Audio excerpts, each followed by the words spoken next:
And now, back to the ballpark. It's your Indianapolis Indians. Powered by Citizens Energy Group, Toyota, and Monarch Beverage. Live coverage of the Indianapolis Indians is on Fox Sports 1260, Indy Sports Station. And good evening, everybody. Howard Kellman with Brad Brown, and we welcome you to Indianapolis Indians baseball. And tonight we broadcast remotely as the Indianapolis Indians play the St. Paul Saints in a big doubleheader, the second and third games of a 7-game series at CHS Field in St. Paul. And the Indians won the opener of the series 8-5 yesterday in 11 innings. A game that took 3 hours and 19 minutes. The Indians overcame a 5-1 deficit in so doing. That evens the season series at 3 games apiece. And we had rain this morning in St. Paul. It's now cloudy, 52 degrees. Brad will be back with the lineups and the batting orders on the Indianapolis Indians Broadcast Network.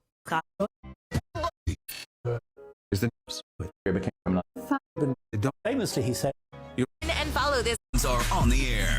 Brought to you by Toyota, MLB Network, Elements Financial, Cammy's Fine Jewelers, and now, your Indianapolis Indians. Back here for game one of the doubleheader tonight between the Indians and the St. Paul Saints. Brad Brown, WRTV, glad to be in the booth tonight with Howard for this doubleheader in the middle of the week as we get set to see the Indians on the road one more time here this evening on a cool Wednesday evening up in central Minnesota. Let's get a look at the starting lineup for game number one of this one tonight. The Indians, coming off of that big comeback win last night, the first 5 in the order will match up with what they had last evening. O'Neal Cruz, shortstop, will lead things off in game one, had that big home run to square things up in the 7th inning of last night's victory. Travis Swaggerty, the center fielder, will bat second in the order. Ji-Hwan Bae will be the designated hitter this evening. In game one, he will bat third. Mason Martin back in the cleanup spot. He will also be back at first base as the 254 hitter brings things into the number 4 spot. Cannon Smith and Jigba will play left field, batting 5th in game one tonight. Bly Madris comes into the order this evening to play right field. He will bat in the number 6 spot of the Indy order. Cole Tucker batting number 7, playing second base tonight, so he and Base sort of switching their spots as Cole will get a chance to play the field there. Jamie Ritchie gets the catching duties in game number 1. He will bat in the number 8 slot. And Hoy Park, coming off a big 3-hit performance on Tuesday evening, will bat in the number 9 spot, and he will play third base for Indy. Over on the St. Paul side of the docket, Royce Lewis, the shortstop, will bat in the number 1 spot. Alex Kirilloff, their leading hitter at .339 on the season, is the designated hitter. He will bat second. Spencer Steer, the second baseman, bats in the number 3 spot. Jake Cave, the left fielder, will go in the cleanup spot in the order. Curtis Terry, playing first base for St. Paul tonight, will bat 5th. In the number 6 spot, they've got Mark Contreras, their center fielder. Another lefty, Cole Sturgeon, will play right field and bat 7th. Jermaine Palacios is the third baseman. He will bat in the number 8 spot in the order, and bringing things up another lefty in the number 9 spot is Jose Godoy, the catcher for St. Paul tonight. They've lost 9 out of their last 10. We'll see if the Indians can hang another one on them here tonight in game one, Howard. Okay, Brad. Tom Hanahan calling balls and strikes. Mark Stewart Jr. umpiring at first, and Brennan Miller, who is the crew chief, umpires at third. It's a busy time of the year for you. Brad Brown, sports director, WRTV. Right, getting set for race week here as we're right in the middle of it. Sunday, the Indianapolis 500. This is, for me, fortunately, kind of the stray day off. Get a chance to come over and share some baseball here with you. Midweek, we'll be back at the track on Thursday for what's called Media Day, when we get a chance to talk with all of the drivers ahead of Carb Day on Friday. Of course, Saturday will be a big day here in the city with the 500 Festival Parade downtown, and then they'll throw the green flag on Sunday at about 12:45 Sunday afternoon. Looking forward to an exciting afternoon. And good weather is expected. Sunny and 85 is what they're telling us on race day, so we will take both of those factors just fine.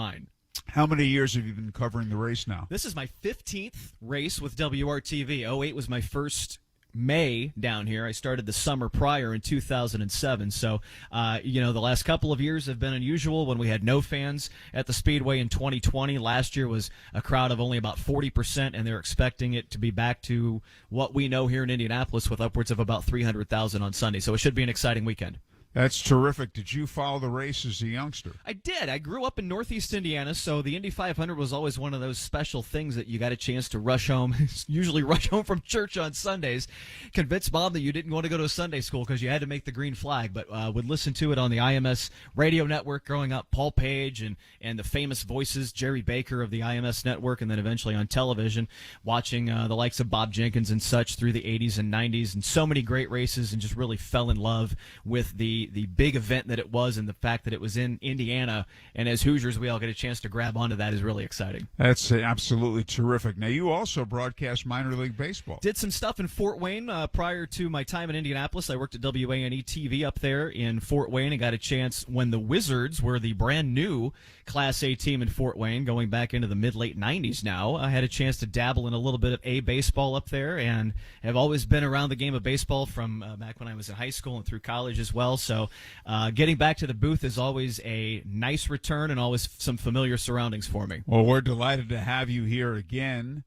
And when I think of Fort Wayne, I always would think of WoWo. Absolutely. And they were a 50,000-watt clear channel station. And something happened years ago, which you're probably aware of, and you can explain, where the wattage got reduced. I think it was a matter of license. It's a licensing and an FCC thing is kind of the short answer. But back in the day, WoWo, and part of the popularity of the Fort Wayne Comets hockey team was back in the 70s and 80s that the Comets could be heard through the entire eastern half of the country on weekends, that signal would reach to the far northeast and southeast of this country. And Bob Chase bringing you Fort Wayne Comet hockey on WoWo became such a thing. And even all these years later, the Comets are still a big deal. They're on a different channel up there, but it was always something that we could kind of hang our hat on from a sports standpoint in northeast Indiana, that if you said WoWo, people everywhere kind of knew that AM 1190 could dial up Fort Wayne, Indiana. And you talk about a legend. You're talking about Bob Chase. Yeah, it was really special growing up that we could listen to Bob. And then when I got into my working in Fort Wayne to be a friend and a colleague and get a chance to spend some time with Bob and the stories and the history that he held, much like the veteran broadcasters around here, yourself, Jerry Baker, some of the other names that have done this for so long, and then to sit in the booth and listen to a proper hockey broadcast on the radio, it is art. The guys that can do that well. I know you've gotten to know a lot of those guys over the years. Doc Emmerich we always come back to because he's another Indiana guy that we can always take a look at. It is masterful to listen to the guys that do it well. And I think Bob Chase broadcast the Comets till his late 80s. He did. Bob, I think, was 86 or 87 that last season that he did. The last couple years of his broadcasting career was just the home games. He didn't travel a whole lot. He did come down here to Indy. I believe the first season that the Indy Fuel played when Fort Wayne was down, I believe Bob's last season here. My numbers might be off. But anyway, was amazing to see someone that good at what he did that far along in his career, and really just an outstanding connection to all of our sports types there in Northeast Indiana. Absolutely. And a terrific broadcaster. I met him at one of the Indiana Sportscasters and Sports Writers banquets, and we were talking. I said, well, I've been with the Indians for quite a while. And then he said, well, when you were born? I said 1952. He said, I started doing the Comets in 1952. Yeah, I believe that was their second season of playing Comet hockey, and he was the guy for half a century there, and just dynamite. And it's still a great community up there. Still, the hockey fans up there are still very dedicated to what they do, and really great to have had some connection to that. All right, we're getting set to go here for Game 1. Indians and the Saints. The Indians going to get a look tonight at Jordan Balazavic, the starting pitcher, 23 years old from Ontario, Canada, 6'5", 215 pounds. He's making his fourth start of the season. First time against the Indians, a fifth-round pick of the Twins in 2016. 0-1, 8.38 is the ERA on the season. coming in 11 innings pitched, an ERA of 10. So he struggled a bit, still trying to find his way there. 5 walks, 9 strikeouts. That whip 248 is the number that I saw there. So we'll see if this Indy offense can really generate something early on here, Howard. Okay, Brad, thank you. And O'Neill Cruz leads off. The windup in the first pitch of the first game. High fly ball foul, straight back out of play. And this game underway at CHS Field in St. Paul. O'Neill batting 197, 5 homers, 25 RBIs.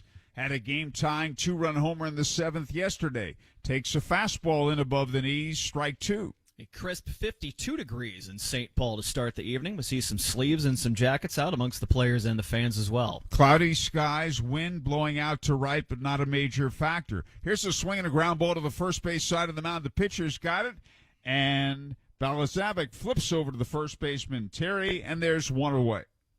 Little dribbler down the right side there. The pitcher had to make a pretty good dash after it, and then a little underhand flip right to his first baseman. Defensively for St. Paul, Curtis Terry playing first, Spencer Steer at second, Royce Lewis the shortstop, and Jermaine Palacios the third baseman. An outfield of Jake Cave in left, Mark Contreras in center, Cole Sturgeon in right. Travis Swaggerty takes a fastball down the middle for a strike. Jose Godoy catching, and as Brad told you, Jordan Balazavic on the hill. Here's a swing and a miss, and the count is 0-2. So he's gotten ahead of the first 2 batters, 0-2. Swaggerty has raised the average to 244. And the pitch to him. Swinging a high fly ball, hit out to left center. Moving to his right, the center fielder, and Contreras makes the catch, and there are 2 away. Some good swings from the first 2 hitters. You know, the handful of games I've come over here to Victory Field this season and watched the team play, Howard, some aggressive hitters in this lineup. It's been a ton of fun to watch these guys get up there and really make a go at it, particularly given the faster pace of these games with this pitch clock this season. And early on, we'll see what it turns into. Yes, we have a good, young, exciting team. G1 Bay the batter, and he takes a little bit outside, ball 1. In doubleheaders, each game is 7 innings. Bay hitting 282, 4 homers, and 17 runs batted in, and he swings, and he lifts it high in the air toward the left field line. Jake Cave moves over. The veteran makes the catch, and that is a quick 1-2-3 inning. At the end of a half inning, the Indians nothing, and St. Paul coming to bat. It's that time of year again. Baseball and fun outdoors. Make Family Leisure your one-stop shop for outdoor fun. Family Leisure is the area's largest dealer of pools, spas, patio furniture, play gyms, outdoor rooms, and more. Open 7 days a week at the corner of Pendleton Pike and Oak Landon Road. Or you can shop online at FamilyLeisure.com. Proud sponsor of the Indians for over 20 years. Stop in with the family. Mention Indianapolis Indians and get a free baseball. Family Leisure, where family and fun come together. There's no Hall of Fame for moms. They don't keep stats on guys' nights out. And fist bumps rarely make SportsCenter. But when you catch that foul ball or just see that smile, the game was its own reward. Because the best highlight reel is the one in your own memories. Come out and celebrate summer with your Indians and make some new memories. Ruoff Home Mortgage is proud of our Hoosier heritage. Since 1984, we've been making the dream of home ownership a reality for thousands of Indiana families, providing them with the best personalized mortgage experience. Stop by any of our locations to learn about our first-time homebuyer programs or apply online at ruoff.com. Home ownership begins here. Ruoff Home Mortgage is licensed by the Indiana DFI, license 109914. This is not an offer or extension of credit or commitment to lend. Equal housing lender. Back to the Indianapolis Indians on Fox Sports 1260, Indy Sports Station. Indians take the field for the first time. Starting pitcher tonight, Jared Eichhoff, is an Evansville modern-day high school graduate. He's a native Hoosier. 2-2 record on the season with a 4.78 ERA and 26 innings pitched. 32 strikeouts and 5 walks. He pitched on April 16th against the Saints, 2 2/3 innings in that start, and gave up 5 runs with 3 walks and 3 strikeouts. We'll see if he can settle into something a little easier here this evening. Okay, Brad. Royce Lewis leads off and takes low and away. Top-ranked prospect, got time in the big leagues. when Correa, the shortstop, was hurt. Royce batting .306, 4 homers and 12 runs batted in. The veteran right-hander's pitch. Swung on, hit in the air to left field, and right at Smith and Jigba, who makes the catch and very quickly won away. In the top of the first, the Indians were set down on 8 pitches, and there's a second pitch out there. One wonders if these guys are making a little quicker work of this because they know there's another game after this one tonight. Here's Alex Kirilloff. Kirilloff, also a top-ranked prospect, hitting .339, a homer and 6 RBIs. We saw him here last year, too, when he was rehabbing. And a slow curve drops in beautifully, strike one. I saw Kirilloff a couple times last season with some impressive at-bats. He's got a good swing and putting up some pretty decent numbers this season. We'll check out the Indians' defense after this pitch. It is low for a ball. Mason Martin playing first. Cole Tucker at second. O'Neill Cruz, the shortstop. Hoy Park at third base. Kanan Smith and Jigba in left. Travis Swaggerty in center. Bly Madris in right. Jamie Ritchie catching. And as Brad told you, Jared Eichhoff pitching. The pitch is fouled back to the left of the plate, out of play.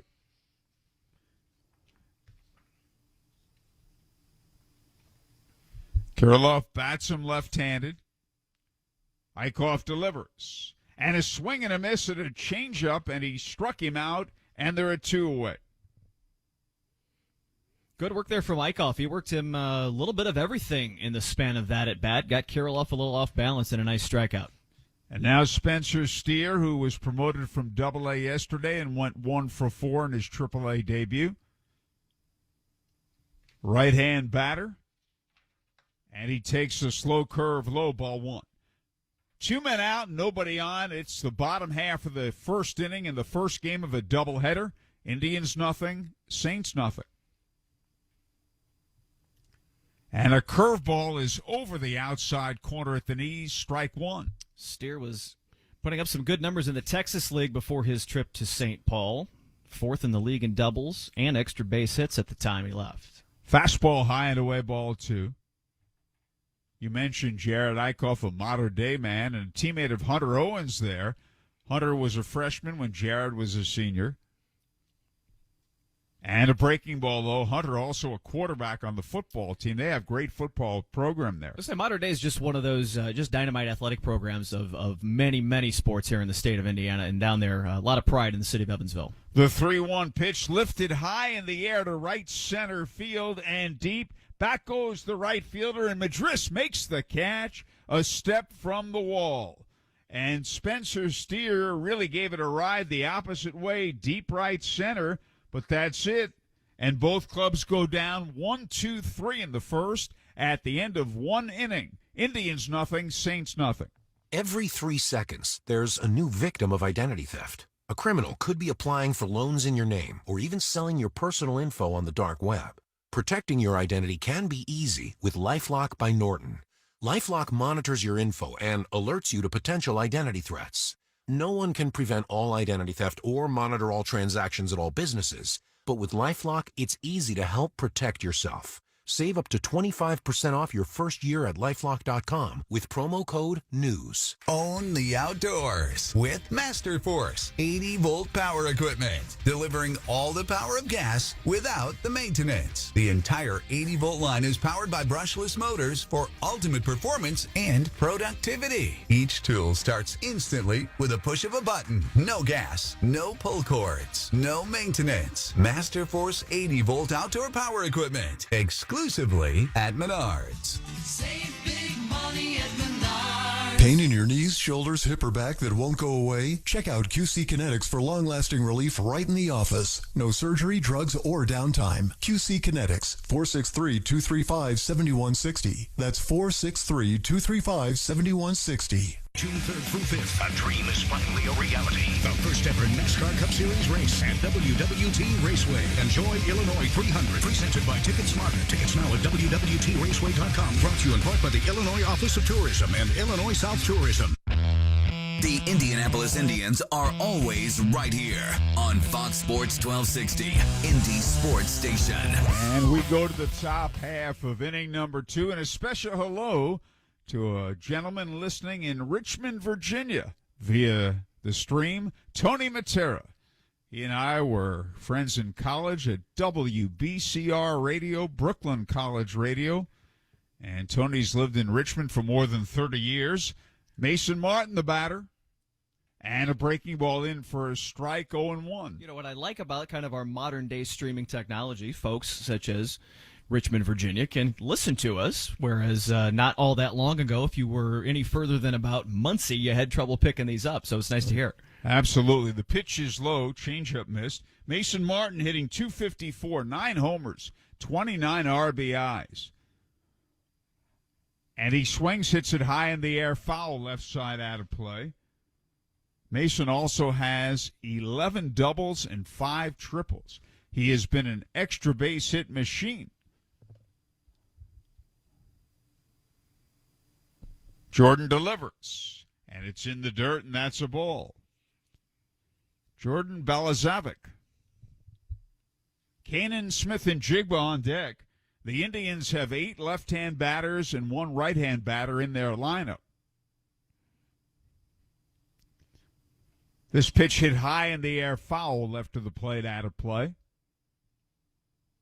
Count holds at 2 balls and 2 strikes. We have another game to go.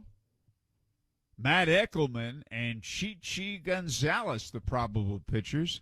Brad and I remember a golfer named Chichi Rodriguez years ago. And again, the 2-2 pitch.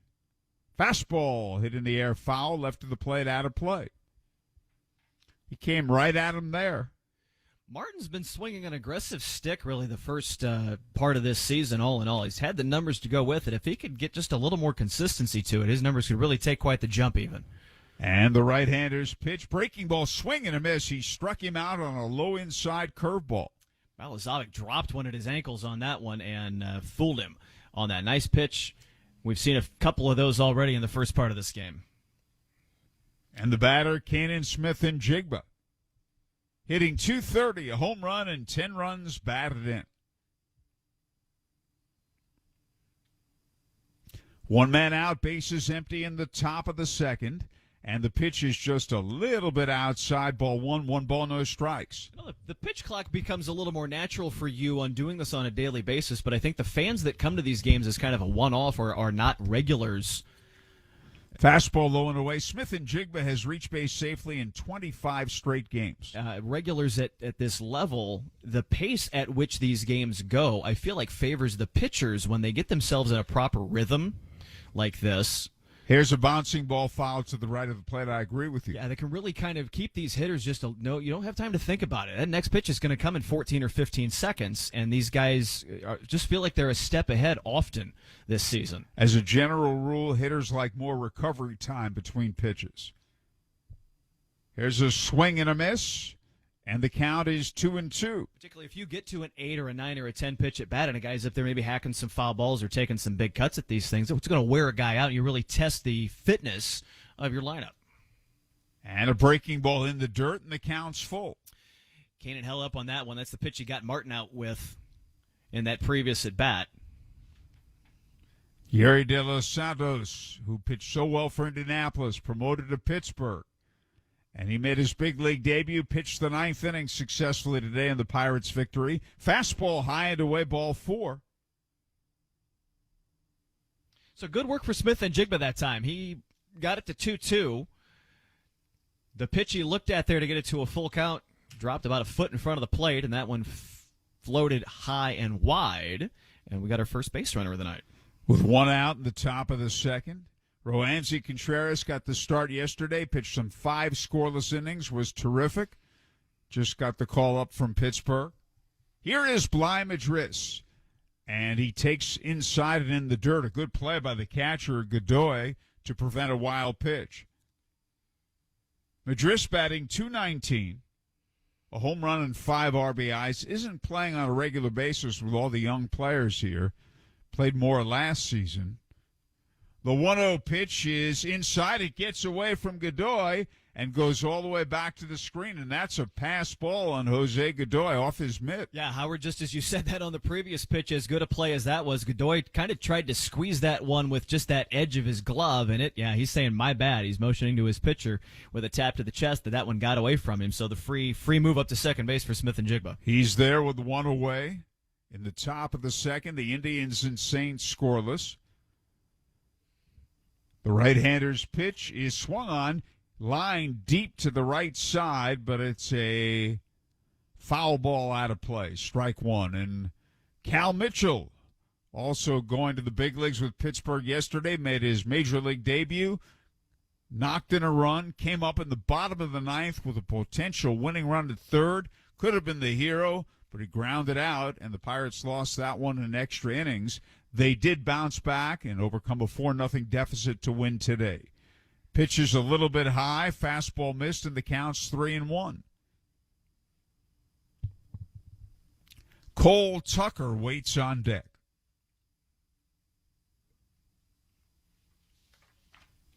The right-hander stretches. Smith and Jigba leads. There's a swing and a ground ball. It's a fair ball. Fair ball down the right field line into the corner. Smith and Jigba scores. Madris heads to second with a double, and the Indians are on the board here in the second inning. They lead 1-0. Madris turned on that one, sent it right inside the bag down the right field line and into the corner. Took a little hop down there as well. Smith and Jigba, nice and easy, was able to come around third for that one. Good effort by the first baseman. Very nearly knocked that one down to keep it in the infield. But overall, great at bat for Madris and a nice RBI to put Indy on the board. And the batter is Cole Tucker. Cole is 1 for 17 as an Indian. He stands in. The right-hander sits. Hold everything. Time is called. He took too much time. Ball one automatically called. Pitch clock violation on the right-hander. And just the same as and now the manager's going to come out and have a word here, trying to figure out, I think, what the timing was on Balazavic there, getting reset. I know the time is different when there's a runner on base. Toby Gardenhire, the manager out there of the St. Paul Saints, son of former big league manager Ron Gardenhire. And now he and the plate umpire, Tom Hanahan, are talking. 19 seconds on the pitch clock. Runner on. And that discussion ends, which is good. I'm glad we're going to play ball again. We're going to move back along here. 14 seconds when there's not a runner on base. So Balazavic will settle back in. He's got to work from a 1-0 now, though, to Tucker. Madris leads at second. And there's a swing and a miss at a chest-high fastball, strike one. Jimmy Ritchie on deck.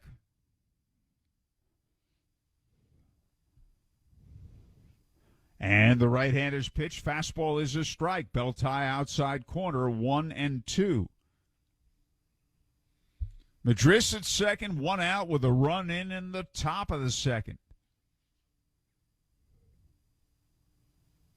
Balazavic stretches. Madris leads.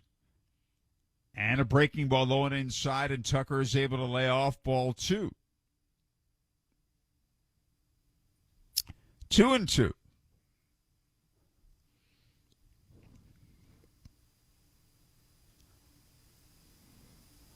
Balazavic stretches. Madris leads away. And the pitch is swung on, bounce to the right side, chest-high hop to Steer at second, on to Terry for the second out, with Madris moving over to third. Yeah, Tucker did what he needed to do there to move that runner over to third base. Well, but there's one out. That's the second out of the inning. Yeah, it gets him a little bit there. A little bit of a struggle for an at-bat. Tucker's still kind of trying to find his way through this stint. Yes, that's so true. He was struggling in the big leagues. You start to put pressure on yourself and you press. And here is Jamie Ritchie. Just joined the ball club, was on the injured list, played AAA ball at Reno last year in the Pacific Coast League. So two down, Madris at third. The right-hander's pitch. Swing and a miss at a low outside breaking ball. He is the one right-hand batter in the Indians lineup. Balazavic has found that breaking ball here in this second inning and keeps going to it. It's been effective thus far. We'll see if he's able to stay in a rhythm with it. And a breaking ball low and away, ball one. So Madris at third, 2 outs, top of the second. Indians leading 1-0. Balazavic looks in. Ritchie, a veteran player. The right-hander sets and delivers. Swung on. A big bounding ball to Lewis at short. High hop, he's got it. Throws on to Terry in time, and the side is retired. Jamie Ritchie, 29 years old. At the end of 1 1/2, Indians 1, Saints nothing. Is your building haunted or infested with icky snakes? Then tear it down. The Raised Trash Demolition Squad can flatten buildings up to 3 stories tall. Whether it's a commercial or residential structure, the Raised Trash Demo experts will make it go boom. And with their roll-off containers, they'll haul away the mess quicker than you can say, hey, there used to be a building there. Bring your old fire trap to its knees with Raised Trash. RaisedTrash.com. Raised Trash. The Biff Ward Real Estate Group, where experience and excellence meet. $1.7 billion in career sales and counting. Navigating this hot housing market takes a powerhouse team like Biff Ward Real Estate Group. Wondering what your home is worth? Call the Biff Ward Group at 317-590-7871. Biff at TalkToTucker.com. Step up to the plate. Biff Ward will get you home. The right care, the right support, the right time. When your kids need highly skilled primary care, Riley Children's Health is right here for you. With morning, daytime, and evening appointments, and Saturday appointments too. Virtual visits and 24/7 online scheduling. Riley gives you more options for care from Indiana's top doctors for kids. Where, when, and how you need it. Call 1-888-IU-HEALTH or visit rileychildrens.org/more options. Now back to your Indianapolis Indians on Fox Sports 1260, Indy Sports Station. And we go to the bottom half of the second inning. Brown, have you ever been to the Basketball Hall of Fame in Springfield? I have not. I have, and Cooperstown is another one I've not attended either. So it was funny. We were just having a discussion at work about the Indiana Basketball Hall of Fame this week. Some of the renovations and expansions they've made over there. A dynamite facility. If you are a high school basketball fan of any kind, it's a trip certainly to make over there to Newcastle. But Springfield is on my to-do list. I feel like I could pair that up with Cooperstown maybe on a long week out east. That's well said. Jay Cave leads off, takes a strike.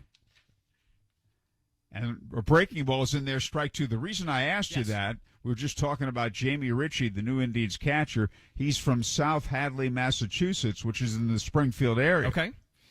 Suburb of sorts, perhaps. And the pitch high and away. I went to the Basketball Hall of Fame in Springfield in 1973. I have heard that in the last couple years they have expanded and done some really incredible things up there, and certainly a trip for a to-do list soon. Pitches bounce foul to the right side. Now, the Baseball Hall of Fame in Cooperstown I've been to several times. Last time was about 2012 or so. We were in Syracuse, and that's the perfect time to go, less than 2 hours from Syracuse. Yeah. We're in the bottom of the second. Indians leading 1-0. Here's a swing and a miss. He struck him out on a changeup that was down around the ankles. And there's one away, and the batter, Curtis Terry, hitting .250, 5 homers, 20 RBIs. It's good to see Eichhoff get a nice start here to the evening, particularly on a cool, looks to be a bit damp even perhaps, 52-degree night, to see him get out and get warm a little bit here. Yes, it rained earlier in the day. And the pitch is in there for a strike. It was dropped by Ritchie, but it was right down the middle. It looks at a glance on our feed here that it might be a little bit just mist-ish up there. Maybe some dampness hanging in the air tonight. 52 degrees at game time. The pitch is outside, ball 1-1-1. You're in St. Paul. You're talking St. Paul, Minneapolis. This time of the year, it can be cool. It can be fresh about any time up there. Eichhoff delivers, and a fastball is swung on, pulled foul left side out of play. Logan Browning In studio, Fox Sports 1260 WNDE for this big doubleheader. Second game, Matt Eckelman and Chichi Gonzalez are the probables. We'll also go at it again tomorrow night. This is game 2 of a 7-game series. Tomorrow, Friday, Saturday, and Sunday evenings. And a change-up a little bit inside a ball. The front end of a back-to-back road trip for the Indians. They are only one on the schedule this season. That'll take them 2 straight weeks on the road. Omaha, the destination after St. Paul. And a fastball way outside and high, and that's a ball. And they'll be in Omaha, I believe, just on the eve of the College Baseball World Series. Yep. Will be on the calendar very soon. They play in different ballparks. Years ago, they used to play in Rosenblatt Stadium. Yeah. They both did.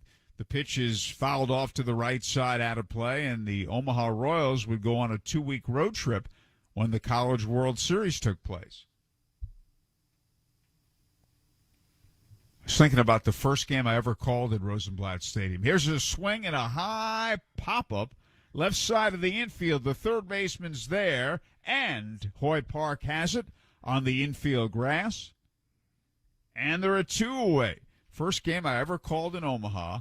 May 24th, 1974, Tommy Carroll threw a 9-inning no-hitter. Okay. And I was 6 weeks into my first season. I thought, oh, this is just terrific. We'll have a lot of these. Well, I've only had one more since then in all the years, and that was Ian Snell, May 15th, 2005. I remember that one. Pitch inside. The only time an Indians pitcher has thrown a 9-inning no-hitter. They've been combined no-hitters like we had earlier this year in St. Paul. Mark Contreras standing in. Eichhoff's pitch. Breaking ball, I thought he checked the swing. He did. Ball 2-0. The Big Ten tournament will actually be in Omaha as well ahead of the College World Series. I believe they get started today and tomorrow out there. And Nebraska's now in the Big Ten. Correct. And here's a swing and a ground ball foul to the right side. I know Purdue is among the top seeds in that tournament. IU's had kind of an up and down season, but we'll see if they can string something together as their postseason begins.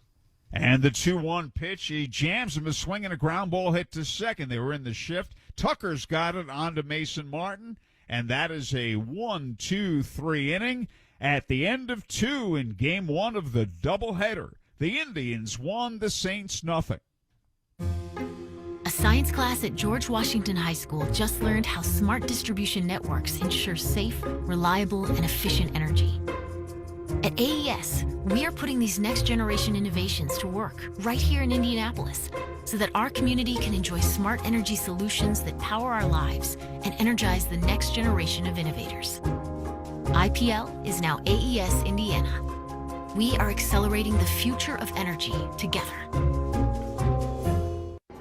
And the filet mignon, medium rare. A steak is like a burger, only better. These seats are amazing. Can you believe we're this close?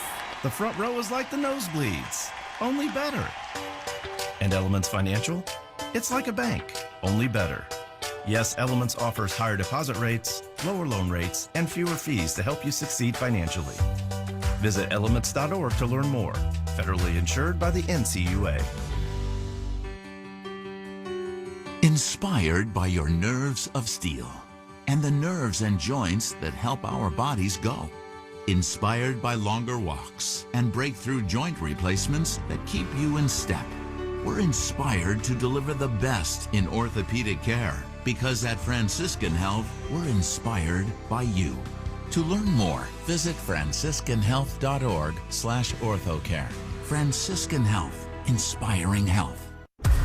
Back to the Indianapolis Indians on Fox Sports 1260, Indy Sports Station. And we get ready for the top half of the third inning and getting ready to tell you all about it. WRTV Sports Director Brad Brown. Howard, thanks. Great to be here with you this evening for the doubleheader, and we'll get a look at 9, 1, and 2 in the Indians' order as they come up with a 1-0 lead here in the third inning. Hoyt Park will get his first look, Jared Balazavic, and then back to the top of the order here for Indy in this first game. Run on the board in the second inning for the Indians on an RBI double by Bly Madris. See what they can do here in the third. First pitch to Park comes in just a bit high and just a bit outside for ball one. Hoy had 3 hits in that game last night, a series-opening 11-inning win for the Indians as they came back from a 5-1 deficit. A couple runs in the 6th, couple in the 7th, and a 3 spot in the 11th to come up with the 8-5 victory. Pitch in just low at the knees and a 2-0 start. So Balazavic and Jared Eichhoff both worked through a quick first inning, but the Indians got a little something going in the second. Starting off at the number 9 spot in the order here in the 3rd, Park takes a cut and fouls one back to the screen to the left, and the count goes to 2-1. 225 hitter on the season.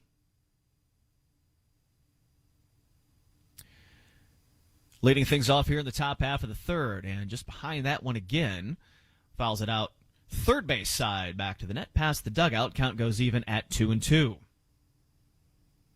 So after a quick 8-pitch first inning, the Indians really made Balazavic work in that second inning. He threw 26 pitches there in the second.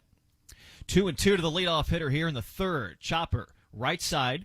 Second baseman is there. Spencer Steer with the toss to first. Retires the opening hitter here in the 3rd inning. So Park is retired, and that'll bring O'Neal Cruz up for the second time as Indy makes it back around to the top of the order. Travis Swaggerty will be next up after that. Cruz chopped one short to the right side, and a little flip from the pitcher to the first baseman retired him his first time up tonight. Another breaking pitch to start it off. That one misses just low and inside, and 1-0. 196 on the season, 5 home runs, 25 RBI. Has been really exciting on a lot of nights to see him here at Victory Field.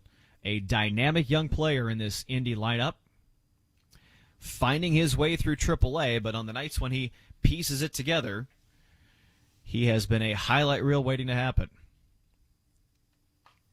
And another pitch delay called there, so they put ball 2 on the count there. And a big cut from Cruz, and his bat goes out of his hands and way down past first base.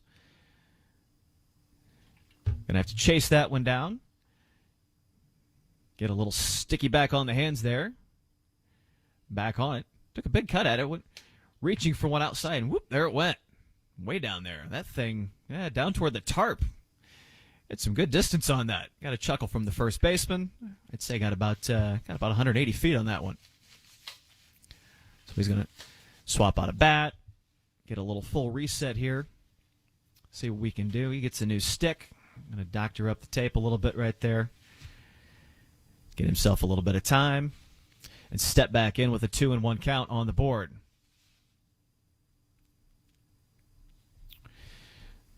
Looks set to go now. One out here in the top of the 3rd. 1-0. The Indians with the lead. This one inside out the other way and foul. And the count goes even at 2-2.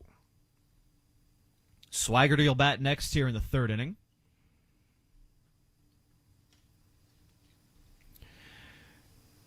Cruz takes a look in. 2-2 pitch comes in low and away. And he works the count full with one out here in the 3rd. Just a smattering of fans in the stands in St. Pete on this Wednesday evening. It's a 5 o'clock local start time up there, so a little tricky time for the locals perhaps. We'll see if they trickle in as this evening goes on. Swing and a miss. Drop that breaking ball at his feet again. Got Cruz to chase after that one. Balazavic records his second strikeout of the game. 2 up and 2 down here in the 3rd. So he had Cruz twisted all sorts of directions in the span of that at bat. Kept the ball down. Gets that second out. Swigert now. Big cut on his first pitch off the end of the bat. Foul to the left side. Flew out to center field his first time up. .242 the batting average on the season for the Indy center fielder.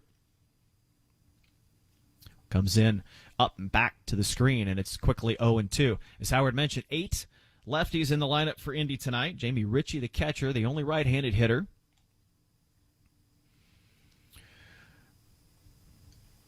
Up here against the righty Balazavic. He drops that one in again in the dirt, and they call him on the check swing for a strike 3. Ring him up to finish off this 3rd inning.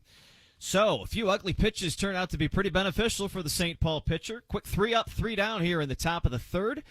We will go to the bottom half on the other side of the break. Indy with a 1-0 lead in St. Paul.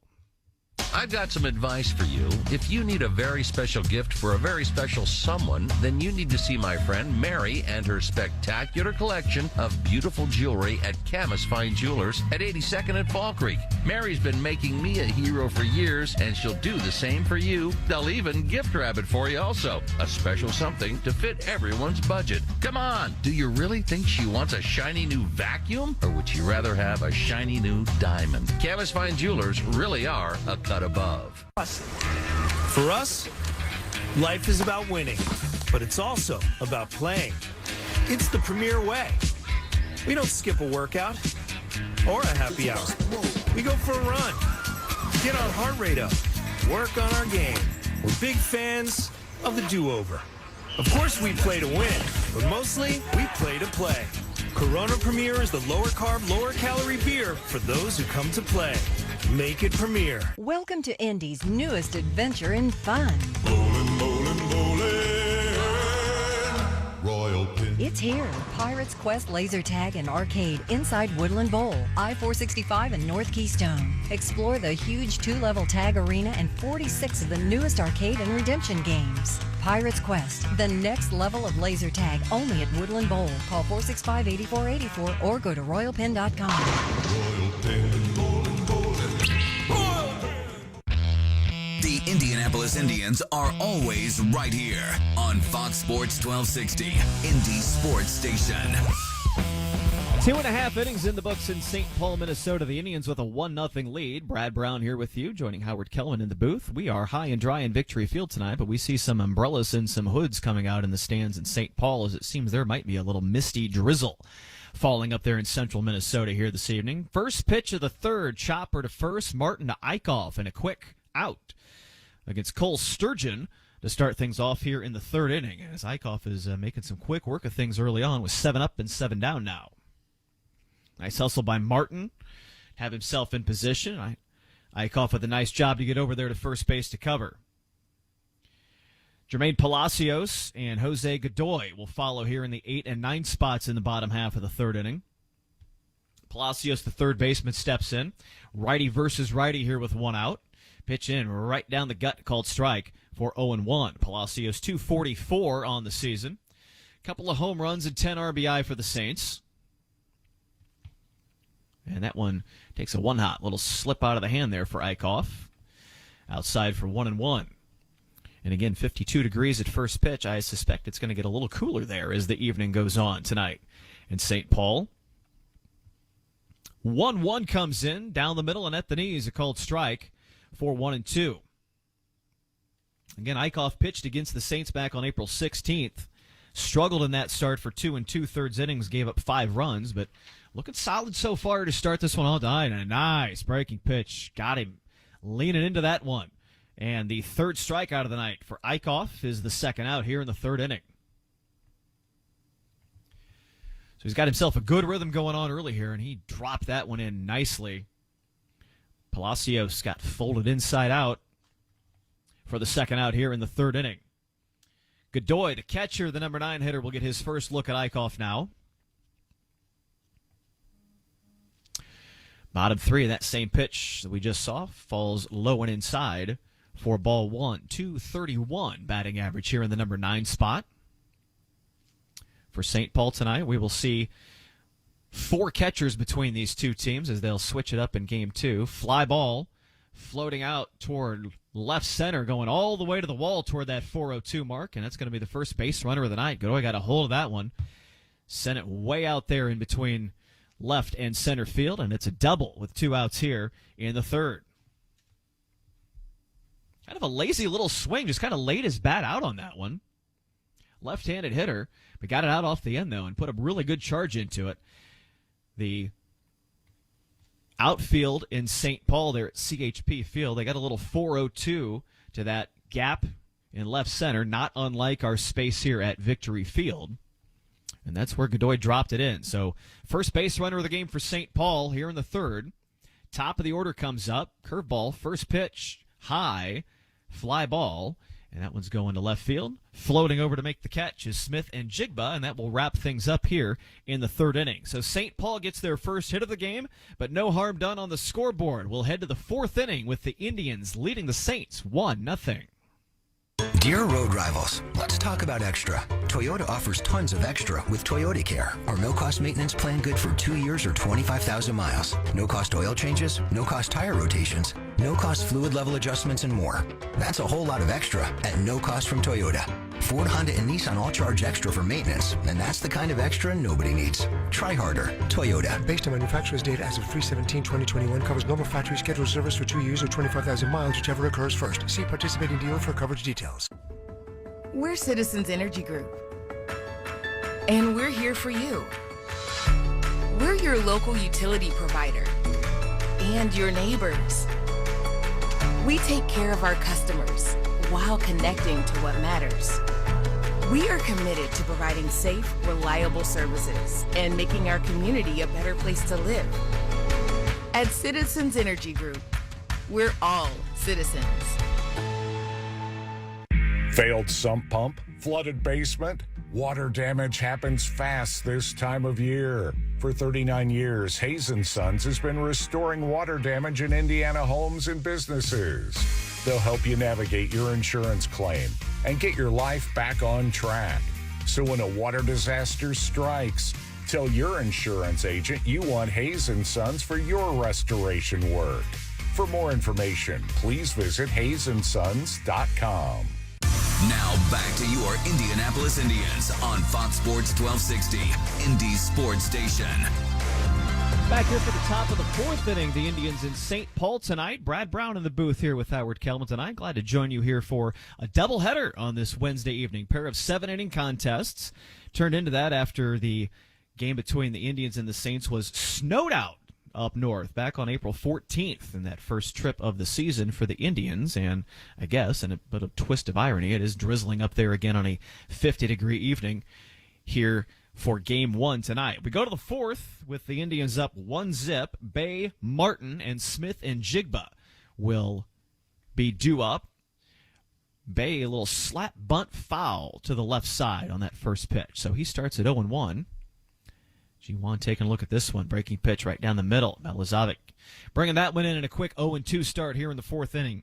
Indians get on the board in the second. RBI double by Bly Madris, the only tally of the game thus far.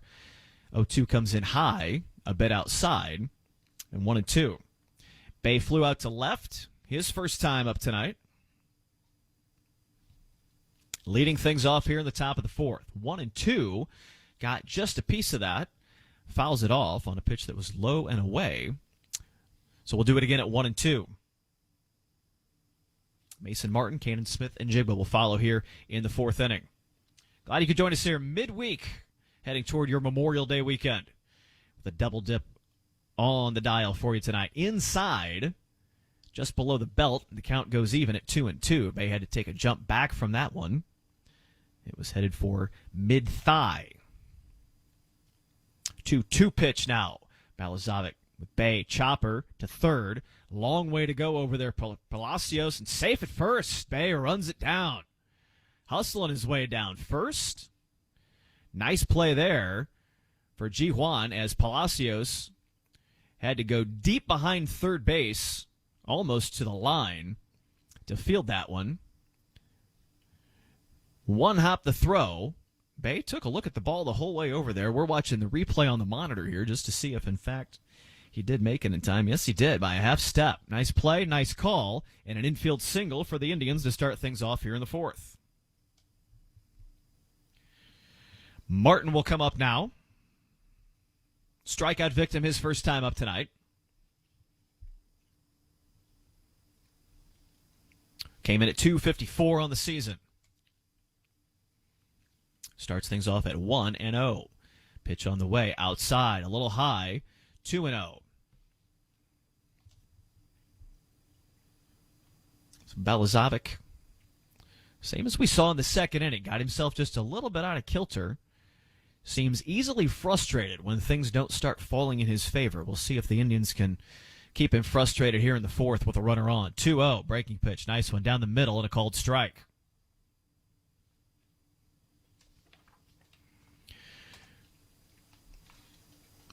Bay, the runner at first. 11 steals out of 15 on the season.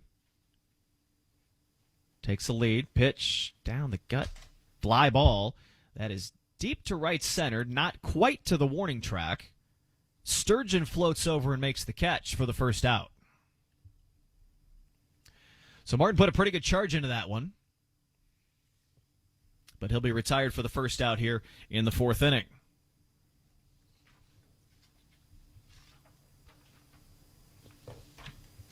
Smith and Jigba to the plate now. Kanan walked his first time up. Advanced to second on a pass ball that Godoy just couldn't quite squeeze. And then he scored on the Madris RBI double. That's the only run of the night. Throw over to first. They're going to keep an eye on Bay. The Indians, with 60 steals on the season coming into this one, third in AAA baseball this season. They've been aggressive on the pads. See what they do here in the fourth inning. Balazavic kicks and fires, and a called strike at the belt for 0-1. Smith and Jigba takes a deep breath after that one. Perhaps not quite the zone he thought, but he'll take a look at 0-1 now. Kicks and fires, drops it in. Catcher Godoy with a nice play to try and frame it up, and a little low, and count goes to 1-1. A lone run in the second inning for Indy, the only tally on the board tonight here in the top of the fourth inning. First of a doubleheader, pair of 7-inning contests. 1-1 pitch on the way, low again. That one, in fact, dropped a bit in front of the plate. So it goes to 2-1. It feels like kind of a high-risk, high-reward pitch repertoire that we're seeing out of Balazavic tonight. Not a lot of just straight-up fastballs we've seen here. Whole lot of breaking pitches. Dancing himself around the zone a little bit. He fooled a couple of Indians hitters early, but he's had himself in some trouble a couple times here. 2-1 now to Smith and Jigba. That one's coming in low again, so Kanan works ahead in the count to 3-1. First time up, he got him to 2-2. Took a look at a low breaking pitch to draw the walk. Let's see if he's got himself a green light here at 3-1. Make him work for it here in the top of the fourth inning. Balazavic sets, takes a look, kicks and fires. That one comes high for ball 4. So Kanan Smith and Jigba for the second time tonight draws the walk. A couple of runners on for Indy here with one out in the fourth inning. And we'll see what Bly Madris can do, but first we're going to get a visit to the mound here on the top of the fourth.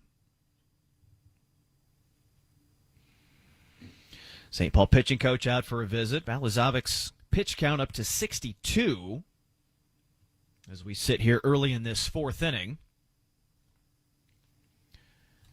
Having a chat with his defense here. Tab bar. Selected. Your library. Tab. 1 of 4. Play ball could end it here and get him out of it.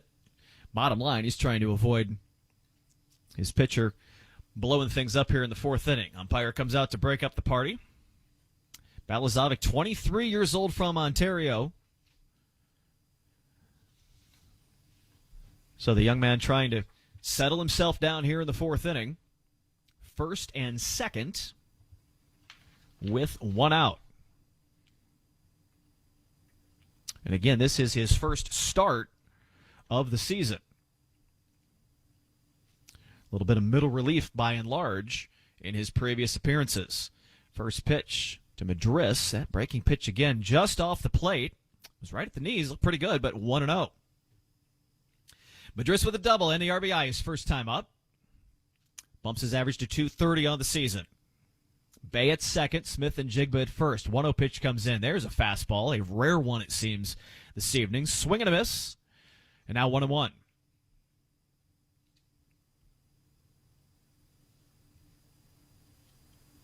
Couple of runners on here, top of the fourth. Indy trying to add to a 1-0 lead. 1-1 pitch comes in, same pitch. Nice one at the belt.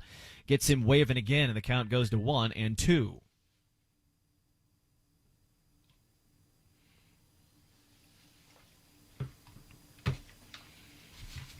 One down, 2 on. 1 ball, 2 strikes. This one high in the zone again. Fouls it back to the net. Madris, just a little frustrated look on his face, trying to figure this one out. He'll get another opportunity at 1-2.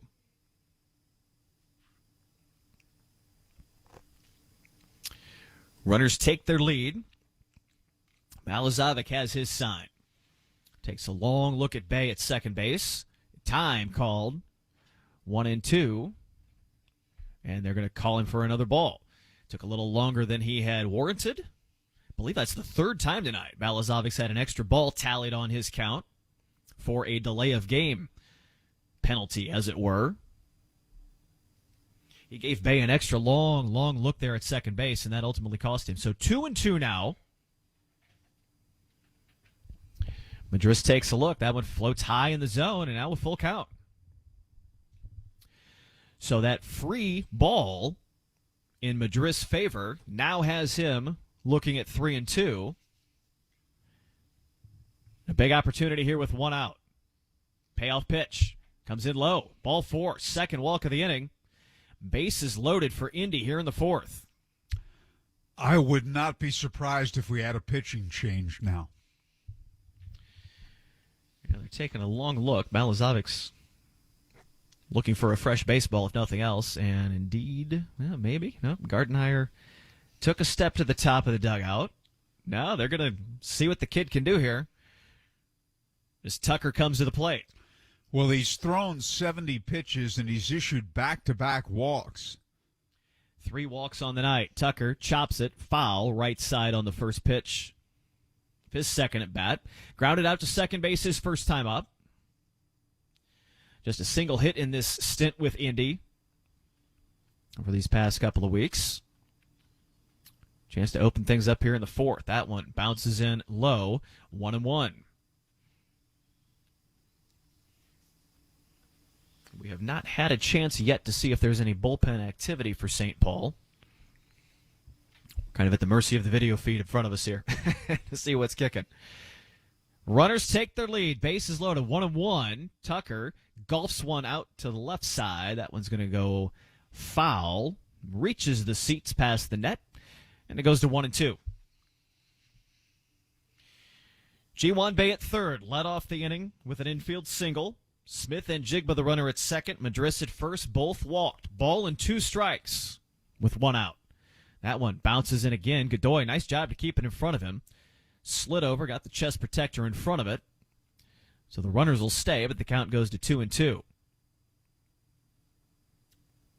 And there is the bullpen activity we were referring to there. Tyler Visa, big righty in the pen for St. Paul. Great opportunity for the Indians to break the game open. 1-0 their lead here in the fourth. The bases are full, and the count 2-2 to Cole Tucker. Looking for that first big hit that he's been waiting for this season. See what he gets here. And he flies one out. Little looper down the line left field. That's a fair ball. Base hit. Going to get an RBI out of that. Only went just about halfway out of the left field. Going to bring 2 around. Tucker will take that, and the Indians will build their lead to 3-0. Bay scores. Smith and Jigba hustled his way around from second base, and those long-awaited couple of RBIs for Cole Tucker opens things up here in the fourth. Kind of got under that pitch, looped it out there, and it wasn't really that far, but the left fielder, as far as he was, had to go a long way. That ball got up in the air just high enough. We knew Bay was going to score, but Kanan got himself on the horse, got it around. 3-zip. Yeah, just perfectly placed, as you said, not hit well at all. Just a lazy fly ball. And I think we'll have the pitching change now. That'll be enough for Balazavic. St. Paul will make the switch to Tyler Visa as he makes his way in here. Down 3-zip in this top of the fourth inning. If he's a right-hander. We'll track down some numbers on here. 6'3", 215, 27 years old. Came up to the Saints from Double-A Wichita on the 13th. So just a stint here. Had a nice season going there with the Double-A club. Was 5-0 with an 0.49 ERA and 9 relief appearances. And this will be his second go with the Saints. Gave up a run in 3 innings thus far. That was in the series against Omaha last week.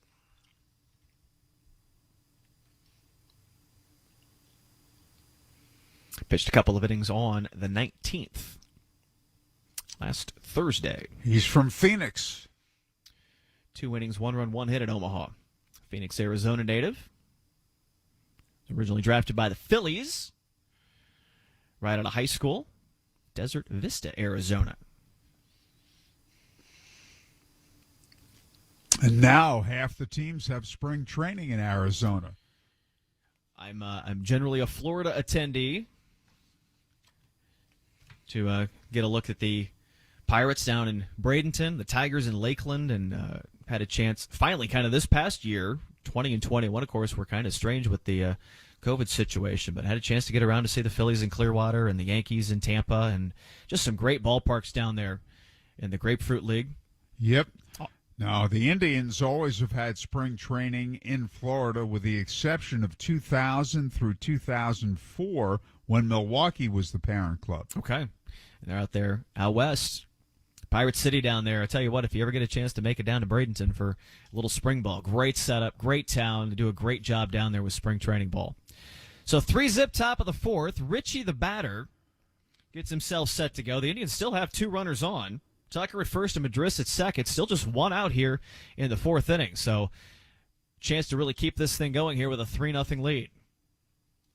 Richie grounded out to short his first time up.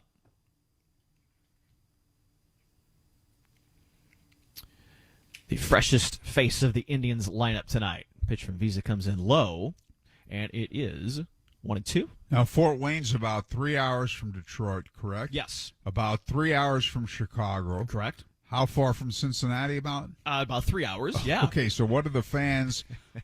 Tell me the rooting interest there. It is exactly what you think it is Richie sends one up the middle, base hit to center. Coming around third is Madris. He's going to score. Tucker to second. Another one on the board for Indy here in the 4th inning. RBI, Jamie Ritchie. He drilled that ball to center field. Great contact right up the box. Good to see him get one on the board here tonight. So it's divided among those 4 teams, White Sox, Cubs, Tigers, and Reds equally? Yeah, it really feels like, at home I think I would say it leans toward Cubs, probably, would be the majority of that. And the White Sox fans probably are on the tail end of it. Tigers and the Reds fall somewhere in the middle. I think a lot of it, I know my case, whatever you grew up in would be your rooting interest. You are a Tigers family or a Cubs family. I'm not sure how the new baseball fans might find themselves. But it was always interesting to not really have a baseball-centered part of the state there, as Park goes to 1-1 here with 1 out. But everybody, you all kind of had your team, and it was always a pretty good argument, particularly there in the late 80s growing up. All the teams were good. The Cubs had those good teams. The Tigers had those great teams of the 80s. The Reds were kind of turning things around there into the early 90s. Park swats one, and that's going to left field. Left center, a base hit. Tucker's going to round third to come in, score another one. Richie's going to make his way over to third. Park has himself an RBI, and this has turned into a 5-0 Indy lead here in the 4th inning. Well, we said the Indians had the opportunity to break the game open, and they've done just that. So 3 straight singles now after 2 walks. 4 hits in the inning. Park has his 4th hit of the series after 3 last night. And they're going to keep things going. Still just 1 out. Top of the order now. Cruz to the plate for the 3rd time. Visa gets him at the knees, down the middle, and a called strike. So after falling behind 5-1 last night, the Indians put the first 5 on the board here in Game 1 of the Wednesday doubleheader. 0-1 to Cruz. Comes in low, but it got him going after it. Cut and a miss and an 0-2. Cubs won the NL East, both 1984 and 89. In fact, when they won in 84, it was the first time in 39 years they'd been in the postseason. There was always that hope that we could have a Cubs-Tigers World Series in 84. And, of course, the Padres had second thoughts of that in the championship series. So that was some exciting baseball for many years back home. Swing and a miss. Cruz going down on strikes again as his frustrating evening continues. Well, I mean, the Cubs came so close in '84 to winning, too. Yeah, that was at NLCS, was a great series with that '84 Tigers team. We grew up on Bless You Boys and Sparky and Jack Morris, Kirk Gibson, Lou Whitaker, Alan Trammell. They're going to retire Lou Whitaker's #1 up in Detroit this August. Be a great ceremony on, I believe, that first Saturday of August will be Lou Whitaker Day up in Detroit. I remember when Lou Whitaker and Alan Trammell were in Double-A Montgomery, and I thought, great, next season we'll see them with the Evansville Triplets, Tigers Triple-A team, but they moved them both from Double-A to the big leagues. They skipped Triple-A. And we're a legendary duo up there in Detroit for sure. Travis Swigert in the plate, wave and a miss, 1-1. So 2 down here, top of the fourth. Indians with 5 on the board here in the inning and a 5-0 lead. Jamie Ritchie, the runner, at third. Hoy Park at first, each with RBI singles here in the inning. Tyler Visa, the righty, sets and fires for St. Paul. Another one coming in at the ankles, but got Swigert to go after it. And the count goes to 1-2. Travis flew out to center field his first time up, struck out his last time.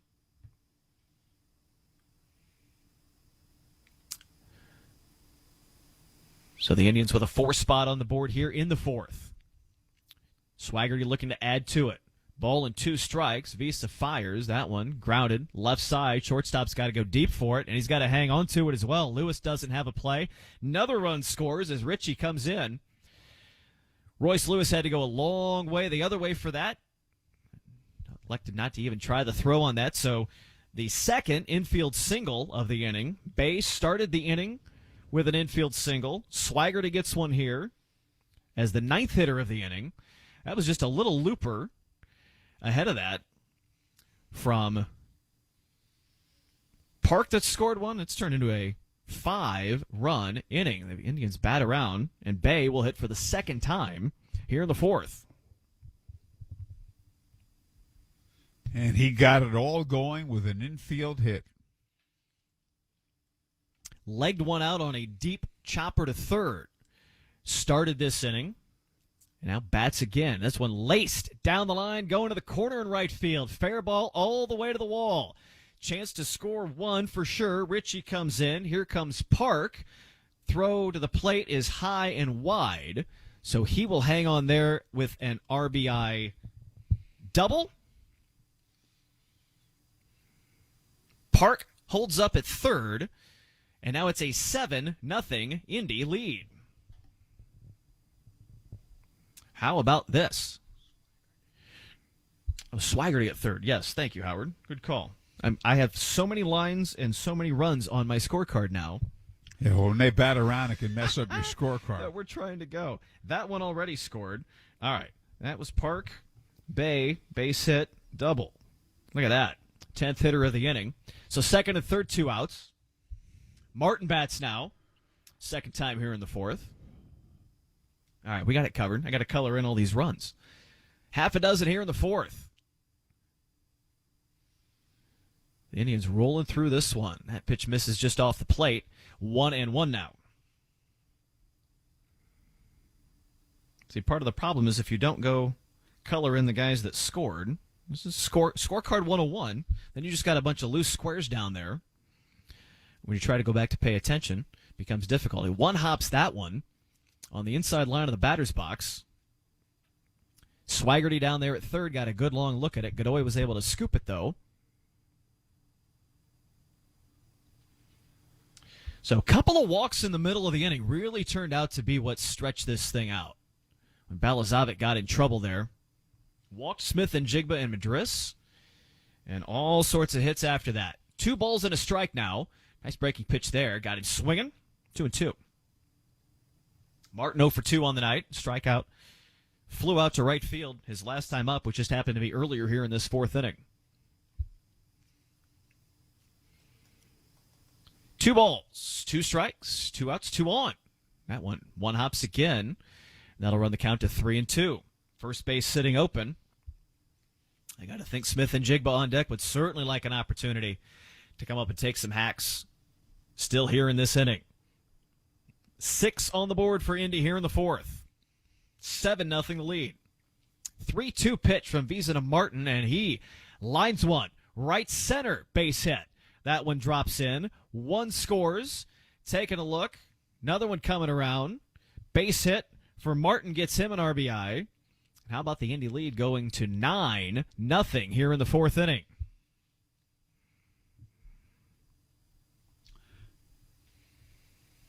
As the hit parade continues. And that's all Tyler Visa is going to have to offer. He managed to come in and get himself a single strikeout, but otherwise he got tatered here in the fourth inning. As the Indians have put up 8 on the board. Swaggerty and Bay scoring on that one. And again, none of these hits this inning have really been all that hard. Couple of infield singles, couple of little loopers that just kind of floated to the outfield. Nice one down the line there from Swaggerty early on, a couple hitters ago, put it together. But otherwise, just some good fundamental hitting. Have the Indians taking a 9-0 lead. Well, you're so right about that. Ball's perfectly placed. The big bloop hit by Cole Tucker, that was huge in the inning. Jamie Ritchie did line a base hit to center field. Yeah, that was a solid right up the middle that Ritchie had for sure. Good contact. I think it's just what we're seeing. You know, it's been what we were talking about earlier, that you've got some bats in this lineup that when they kind of get going, these guys can just make some really good contact. And it seems, I remember talking to a couple of the guys early in the season, it's just there's a rhythm to this team that seems to be contagious. That when these guys see other guys hitting, and I know it's a baseball thing, but there aren't teams necessarily that's a given. One guy gets a hit, turns into 3 or 4. And I don't know. We'll have to ask you in the stats department over there, the last 8-run inning that the Indians put up on the board. Those things I don't keep track of, but that's a pretty impressive feat. We'll have to go back. I feel like we could probably say that's a season high, and I feel pretty confident about that for sure. So the second pitcher of the inning, third of the night already for St. Paul, Daniel Gossett coming to the mound. Another righty, 29 years old, a young man from South Carolina.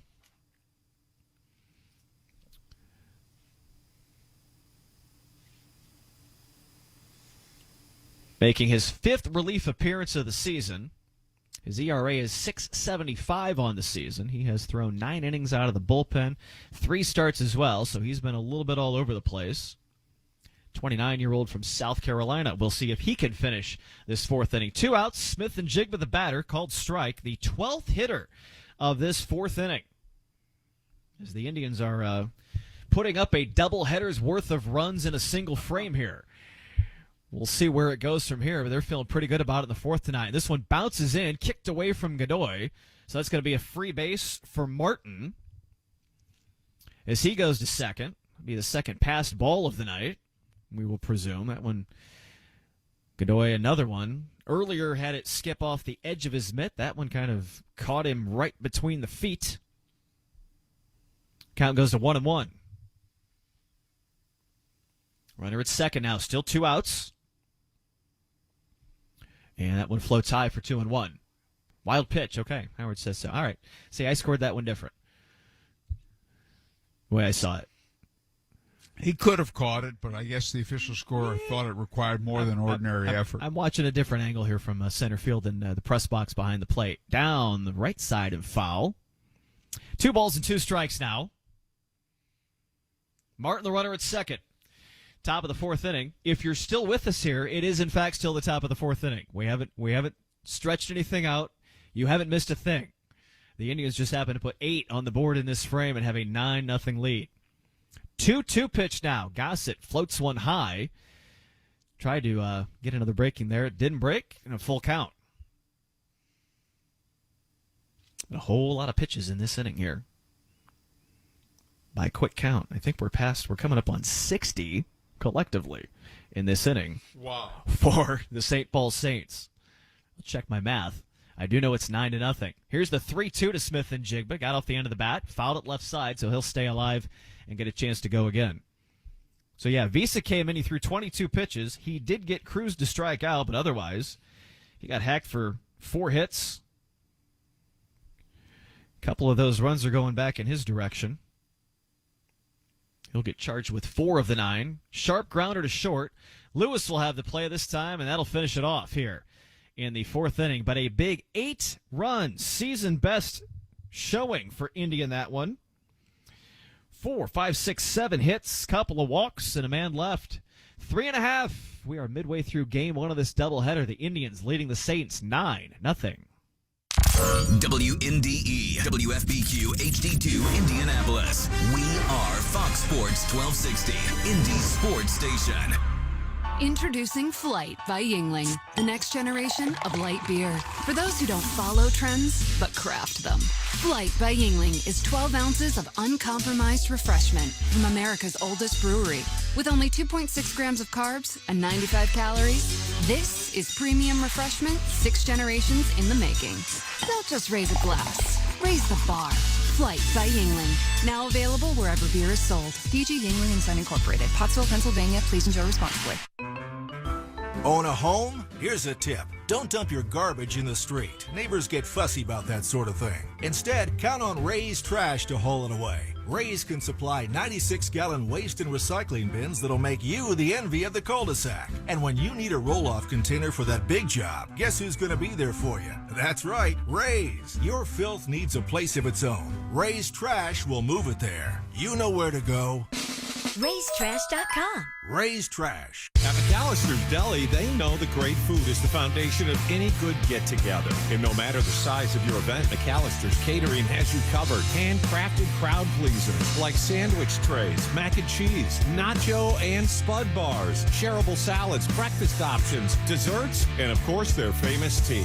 Let McAllister's cater your next event, and they'll handle the details from start to finish. Order online or at the restaurant. McAllister's Deli. Order ahead. They'll take care of the rest. Back to the Indianapolis Indians on Fox Sports 1260, Indy Sports Station.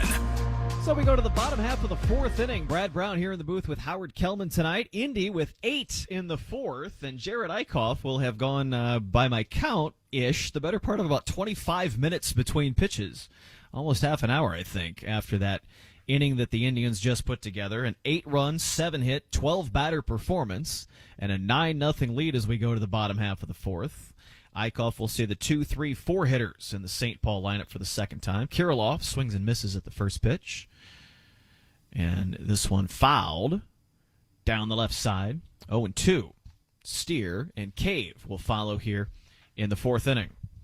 2 hits in that inning for Bay. Cruz, the only batter that did not reach for Indy. And the Saints' parent team, the Minnesota Twins, have had one terrific season thus far. Solid start to their campaign. They were a big disappointment a year ago. They've turned it around. They made some big offseason moves, some bold offseason moves, let's say, to really put themselves in the spot to be the favorites in the AL Central. Popped up, backing out, still 0-2. Kirilloff, a strikeout victim his first time up. Eichhoff made it first 3 innings with just the 1 hit against him.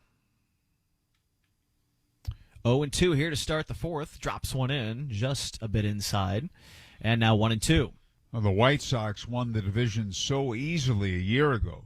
They had it wrapped up in June. Yeah, that was the disparity amongst the Central last year was certainly a gap that did not go unseen by the rest of the teams.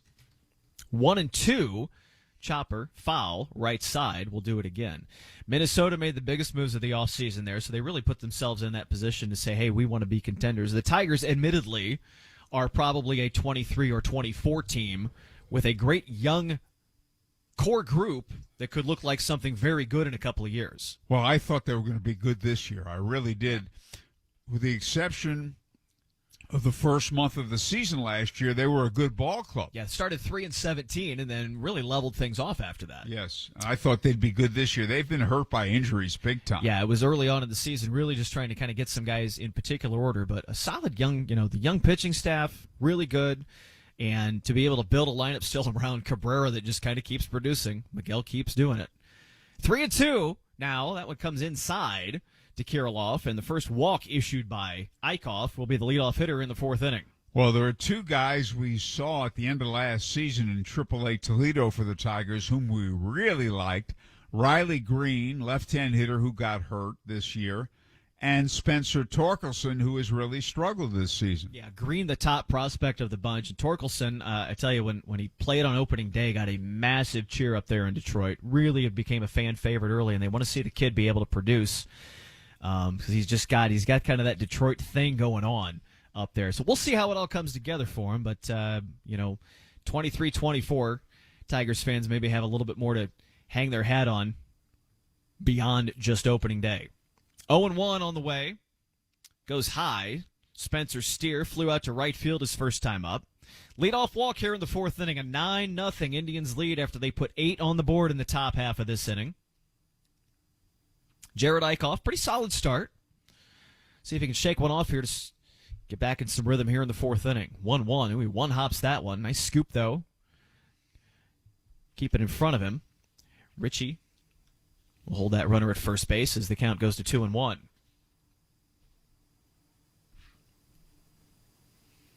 Eichhoff just shy of 50 pitches here, so not too bad on that space. But again, he sat for the better part of 25 minutes during that 8-run inning, so got to come back and just almost feels like starting over. Got to get loose again, got to get warm again. And on a 51-degree damp evening in St. Paul, that is not the easiest thing to do. Well said, Brad Brown. 3 balls and a strike now. Leadoff walk for Kirilloff is the runner at first. Pitch on the way in. Got that one just off the inside edge. That looked like a pretty good pitch. Yeah, I think Eichhoff thought he had him there for 3-2, but not. It will be back-to-back walks to start things off here in the fourth. Didn't miss by much. So the first 2 walks issued by Eichhoff. He gave up just a lone double amongst his first 3 innings tonight. Turn things to the cleanup hitter. Jake Cave. Nobody out here in the fourth. First pitch. Big swipe at that one. Straight to center field on the slide. Nice play there to Swaggerty. That one got out there in a hurry. Travis had to take a little dive to a knee. Going to shake off a grass stain there, but a great play because one step in a different direction, and that's going to short hop him to the wall. That really good. Squeezed it there on a knee. Nice dive. And a little fundamental play there for the first out. He squeezed it on a knee, as you said. Nice dive, and he caught it chest high. Yes. Kept it in front of him. Good play there. So an important first out here in the fourth. And liner short. Oh, it's got over O'Neal Cruz into left field. Base hit. Coming around third. Throw coming in will be cut off by Martin in the middle of the infield. So it's a base hit for Curtis Terry that will hold the runner Kirilloff at third, and the base is loaded now with 1 out. I think that ball went off Cruz's glove. I couldn't tell because I thought he actually... Stop. When he got a Button. 6-7 Back. shortstop, I thought Screen he Fox reached up Sport. and snagged that. We're going to look at the replay here. It wasn't by much. I think you're right. I think he deflected it because it looks like it took an extra hop there. He brought his hand down quickly, and he could have made the play. It is a base hit, though. So base is full of Saints with 1 out. Mark Contreras will get an opportunity to put him on the board here in the fourth. Breaking pitch just outside, and he'll start 1-0. So 2 walks and a little liner. Adding up here for St. Paul, trying to find themselves some offense after Indy got 8 in the top of the fourth. 1-0 pitch. Breaking again, low and in, and 2-0. And Eichhoff now trying to kind of re-find the rhythm that got him quickly through the first 3 innings. Kirilloff at third, Steer, the runner at second, Terry, the runner at first. A misty, drizzly evening continues in St. Paul. 2-0. The count. Eichhoff kicks and fires. Liner down the right side. Foul toward the tarp. And it goes to 2-1. Forecast for the rest of the week looking pretty good up there in St. Paul for the next couple of days. 68, 78, sunny Friday, Saturday. Looking for an 80-degree weekend up there, very similar to the weather we're expecting here in central Indiana. They got to work their way through a chilly, wet one tonight. Game 1 of a doubleheader. Pair of 7-inning contests. Bottom 4 of this one. 2 balls and a strike. Eichhoff takes a look, kicks and fires. Got him to pop it up. Shallow left center. Smith and Jigba comes in, makes the catch. He's going to fire it toward the plate. Cut off there in the middle. Got the runners to hold, so a nice play for that second out here in the 4th inning. He lined that ball up well with his momentum coming in, which you want to do as an outfielder there, and focus on the top half of the ball. Wasn't particularly deep, so he had that kind of going in his favor, but certainly set himself well to hold Carroll off at third. So 2 down now. That's an important out for Eichhoff. And an opportunity here with the number 7 hitter, Cole Sturgeon. See if maybe he can get out of this scot-free in the 4th inning. Runners take their leads. First pitch misses inside edge for ball 1. Sturgeon grounded out. First base to pitcher. His first time up. He chopped one down to Martin. Eichhoff did a nice job to cover to get that opening out of the 3rd inning. Batting here in the bottom of the 4th. 1-0 comes in. Little curveball action misses outside. And it goes to 2-0. So a little trouble there. Nowhere to put him. Couple of walks and a base hit. Filled it up here for the Saints. So far he hasn't allowed a run, but he's really been off his game after the long layoff. This isn't the same guy. Yeah, absolutely. And same there. Misses inside. So quickly 3-0. So again, you like to see your team come out and score an 8-run inning.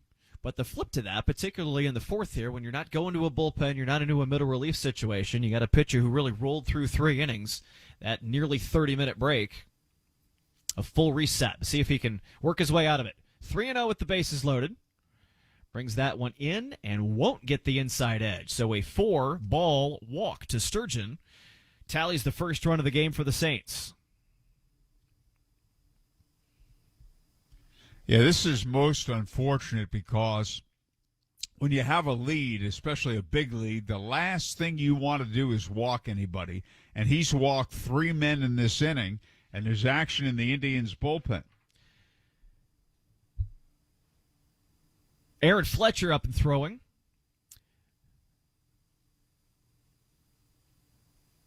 The 26-year-old lefty.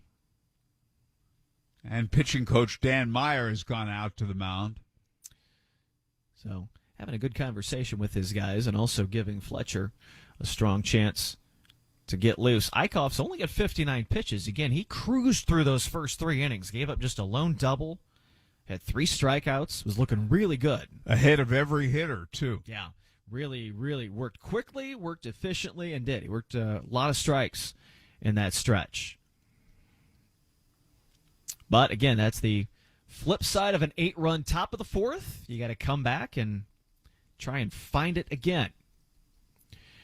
So there will be no complaints for that 8-run inning, but Eichhoff's got to find himself a way to get out of it here in the 4th. Palacios, the third baseman, drops another one in low. Richie does a nice job to keep that one in front of him. Some of these pitches like that one, here you have the bases loaded. You want to throw a strike, and he missed way low and outside with that pitch. It's hard to believe. And that was after a 4-ball walk to the batter prior. Just got to try and find the strike zone here. Dancing around a bit. 1-0. This one slapped down the line left field. Base hit going all the way to the corner. Going to score at least a couple of those runs on there. Long way to chase it down there for Smith and Jigba. 3 Saints come in. RBIs on the board for Palacios with that double, and St. Paul comes right back with 4 of their own here in the 4th inning. So he threw a strike. He threw a nice pitch, but it was a batting practice strike. And went as far as it could down there into that left field corner. No problem bringing in all 3 of those runs. And so very quickly, the Saints have turned things back around into keeping it interesting here in the bottom of the 4th inning. Couple of walks started it off, and then the big double there from Palacios gives him 13 RBI on the season. Godoy, the catcher, goes after a curveball, got out ahead of it, though, and chopped it foul to the right side to start off at 0-1. Going to try and let Eichhoff work his way out of this 4th inning. He's only at 63 pitches. And again, when you've got a 9-run cushion coming into it, 9-4 even now, not really any panic time for Indy. No balls and a strike. One misses up and away. 1-1. Godoy doubled his first time up. He was the only base hit the first time through the order for St. Paul. Batting average of .250 on the season. Runner at second, Palacios takes himself a pretty sizable lead there. Cruz is floated in behind him there. He's hanging around at second base. Eichhoff delivers, misses outside again.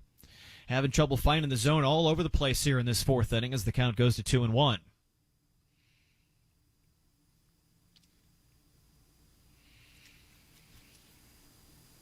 Jared retired the first 8 batters he faced tonight, but ran into some trouble as he got cold here in the fourth. That one up, popped up, and back. Nice high heater on that one. Got Godoy to chase it, and it's 2-2. 8 runs in the top of the fourth for Indy. St. Paul comes back with 4 here in the bottom, so a full dozen on the board here in the fourth. 2-2 with 2 out. Kicks, fires, that one again, just misses. I tell you, Eichhoff's had a couple of pitches that have looked pretty good from the angle that we get to see on the broadcast here. But being that TV camera's just slightly askew, puts that just off the plate. So 3 balls and 2 strikes now. Full count with 2 outs. Palacios leads off second, pops him up. High heat on that one. That's going straight back. And they'll reset at 3-2. I have news for you. You may be ordering a midnight snack tonight. We're going to have to see who's open late after this one. Again, we'll have another 7-inning contest to follow. Doubleheader here on a Wednesday night as they make one up from a snow out 6 weeks ago. 3-2 again. Got him swinging there, and Eichhoff able to get out of that and finish it off. St. Paul puts 4 on the board, though, and a couple of crooked numbers here in the inning. We will go to the 5th with the Indians leading the Saints 9-4. Hello, this is Joe Cordell. Cordell & Cordell is a firm that practices family law exclusively. We focus on only one area of the law to maximize our strength and effectiveness as advocates for clients that have everything on the line: their homes, retirement, savings, and most importantly, their children. We're the partner our clients count on. If we can be of help to you, give us a call. Schedule an appointment with one of Cordell & Cordell's Indianapolis area attorneys. 101 West Ohio Street, Suite 1100, Indianapolis, Indiana, 46204. Americans don't trust big media. That's why millions have made the switch and watch Newsmax. They even use the free Newsmax app on their phones. They watch the Newsmax team with Rob Finnerty, Eric Bowling, Diamond and Silk, Huckabee, Rob Schmidt, and more. Newsmax is on all major cable systems. If your system doesn't carry it, call them and demand Newsmax. More than 20 million Americans have made the switch to Newsmax. Make the switch today. You won't go back.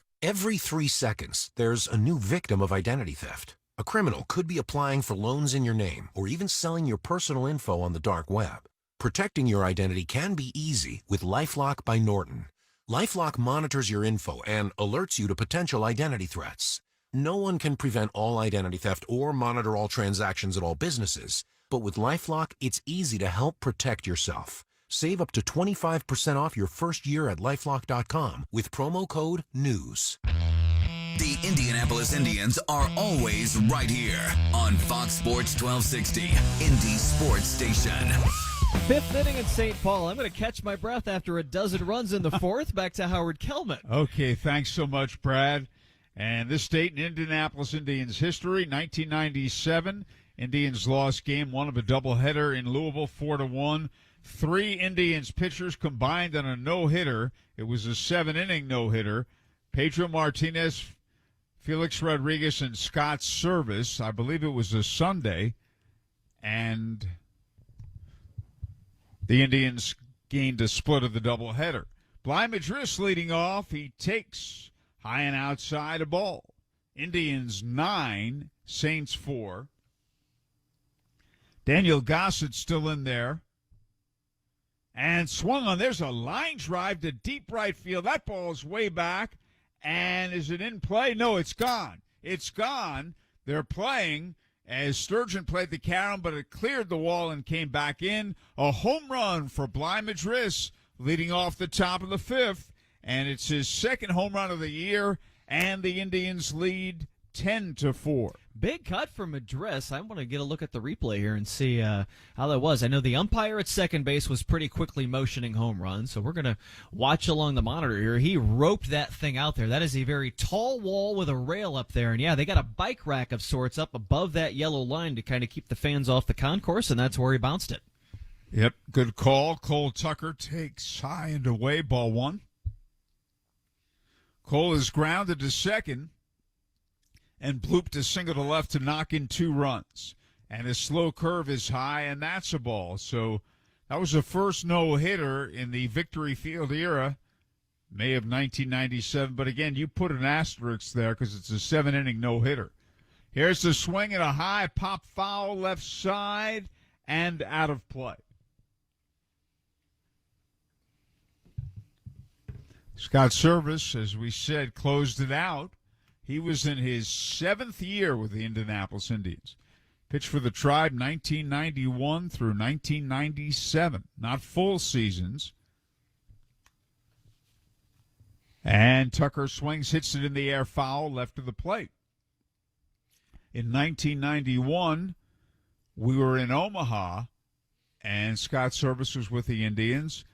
And I got back to the hotel, and I saw him, and he's all excited. I said, "What's up?" The right-hander sets and delivers. Swing and a miss. Struck him out on an eye-high fastball. One away. Now Jamie Ritchie, who's grounded out, knocked in a run with a single to center and scored. He said, "Howard," he's all excited, "I'm going to Japan." And he was very happy, chance to make some money. And then he said to me, "I'm 6'6", and a breaking ball low and away, and a lot of those people are short. This is going to be just like going to a foreign country." Those were his words. Scott was a great character, is a great character. Fun player to watch, great personality over the years. I can recall him as a youngster.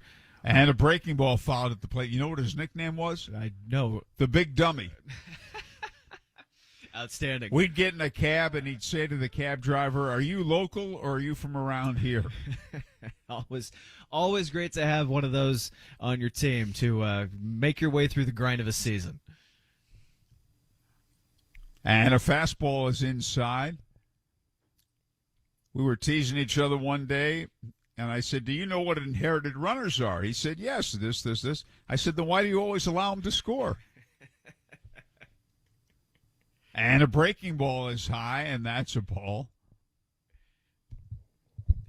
Jamie Ritchie, activated today, veteran catcher, AAA Reno a year ago.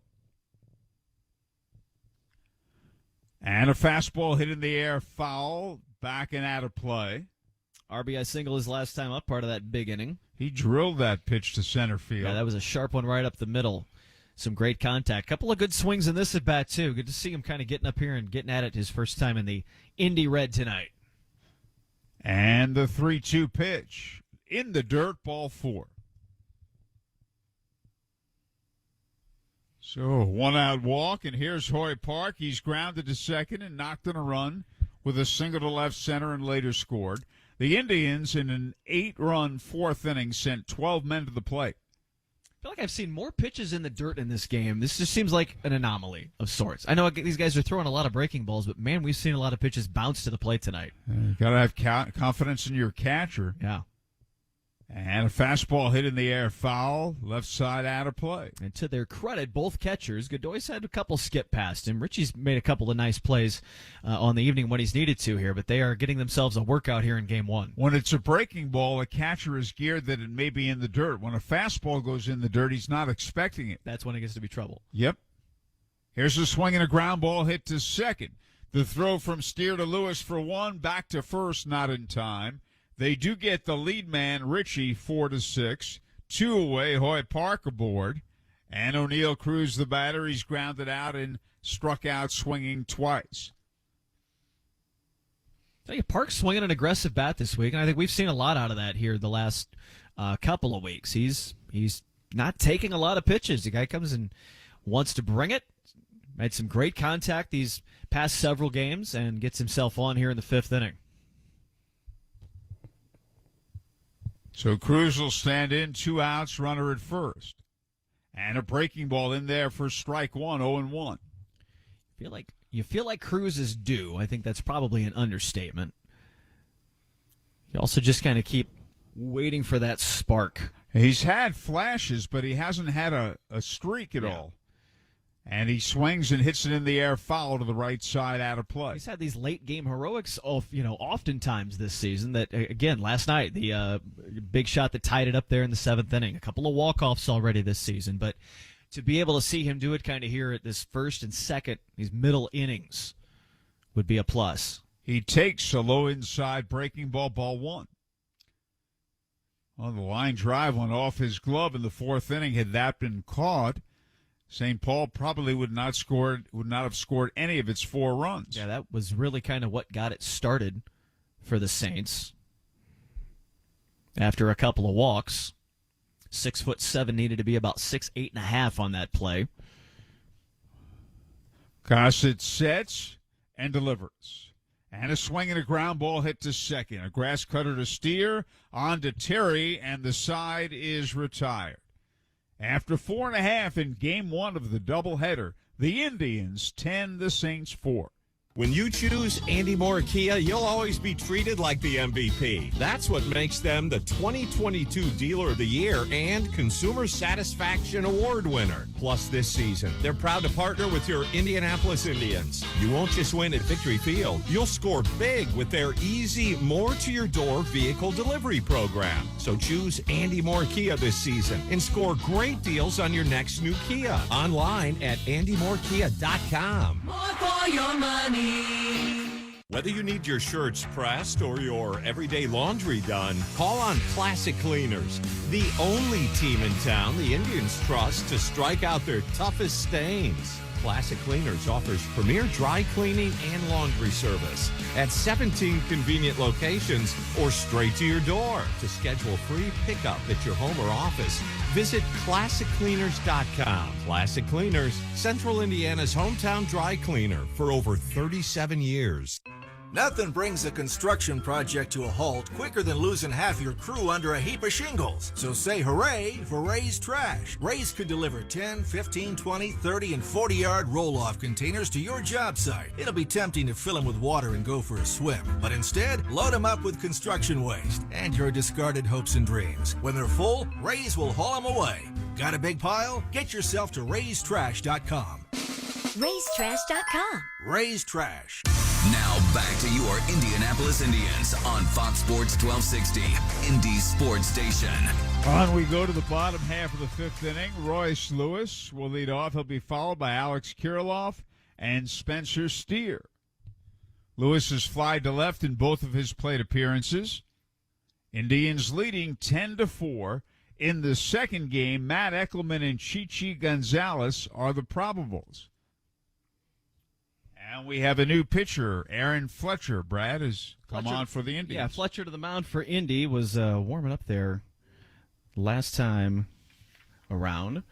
Check out his numbers here. The 1.50 ERA on the season as he steps in here in the 5th inning. Good outing for Eichhoff by and large tonight, but got himself just a little bit of trouble there in that 4th inning after the long delay. Fletcher coming in, his 6th appearance. 6 innings prior, just 1 run, 2 walks, 3 strikeouts. And his first pitch to Roy Lewis grounded sharply up the middle into center field. A base hit for Royce Lewis, leading off the bottom half of the 5th. Well, hello, new guy. Quick hack right there. Lewis someone right up the middle. He was the only Saint not to hit in that 4th inning as they sent 8 to the plate. And here's what I can tell you. These batters have not seen a lot of just fastballs here tonight. They have been dancing around all sorts of off-speed stuff. So you bring some of these pitchers in out of the bullpen that just start throwing, I won't say regular pitches, but regular pitches. And these guys are going to be ready to hack. Alex Kirilloff, the batter. He swings, hits it in the air, short left field. And Cruz goes back and makes the catch. And there's one away. Put out to the shortstop. Lewis remains at first. Kirilloff had struck out and walked and scored previously. Kind of cuffed him on the hands with that one. Got it off the inside part of the bat, and just to the back edge of the infield, Cruz was able to track that one down. Spencer Steer, the batter, fly to right and walked and scored. Indians 10, Saints 4, bottom of the fifth. Game scheduled for 7, the first of a doubleheader. And a breaking ball high outside, ball 1. Matt Eckelman, Chichi Gonzalez. The probables in Game 2. We'll have some Fox Sports programming for you between games. And a fastball, and that appeared to be right over the heart of the plate, right down the middle. Called a ball by Tom Hanahan, and I can't tell you why he called it a ball. Sometimes if it's borderline, you can say, well, it's high, low. Wow. That pitch was right over the heart of the plate. Right at the belt as well, so I'm with you there. I can't quite tell. Here's a swing and a foul back. Yeah, we were having the conversation kind of during the break there that I'll jump in and add a little bit of that here in the bottom of the fifth, that these strike zones often, particularly with these younger umpires, I think is probably the valid point that we were making back and forth, have just seemed to tighten up a little bit. Not as liberal as perhaps these older umpires are. It's because of technology. Yeah. And here's the swing and a bouncing ball foul. Umpires are concerned if they call a borderline pitch that some perceive to be a ball, a strike, they'll be criticized. Yeah, there's such the analysis pitch by pitch. I mean, I can sit here on my tablet right now and watch these things come across and frame up with a little box on the thing, and everybody can kind of follow along on that. And a breaking ball line to right center field. It's in there for a base hit. And Lewis will stop at second. And with one out, St. Paul has runners at first and second. And the batter is Jake Cave. He's struck out and lined to center. Hitter's kind of night tonight. Everybody is getting a chance to put the bat on the ball. Well, you're right, although it wasn't that way for the first 3 innings. Yeah, they got themselves, Eichhoff had a good start, and we kind of know why he needed to reset. It seemed for the Indians, it was that, looking at the third time through the order against Balazavic, that really set him off there in that fourth inning. Lefty versus lefty, time called. Indians 10, Saints 4, the bottom of the fifth. 2 men on, 1 man out. Jake Cave, 0 for 2. And the left-hander Aaron Fletcher stretches. Runners lead. And there's a swing and a miss, strike 1. And they had called an automatic ball on Aaron Fletcher, pitch clock violation. So now the count is a ball and a strike. I believe that's 4 of those we've seen tonight collectively. And a breaking ball outside a ball. We had a pitch clock last year, but they weren't enforcing it.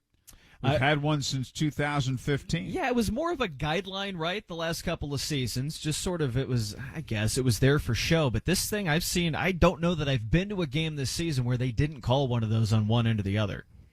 And the pitch swung on. Ground ball back to Fletcher. He's got it. Throws to second, 1. Tucker to first. Double play. Side retired. 1-4-3. And that's all. And at the end of 5, it's the Indians 10, the Saints 4.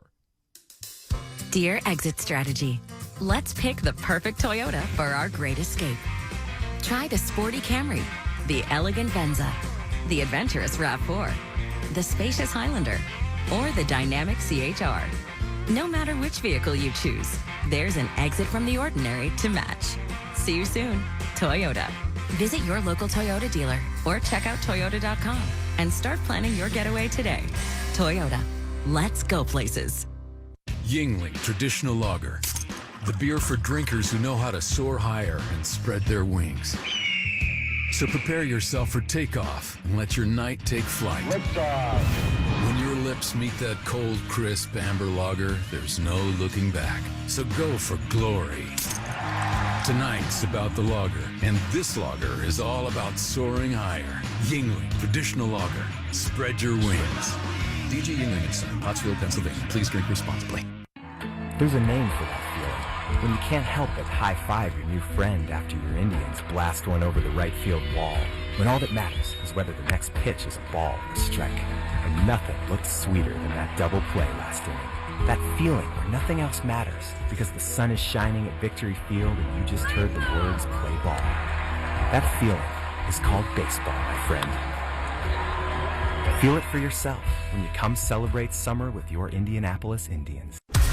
back to the Indianapolis Indians on Fox Sports 1260, Indy Sports Station. And we go to the top half of the sixth. And, Brad, we want to thank you before I introduce you for the great coverage you give the Indianapolis Indians. You're out here often.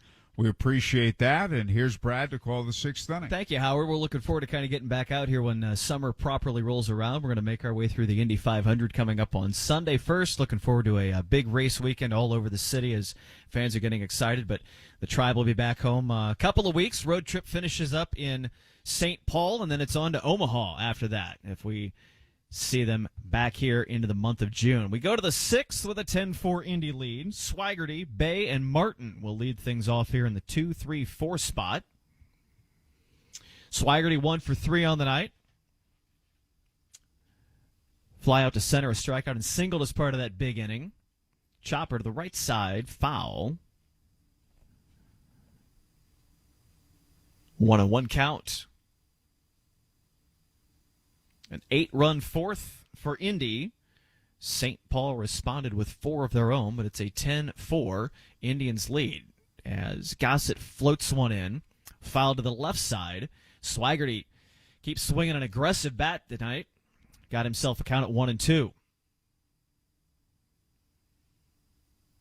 10 runs, 9 hits for the Tribe so far. Curveball outside, 2-2.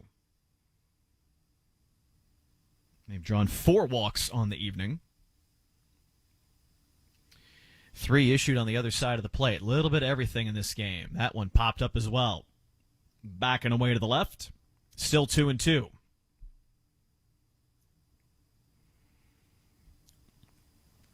.244 batting average on the season. Indians in the Road Reds tonight.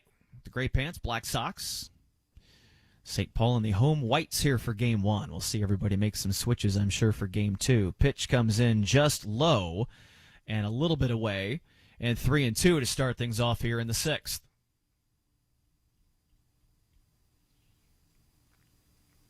Third pitcher of the game for the Saints. Gossett gets him there. Nice little slider comes in. Swing and a miss. Swiggerty down on strikes for the second time tonight. The first out here in the 6th inning.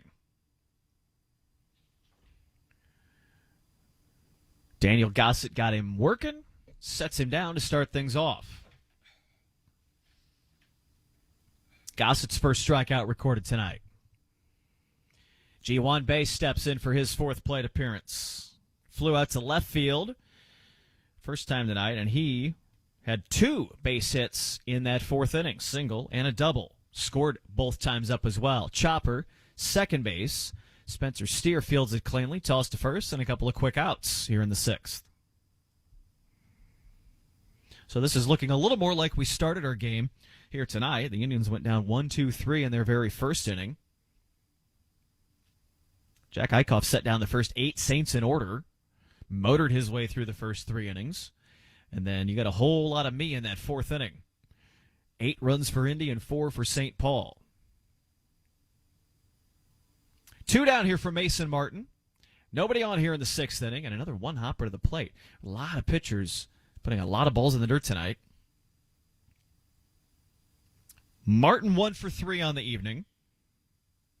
Also singled in that 4th inning. Had an RBI to go with it as well. Another one bounces in. That's low and in for 2-0.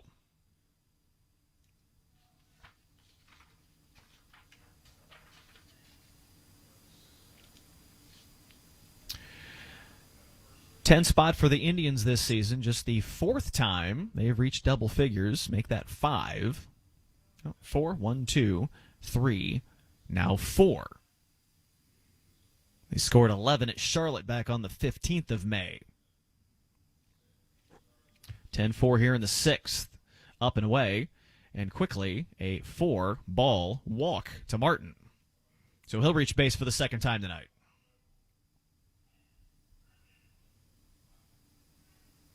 Gossett issues the walk here with 2 outs. Kenneth Smith and Jigba now. He also has walked twice tonight. He scored each of those times earlier. Bats with a runner on here in the 6th. Big cut behind it, though, and it's 0-1. And we're going to look at some fans in St. Paul. There are fans on the outfield concourse with a large tarp with elastic straps on it. I am very curious at what that will be. Nice pitch there, right down the middle. Cuts in for 0-2. 2 down, runner on top, 6 and a 10-4. Indy lead. Gossett kicks, fires. Smith and Jigba off the end of the bat. Bloops one to center. That's going to drop in. A one-hopper in front of the center fielder. Kanan gets his first hit of the night. Martin to second base. 10th hit of the evening here in Game 1 for the Tribe. And a couple of runners on. Give Bly Madris an opportunity to hit. Speaking of that outfield concourse, he laced one off the bike rack just above the wall in right field his last time up for his second home run of the season. See what he does here with 2 on and 2 out in the 6th. Takes a look at that first pitch and another one at the knees that, much like many we've seen tonight, from just sitting here watching what we're watching, I'm calling that a strike, but I'm not wearing a black shirt and a face mask, so it will be 1-0. That one drops in. That one is a strike. Bly is just as confused as the rest of us. It's 1-1. First and second with 2 down. Gossett working quickly here in the 6th. That one's same as the last one. Pops it in and called strike for 1-2.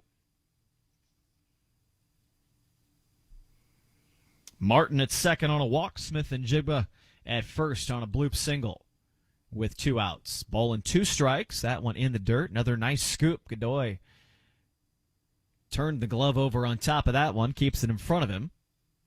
Runners hold. Count to 2-2.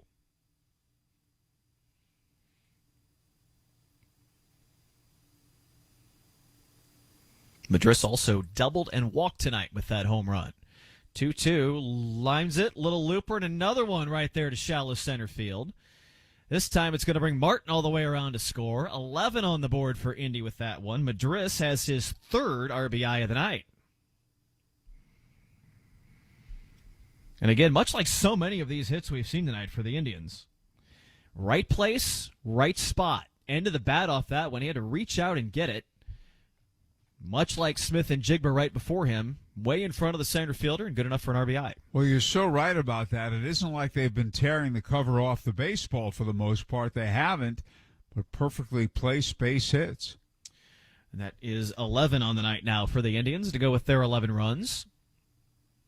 Cole Tucker now 1 for 3 tonight. Couple of RBI on his single in that big inning. Struck out his last time up.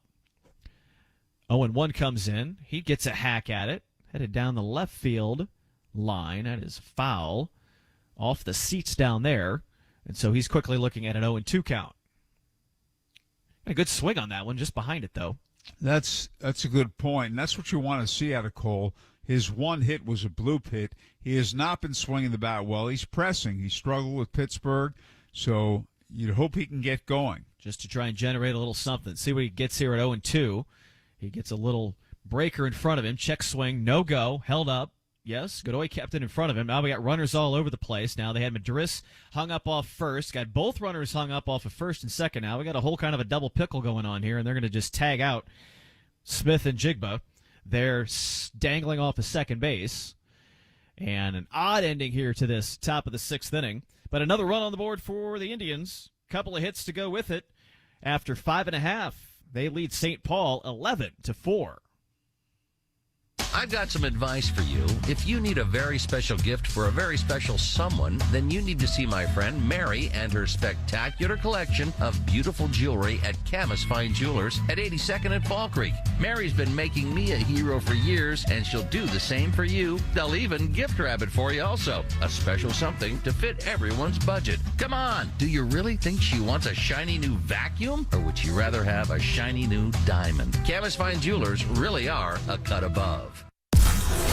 WNDE, WFBQ, HD2, Indianapolis. We are Fox Sports 1260, Indy's sports station. People always tell you what not to do. Don't drop the ball. Don't strike out. Don't throw a curveball. At IUPUI, find out what you can do. You can step up to the plate. You can swing for the fences. You can knock it out of the park. You can at IUPUI. IUPUI. Fulfilling the promise. Failed sump pump? Flooded basement?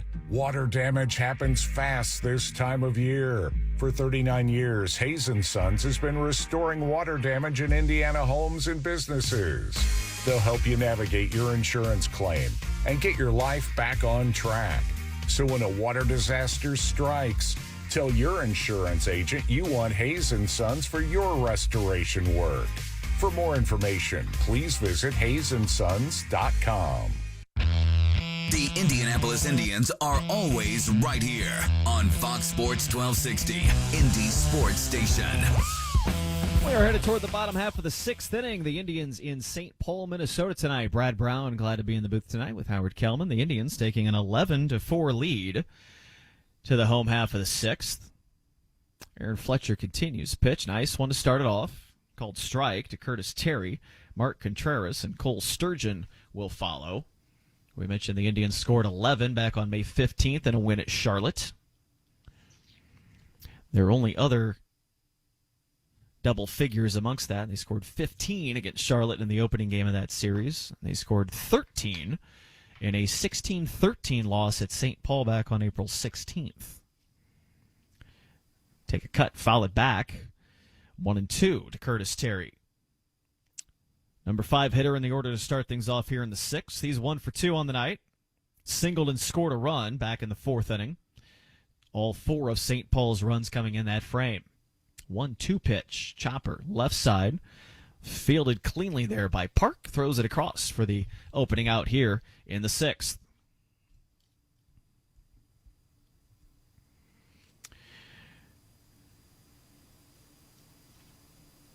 That'll bring up Mark Contreras. Grounded out to the second baseman and flew out to left field in his first 2 showings of the night.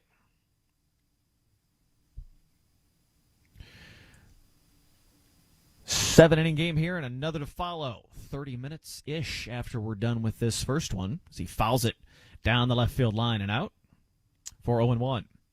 Again, the makeup game from a snow out back on April 14th. That whole series that the Indians played up in St. Paul was in some wintry conditions. And a little check swing. He'll get rung up on that one. And an 0-2 start. A drizzly 50-degree night tonight up there in central Minnesota. Beautiful part of the state, though. Minneapolis-St. Paul area. Dynamite Sports Metro. Built some great facilities up there over the last 10 years. Fouled back and out. Target Field, home of the Twins. Great spot downtown. The Vikings' new U.S. Bank Stadium is just a gem up there. To me, the disappointment, and Target Field's a beautiful ballpark, you're right, is that they don't have a retractable roof. Yeah, that is, I'll tell you what, the first part of the season is little chopper back to Fletcher, and he easily tosses over the first for that second out. Listen, the Minnesota fans up there, and I've learned this by just over the years of absorbing, being in the Big Ten, and you're around sports enough, you get it.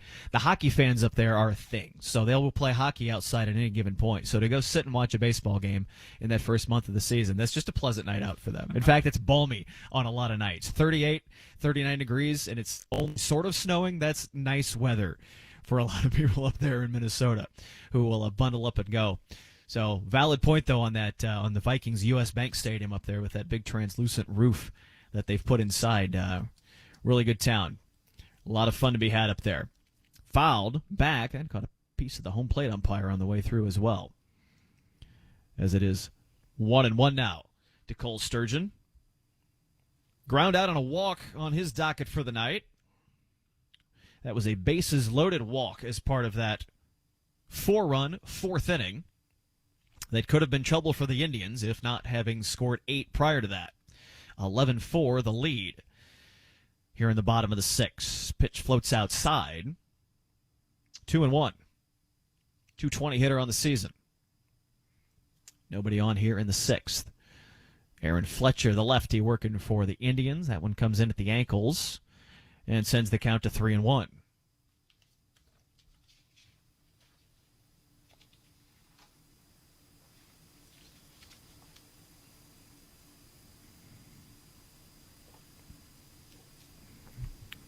Fletcher again. Pitch, chopper, second base. Tucker on the run. A little underhand flip, and that'll be a quick little finish to an easy 1-2-3, bottom of the 6th. We'll head to the 7th. Indians in pretty good spot with an 11-4 lead in St. Paul. Looking for a fun, inexpensive night out? Royal Pin. Go bowling at any Royal Pin Leisure Center. Have fun bowling in a smoke-free environment. Royal Pin offers many bowling, food, and drink specials. And to reduce your waiting time, go to royalpin.com and make your online bowling reservation today. For the Royal Pin Center nearest you, call 465-8484. Royal Pin. Bowling, bowling. So I've been thinking about this whole do more thing. More steps, more reps, more pain, more... And I've been doing some reflecting. I'm reflecting right now, babe. Mm-hmm. And you know, maybe there's more to less. Grind less, worry less, do more less. I think I'm gonna get a lot more out of it. 90 calories, 2.6 grams carbs. That's Corona Premier. Why is Elements Financial like a bank, only better? One reason is we are here for you both near and far. We're proud to be respected locally and accessed globally. You are likely to see us at your own workplace. Elements is based in Indiana, yet accessible from anywhere. And overall, we're helping you to be smarter with your money in any situation. Visit us at elements.org to learn more reasons we are like a bank, only better. Federally insured by the NCUA. Now back to your Indianapolis Indians on Fox Sports 1260, Indy Sports Station. We go to the 7th inning of Game 1, and I go back to Howard Kelman. Okay, thank you so much, Brad. We have another game to follow this one. Each game in doubleheaders, scheduled for 7 innings. Indians leading 11-4 here. Cole Tucker will lead off. He is 1 for 3, a bloop single to left that knocked in 2 runs. Daniel Gossett's still in there, and the pitch is way high, ball 1.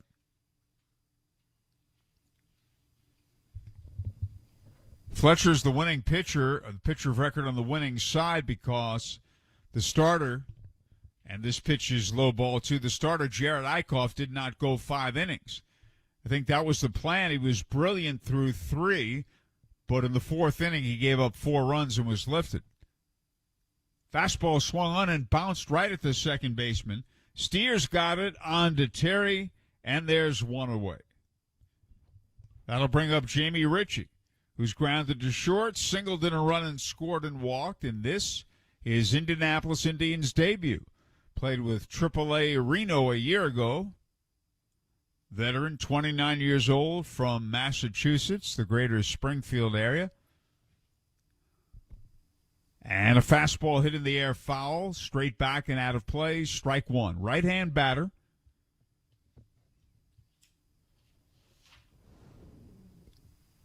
.6'2", 205 pounds. And he takes a strike at the knees on a fastball, 0-2. Indians 11, Saints 4, and we're in the top of the 7th. This one misses in the dirt, a ball. About 55.5 feet on that one. It's the old 55-foot curveball. Man, we've seen so many balls short of the plate tonight. And a breaking ball hit high in the air to left center field, playable. It's going to be the center fielder, Contreras, who makes the catch, and there are 2 away. And that'll bring up Hoy Park, who's 1 for 3. Tell you, we won't see Richie in Game 2 tonight, as they're gonna switch catchers. Both teams will for the second game of this. Nice debut for him, though. I like what I saw at him here this evening, and I think we got some good things to come in the weeks ahead if he's a regular part of this. Okay. 2 men out, nobody on. Hoy Park, a left-hand batter, takes the ball way high, a fastball that missed, 1-0.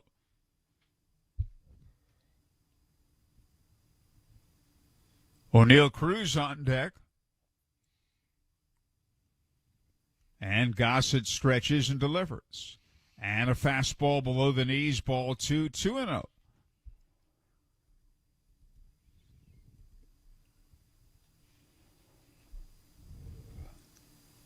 2 men out, bases empty in the top of the 7th.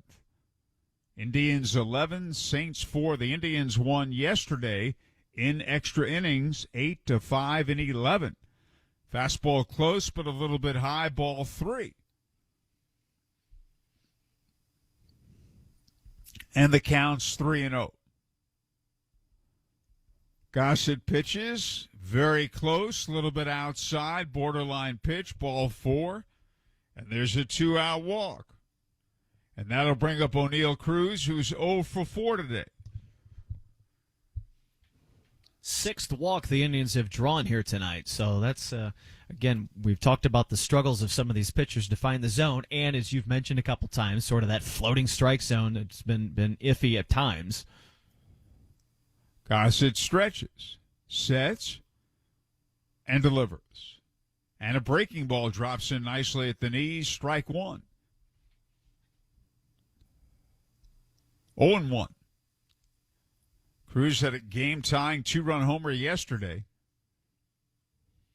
The right-hander's pitch, swing and a miss. Pitch below the knees, strike 2.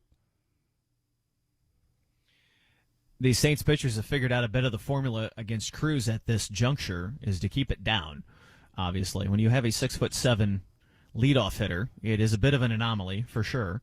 As the catcher Godoy is taking a look at his glove hand, he has a little bit of something going on there. He has a little protective glove under his main glove, making some adjustments.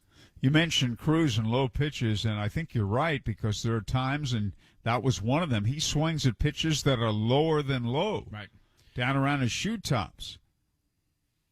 They change speeds on him. He takes a changeup a little bit outside, ball 1. It was close. 1 ball, 2 strikes. The kid is an athletic marvel, but it's just got to take some adjusting for him to kind of figure out what his body can and can't do at this level. And he checks his swing at a breaking ball that appeared to be in at the knees, called low ball 2, and Gossett's very upset. Now, that was good discipline there. He held back on that one, so I will give him credit for watching that. And I think Gossett had a little bit of an argument for it because that looked like it was down the middle. Yeah, it was at the knees, yeah, I think. I think so.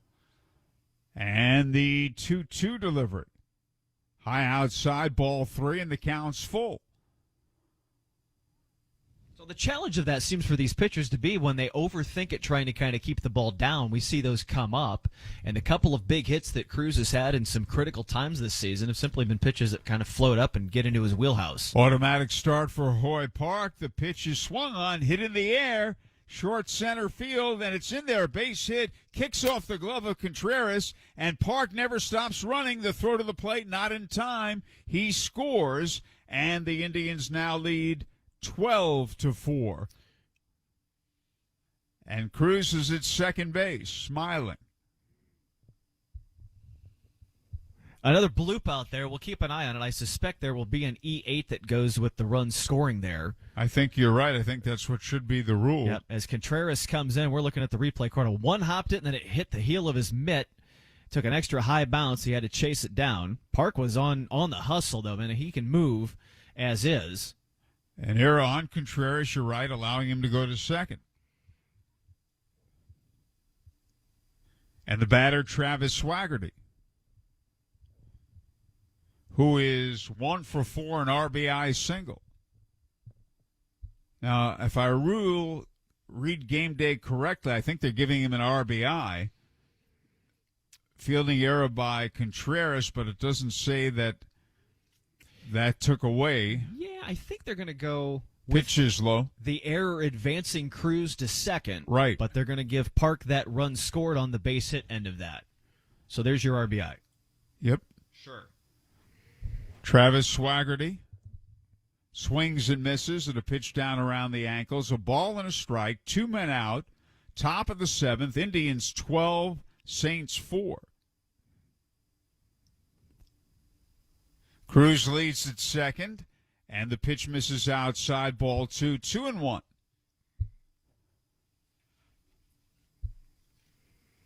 I will point out Cruz is the only Indians player that hasn't scored tonight. So if we could bring him around here, it would make for a nice even box score in this game. Everybody with a run scored, at least one. Pitch is high and away, ball 3. 3-1.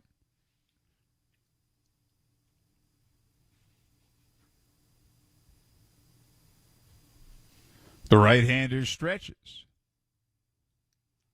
And the pitch is swung on. Ground ball in the hole. Base hit right field. Cruz rounding third, heading home. He'll score. You got what you wanted, Brad, and the Indians now lead it 13-4 on an RBI single by Swaggerty. There you go. Travis again. Travis had a nice aggressive bat here tonight. He hacked that one right between the right side of the infield. I think that everybody except wait a minute. Everybody except Kanan Smith and Jigme, you can double check it, has knocked in at least one run. Let's take a look here. I think, yeah. I'm trying to think. I have to look and see if Bay had an RBI on that double. That feels like he did. Yeah, that's an RBI there. I forgot that one. I think you're right. Yeah, I'll stare at my digital box score, and it looks like that seems to be the case. Ji-Hwan Bae, the batter. The Saints look like they're headed toward visit to the mound and perhaps another pitching change here in the top of the 7th. We'll see if they're going to let Gossett ride it out here with 2 outs, try and get that last out. But 13 runs on the board, second best of the season for the Tribe. Sydney Bello, the pitching coach, goes out there. Ji-Hwan Bae, the batter. And Gossett stays in the game. The Indians now ahead 13-4 in the top of the 7th. And all this coming after 2 were out and nobody was on. 2 runs are in. And it started with a walk. And the pitch misses in the dirt, ball 1-0. As often it does. I will update your box score, Howard. Cruz did not get an RBI on that. They didn't? Earlier. Okay. They did not. So they scored that run on the error. So he and Smith and Jigba have a 0 in the RBI column. But the 7 others in the lineup have accounted for RBI tonight. And the pitch is high, a ball. Game day does not distinguish on that. They don't tell you when an RBI is given, when one is not given. And I just saw the way they wrote that. I thought they were just ruling Cruz to second on the error. But anyway, thanks for checking, Brad. Yep. Here's a high fly ball, foul, left side, out of play. That's why I only casually score when I watch baseball games, because there are people who are paid full-time and know the rules far more than us. Well, it's good if an official scorer reads the rule book, because Yeah. there are things in there he may not know. Correct. Give the kid an RBI. And there's a ball lined. It's a fair ball, a base hit down the left field line. And going over, that's a base hit for Bay. And Swaggerty goes to second. Bay's 3rd hit of the night. Just some great contact on that one. Sharply past the third baseman. And the batter is Mason Martin.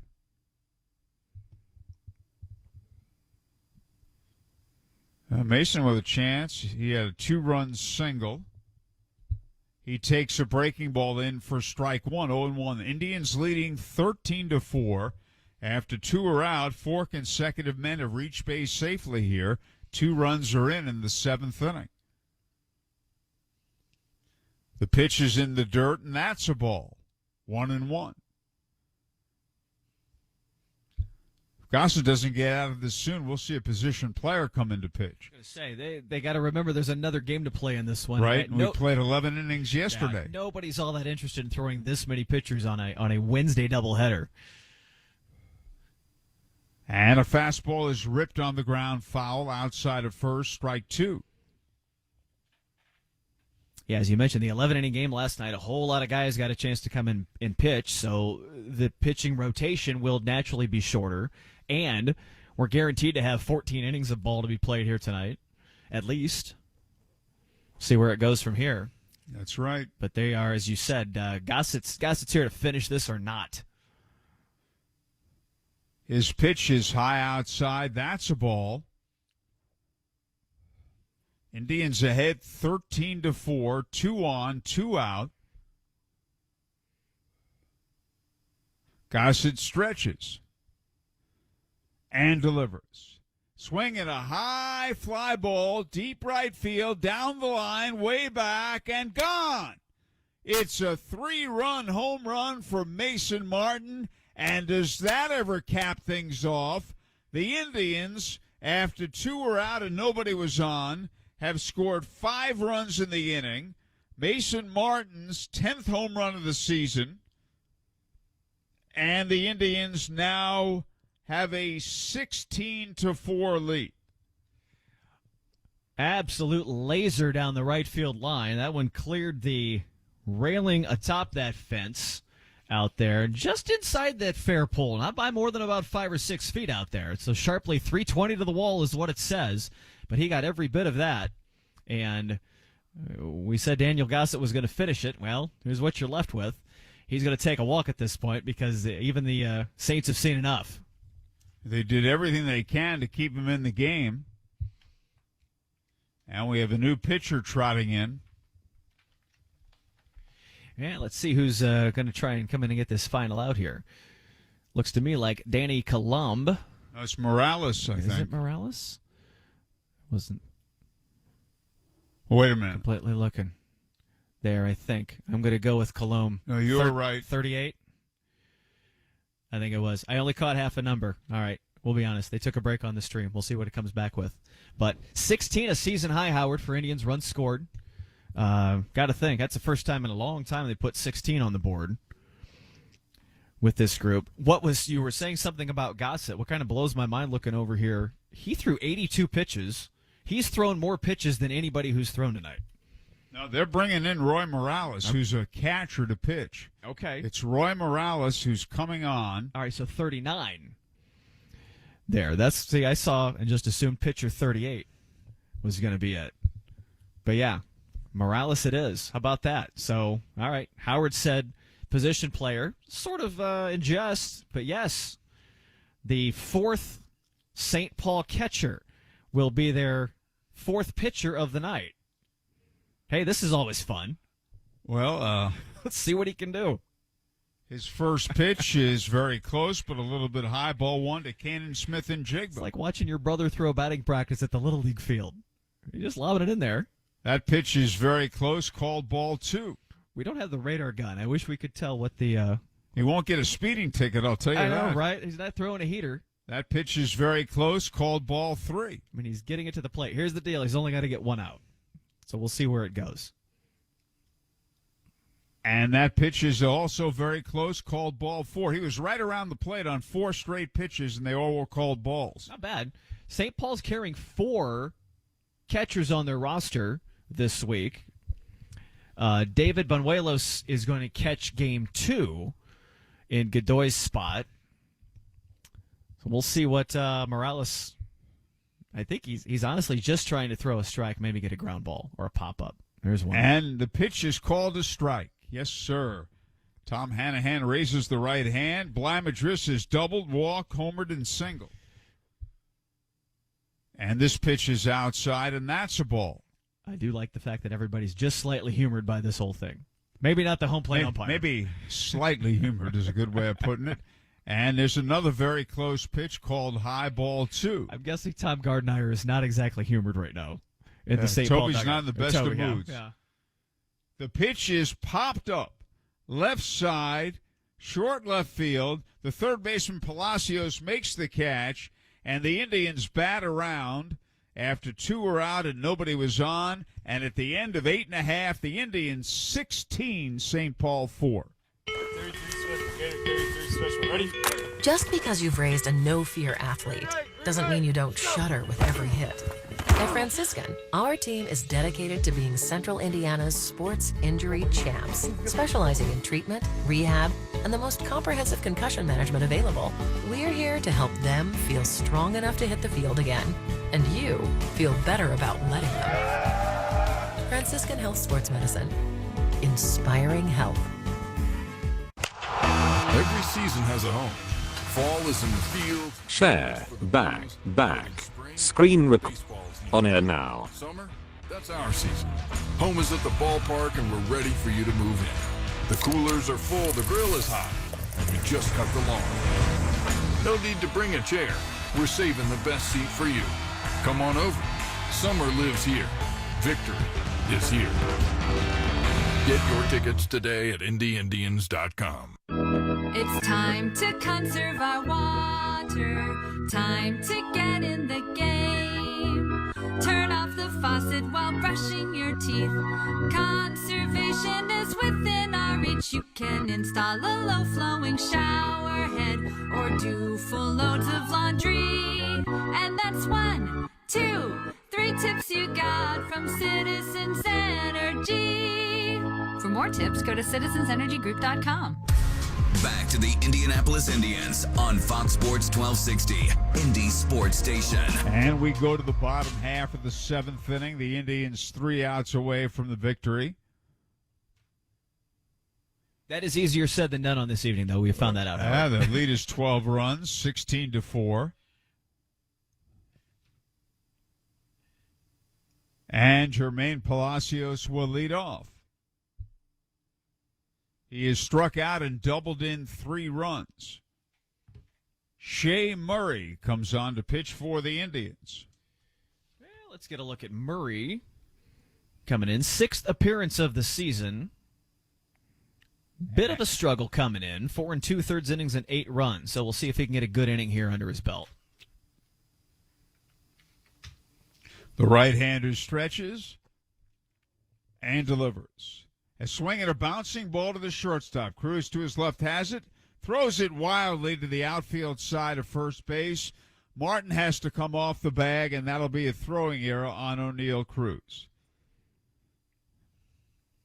A little bit wide on that play over there, but I will have to look and see what happened there. I think he might have just gotten his momentum going in an odd direction, or just, I don't know. He just threw it poorly to the outfield side. Yeah. And the batter, Jose Godoy, who's doubled and struck out. Martin had to go chase that one down, and that will be an E6. And a fastball high and inside, ball 1, 1 ball, no strikes.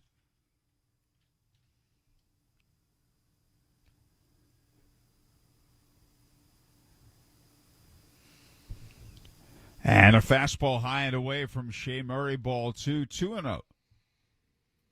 We'll give a shout to Aaron Fletcher for a couple of good innings out of the bullpen there.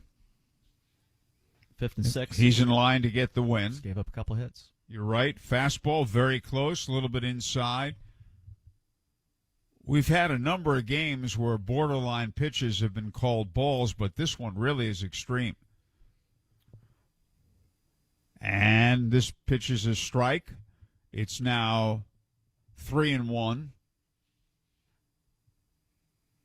Royce Lewis on deck. The right-hander stretches and delivers. Inside, he walked him. You have a 12-run lead. You just want to throw strikes and get out of here as quickly as possible. An error and a walk. There are 2 on, nobody out. Royce Lewis, the batter, fly to left twice and single to center. Yeah, this really should be an ideal situation for Murray to just kind of come and settle in here and just throw a solid inning. That's really all they're looking for here. No pressure, 12-run lead, nothing much to it, but he's kind of dancing things around here just a bit. Runners at first and second, nobody out. The right-hander sets and delivers. Way high, ball 1, 1 ball, no strikes. Murray, 28 years old, from Defiance, Ohio. It's back up in my neck of the woods. 24. Right off 24. Yes, US 24, just east of Fort Wayne, correct. And the pitch is low and outside. That's a ball. Go through Defiance on the way to Detroit. And for us, on the way to Toledo. There you go.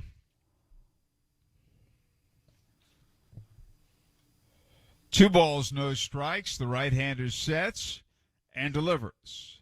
Swinging a foul back, strike 1, 2-1. Defiance, Ohio, hometown of 2006 Indy 500 winner Sam Hornish Jr. Okay. There's your nugget. Is he racing this year? He is not. He has moved on to just being a family man. His racing career has come and gone. But I remember going to Defiance for the celebration parade the week after that race in 06. It was quite the thing. How cool is that? It was neat. The 2-1 pitch is fouled to the right side, out of play. Strike 2, 2-2. 2 on, no one out. Bottom of the 7th. The game scheduled for 7. The Indians ahead 16-4. Fly Madris and Mason Martin have homered. And the 2-2 pitch, way high with a fastball, ball 3. Murray has kind of a 2/3 delivery of not quite sidearm and not quite over the top is what I'm seeing. And I'm not here to explain pitching mechanics by any means, but things just don't look quite as smooth as you'd like to see out of him. Trying to find something. The 3-2 pitch is reached for and foul. That was way outside. Would have been ball 4. Grounded foul to the left of the plate. Yeah, Lewis knew he went chasing after one there. A little frustrated. Give the batting gloves a little zap. Adjust a little bit of everything he's got going on there and see if any of that changes things up for him. Indians leading 16-4 in the bottom of the 7th. 2 on, nobody out. The right-hander stretches and delivers. Oh, time is called just as he was about to pitch.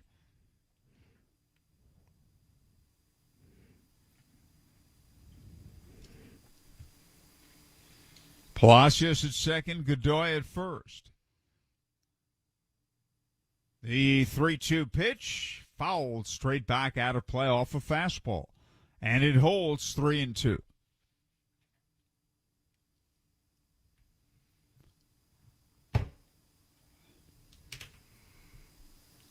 Runners lead first and second. The Indians 3 outs away from their second straight win in this series.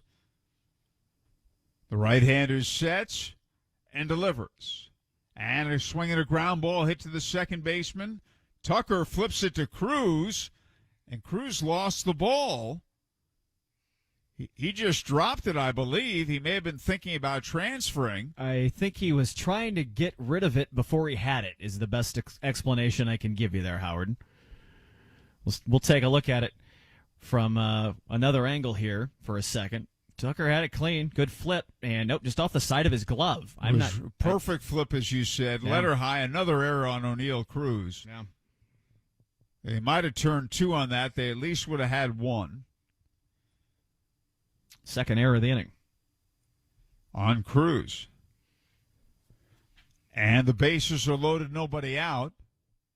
And Dan Meyer, the pitching coach, goes out to the mound, and this certainly is not Shea Murray's fault. No, you feel for Murray on this because he's had a couple of opportunities here to get some outs. In fact, 2 they, in theory, could be out of this inning by now. But at least a couple of outs on the board. And his shortstop has done him no favors here. So the base is loaded, nobody out. Alex Kirilloff, the batter, he struck out, walked, and popped up. And the pitch is outside, ball 1, 1 ball, no strikes.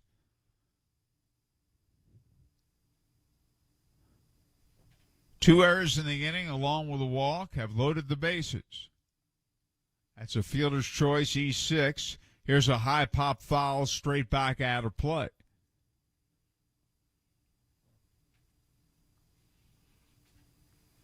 Bottom of the 7th, the Indians ahead 16-4.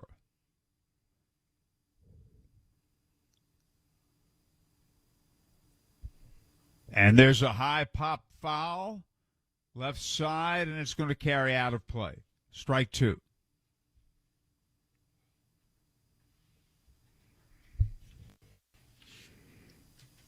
Looked like Park gave chase over there. Maybe that might have been toward the first or second row, but fell into the seats. These teams played a 16-13 game that the Indians were on the wrong end of back in April 16th up north. Let's hope it doesn't get to that. I don't think that's going to happen. Right? I don't want to be that guy, but these teams have scored some runs previously this season to this extent.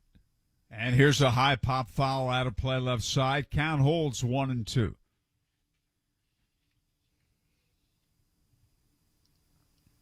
Spencer Steer on deck.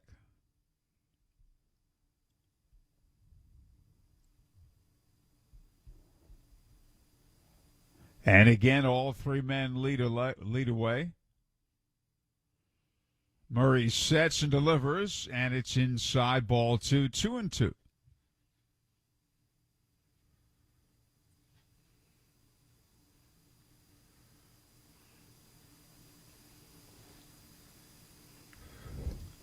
Murray stretches and delivers. Swung on, fouled, straight back out of play. It holds at 2-2.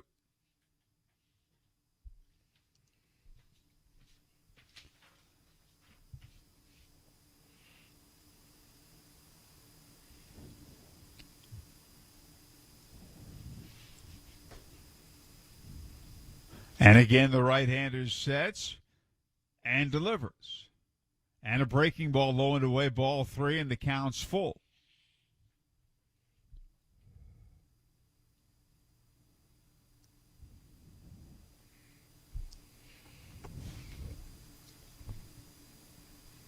And the 3 runners lead. The payoff pitch is a big bounding ball hit to second. Tucker's got it, flips to Martin at first for the out. A nice play by Tucker, who had to play that ball aggressively, charge it, and get the first hop. Had he not done so, it would have been a hit. So Kirilloff out 4-3. Give him an RBI as Palacios scores. Godoy to third, Lewis to second, 1 away. It's now the Indians 16 and St. Paul 5. Tucker getting the out that he can get easiest right there. There was no sense in trying to do anything fancy because that ball was chopped way up there. He did a nice job of tracking it down, but important first out here to try and wrap this up. Spencer Steer and a fastball way in on him, hit him with a pitch ball. He appears to be okay.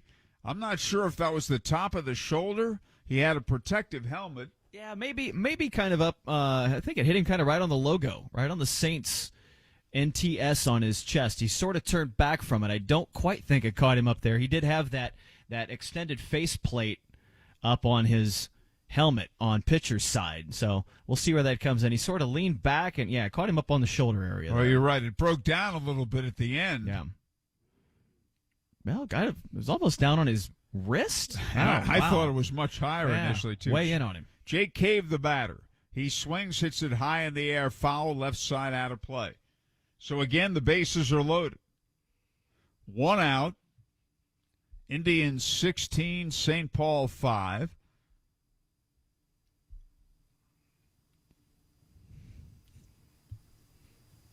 Murray stretches. All 3 men play. Lead away. The pitch is lined in a base hit to right center field. That'll probably score 2 runs. Yes, it does, and it's now the Indians 16, St. Paul 7. A 2-run single to right center for Jake Cave. Scoring Godoy, scoring Lewis. He drilled that ball. Yeah, fastball right up the middle. Nothing too complicated about that.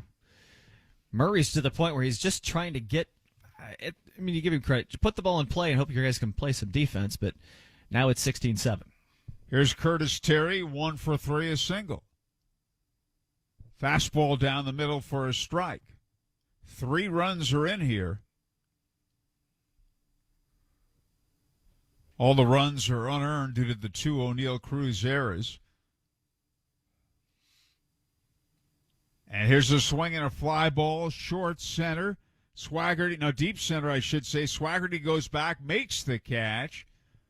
And there are 2 away. Swaggerty hauls it in.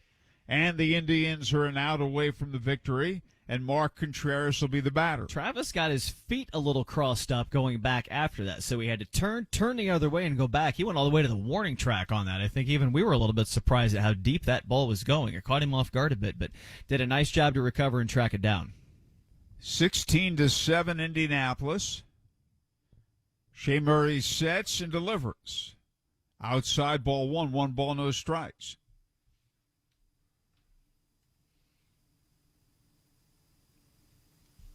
Cole Sturgeon on deck. And this pitch misses inside, and that's a ball.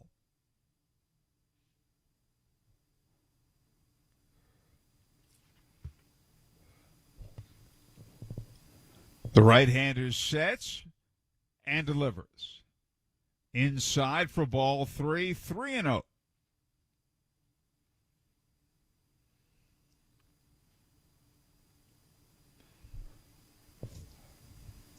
Murray stretches and delivers. Way high, ball 4. He walked it.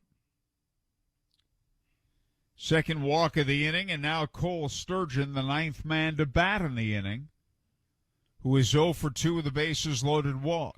This is kind of the same situation we saw in the top of the 7th. You got a pitcher struggling, and you've kind of worked your way a little ways down the roster, but you've got another game ahead of you tonight. And then you're right, I'd like Murray to finish this up. 4 more in the series after that. And a fastball is a strike, belt high, outside corner. Indians ahead, 16-7, 2 down in the 7th. Game scheduled for 7.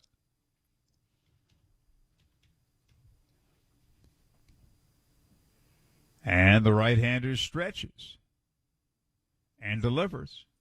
Fouled at the plate. And that either got Ritchie or the plate umpire, Tom Hanahan. A little bit of both, I think.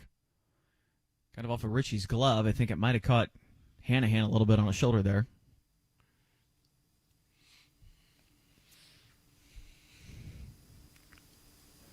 Murray sets and delivers. Way high, and that's a ball. 1-2. The one thing we're seeing from Murray, he doesn't work particularly well when he's ahead in the count. I think he's rushing things a little bit. Given pitch clock and the whole thing, we've been over this, but I think he stresses a little bit when he can just relax up in the count. And the pitch is drilled to right center field. That's in there for a base hit. Bobbled momentarily by Madris. 1 run scores, 2 runs score. And the Indians now lead 16-9 on a 2-run single to right by Cole Sturgeon. Contreras goes to second. And Jermaine Palacios, who reached on an error to start this inning, will be the batter. Well, not a lot of games where you're going to wander yourself into a Wednesday evening and see 25 runs. Wondering if the Colts season started early. Yeah, but here we are, right? Yeah, up a touchdown in the 7th. Listen, this is why you feel good when you put up 8 in the 4th. Palacios fouls it back. 10th man to bat in the inning. And he hits one in the air to right field in the corner. That ball's way back. It bounces off the wall. Madris plays the carom. Contreras comes in to score. And Sturgeon goes to third. It's a single and an RBI. And it's now 16-10. Jose Godoy, the batter. He has doubled, struck out, and walked. I'm pretty sure they made the over on the betting line tonight for Game 1. We bank some of these runs for Game 2, or can we turn Game 2 into just like a 3-inning shootout tonight? We're going to play another 7. We might see more position players pitch before we're done tonight. And Godoy takes inside, ball 1-0. The Indians need just one more out, and they've needed that for quite some time now to win this game. Godoy fouls it back on the screen. Strike 1, 1-1. Nathan Kirby is getting loose in the Indians' bullpen.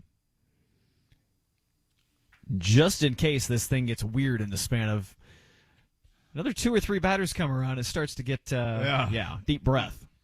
16-10 Indianapolis. Here's a swing and a miss. Strike 2. Foul ball held on to by Jamie Ritchie.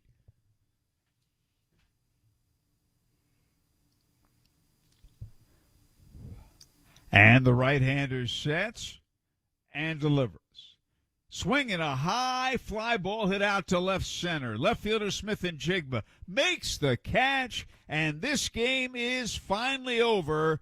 The Indianapolis Indians win their second in a row in this series. They win the first of the doubleheaders 16-10. We'll be back with Indians postgame extra on Fox Sports 1260 WNDE.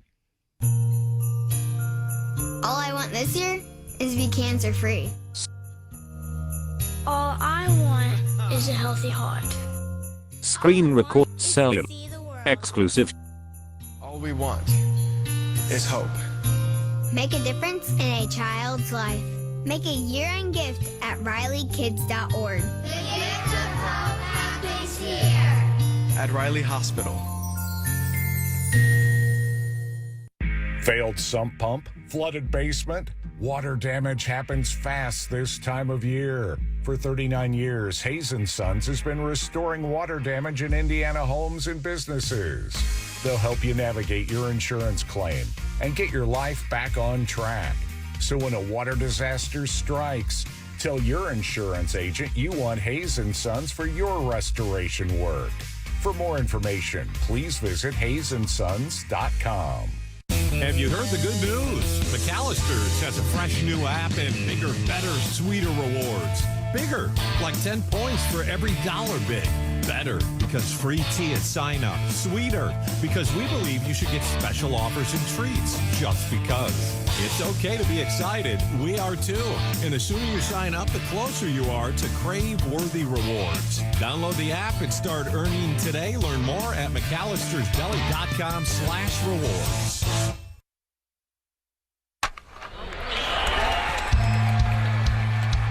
Time now for the Indianapolis Indians postgame show. Powered by Royce Trash Service, Peterman Heating, Cooling, and Plumbing, and by Toyota. And now, back to the ballpark on Fox Sports 1260, Indy Sports Station. And the Indians win the game 16-10, the first of a doubleheader. 16 runs, 15 hits, 2 errors. For St. Paul, 10 runs, 8 hits, 1 error.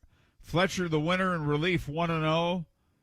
Balazavic, the starter and loser, 0-2.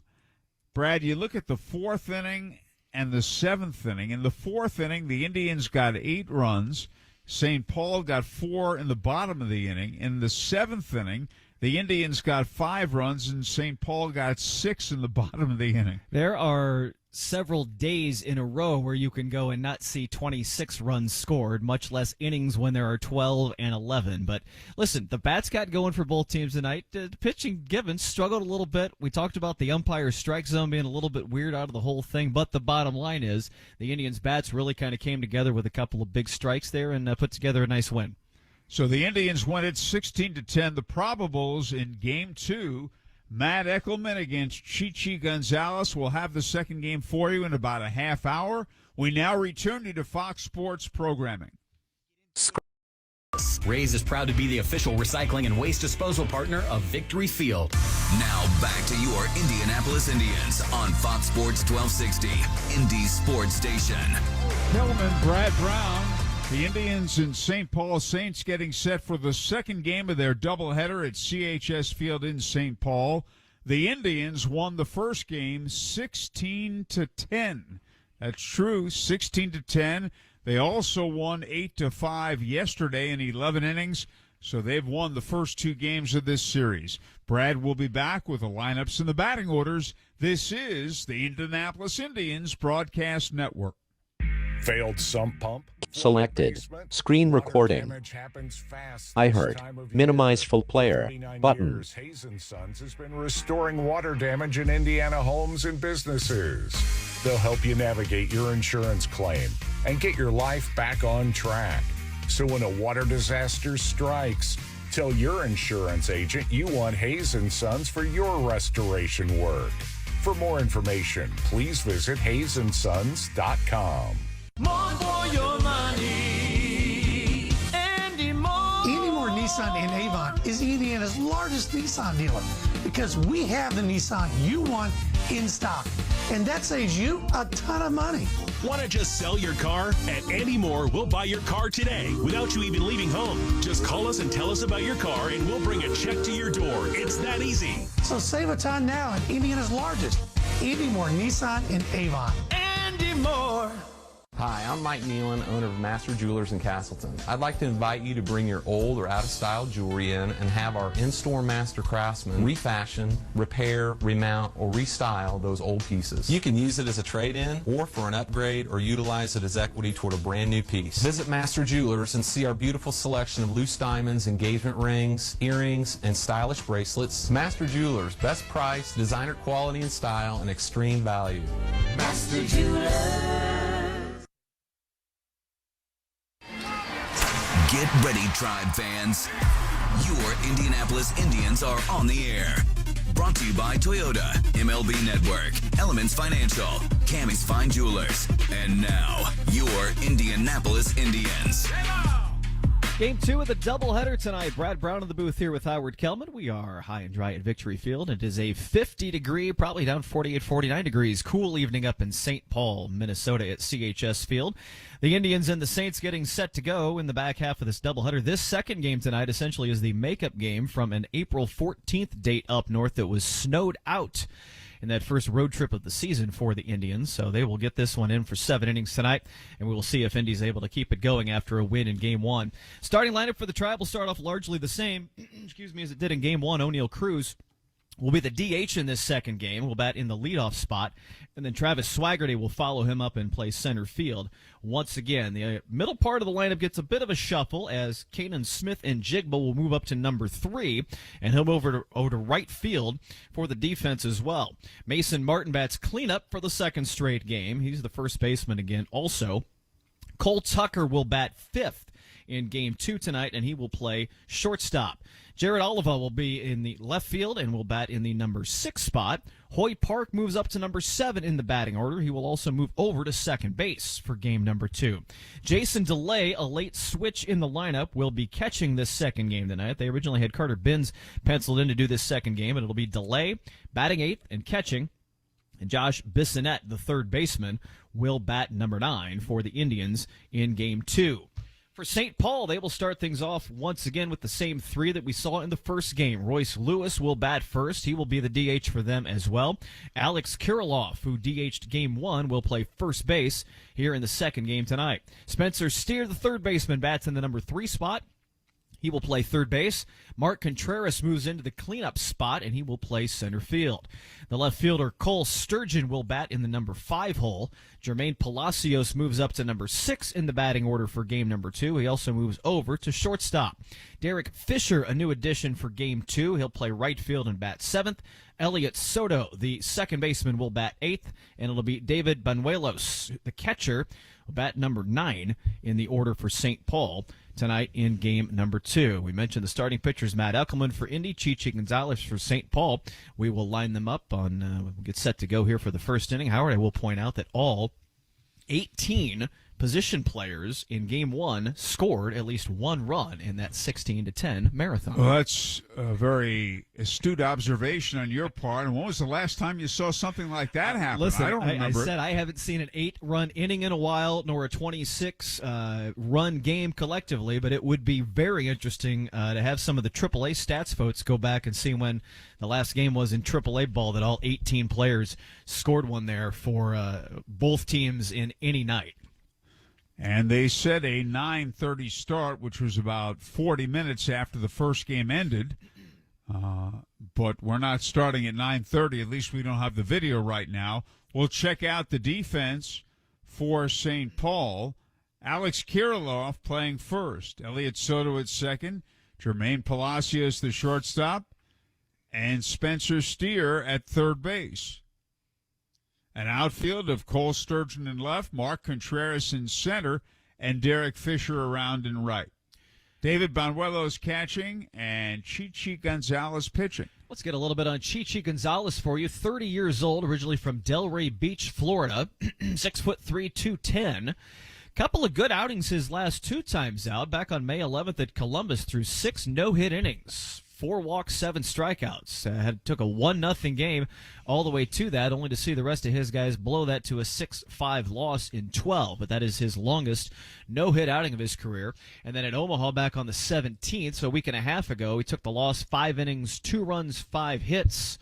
Struck out a couple in the first couple innings, finished with 6 Ks on the night. He also got a win in relief against the Indians in that past series on April 17th. 3 no-hit innings out of the bullpen to close that one down. Looking at it real quick, I think he threw 6, 7, 8 in that one. But anyway, 2-2 record on the season with a 3.45 ERA. So we will see what he is able. This is his 60th career AAA start, and the first time he started against the Tribe in his AAA career. Brad, we got a revised Indians lineup, and I told you Jason DeLay was catching. I thought that was the only change, but I think there are others. Okay. So I'll give you what I have right here. All right. And here it is. Go for it. We'll take a peek here. What's going on? We got Cruz Swaggerty. Cruz is at shortstop. Yep. Okay. Then we did a little defensive switch. That's where we are. All right. That moves Bly Madris then to the DH spot in the 7 hole in place of Park. So we'll put Madris there. DH. All right. So Cruz Swaggerty, Smith and Jigba. And then it will be Martin, Tucker, Oliva, Madris, DeLay, Bissonette. So there's your switch. Okay, thank you. And Excellent. to my knowledge, the St. Paul lineup is the same as we were given earlier. All right. So we're about ready to go. Chichi Gonzalez ready. O'Neill Cruz will lead off and start things off. In the first game, he went 1 for 5, a bloop single that knocked in a run, committed 2 errors, and there was another play he should have made 2. And he'll try to bounce back in this second game. And Gonzalez has completed his warm-up tosses. And Cruz will stand in. The right-hander's ready. The windup, the first pitch of the second game. Looked to be a strike, but called inside, ball 1, a borderline pitch, belt high. The second game underway at CHS Field. And the 1-0 delivery, and that, too, appeared to be over the inside corner, called ball 2. Mark Stewart calling balls and strikes. Brennan Miller umpiring at first. Tom Hanahan, the third base umpire. And the 2-0 pitch. Swung on and bounced foul to the right of the plate, strike 1. It will be interesting to see how Stewart does with his strike zone. We talked much about Hanahan in that first game that called what I would venture to call a tight strike zone. Most certainly tighter than we're used to seeing. So we'll see if game 2 goes a little differently. And this pitch misses low, ball 3, 3-1. St. Paul with the blue jersey tops and the white pants here. Another look for them in game 2. And the all grays for the Indians in the nightcap this evening. And the right-hander's pitch. Strike at the knees, and the count's full. Fastball. A little TC trim to commemorate the hometown Minnesota Twins on the sleeves of the St. Paul team tonight. And the right-hander's 3-2 pitch. Swung on, hit in the air, foul, left side out of play. It holds at 3-2. Travis Swaggerty on deck. Kanan Smith and Jigba to follow. I believe O'Neill might have cracked a bat on that last one. Inside out, he goes for a new stick. 3 balls, 2 strikes. Just the start of things. And the payoff pitch. Swung on, sliced in the air to left field. That'll fall for a base hit. Moving toward the line is Sturgeon. He has it. Pivots and fires it back in, and O'Neill Cruz opens the second game with a single to left. That's a little more of what we were talking about in game 1 that you want to see about O'Neill. Be able to fight off a couple pitches, find when they're kind of inside out, a little opposite field with it.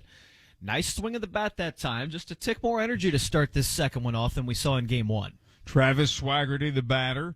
In the first game, he went 2 for 5, a couple of RBI hits. The right-hander sets, Cruz leads away. And the pitch swung on. Ground ball hit to second. And it is bobbled, picked up by Soto. The only play now first to Kirilloff for the out there. Cruz advancing to second. Catch a break there with O'Neill taking off because that was a pretty easy double play ball. Had the second baseman handled it properly, but he got himself a chance to advance the runner there with Cruz being aggressive. So 4-3, 1 away. And that'll bring up Kanan Smith in Jigba batting third in this one. He hit 5th in the first game. And he had a single, walked 3 times actually in that first game. And he takes a strike at the knees.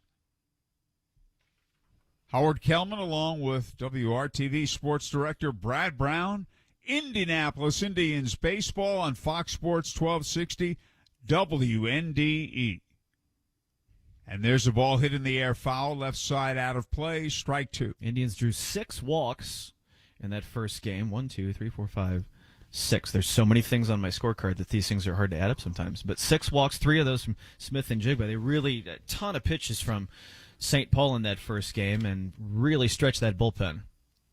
Cruz leads at second. The right-hander sets and delivers. Swung on a big bounding ball to deep shortstop, and there is no play. Palacios was shading to the bag at second. He went to his right. He had no play. Cruz advances to third, and an infield hit for Smith and Jigba. That was trouble all along for Palacios. Smith and Jigba looked like he was behind that pitch a little bit and took just a kind of a swipe at it. Got it to go to that side of the infield, had the shortstop going completely away from first base. Cruz was out ahead of him, so he gets to advance, and a little pop of the first inning here for the Tribe. Mason Martin, the batter. In the first game, he belted a home run. He also singled and walked. Throw to first, not in time. So the Indians, now he threw the ball away. The throw apparently was wild. An errant pickoff attempt. Cruz scores, and Smith and Jigba goes to second on the throwing error by Gonzalez, who spun and fired it over there and threw it away. Pickoff move happened. I don't suspect that Smith and Jigba was the kind of guy that needed to keep an eye on at first base, but nonetheless, an errant throw and an early error is going to put the first run on the board. 1-0 Indians. And a breaking ball is in for a strike.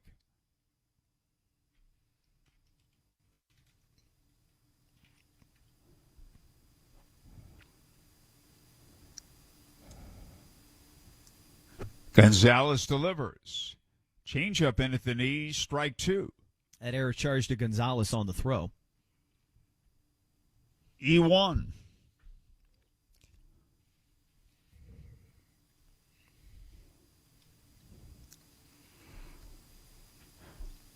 And a breaking ball, and that's a little bit low, and that's a ball.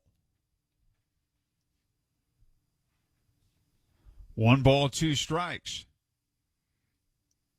Looks like there might still be a little drizzle, a little misty drizzle falling up there in St. Paul here for game 2. Gonzalez sets and delivers. Swing and a miss. Struck him out with a fastball that was up, and there are 2 away. Got Martin to chase after that one. Mason struck out his first time up earlier this evening as well. He settled in after that. He sure did. Here's Cole Tucker. Went 1 for 4 in the opener, a 2-run bloop single to left. So 2 down, a runner at second, a run in. Tucker swings, hits it in the air, foul, left side out of play, strike 1. Yeah, Gonzalez, the starting pitcher, started the season in the bullpen, made his first start on April 29th. This is his 5th start of the season. 3 no decisions and a loss prior to tonight. The right-hander sets. Smith and Jigba leads at second. A long set it is. Fastball, strike at the knees. 0-2.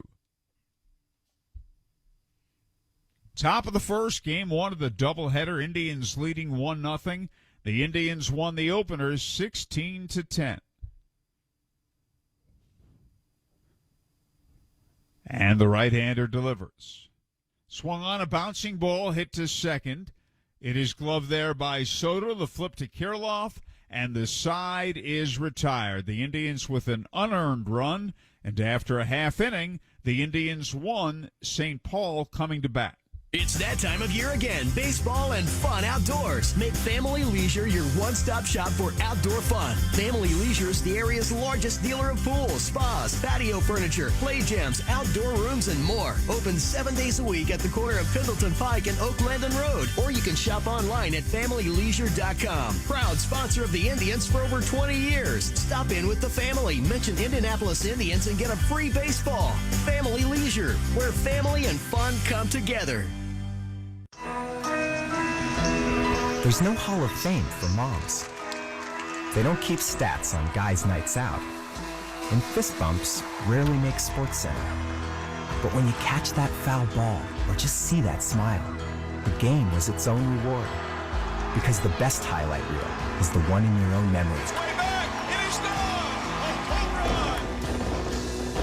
Come out and celebrate summer with your Indians and make some new memories. Home is where you plant your roots. The space you feel safest and the heart of your lifestyle. No matter where you go or what you do, it's where your day begins and ends. It's where identities take shape and relationships grow stronger. Your home is more than just a place you live.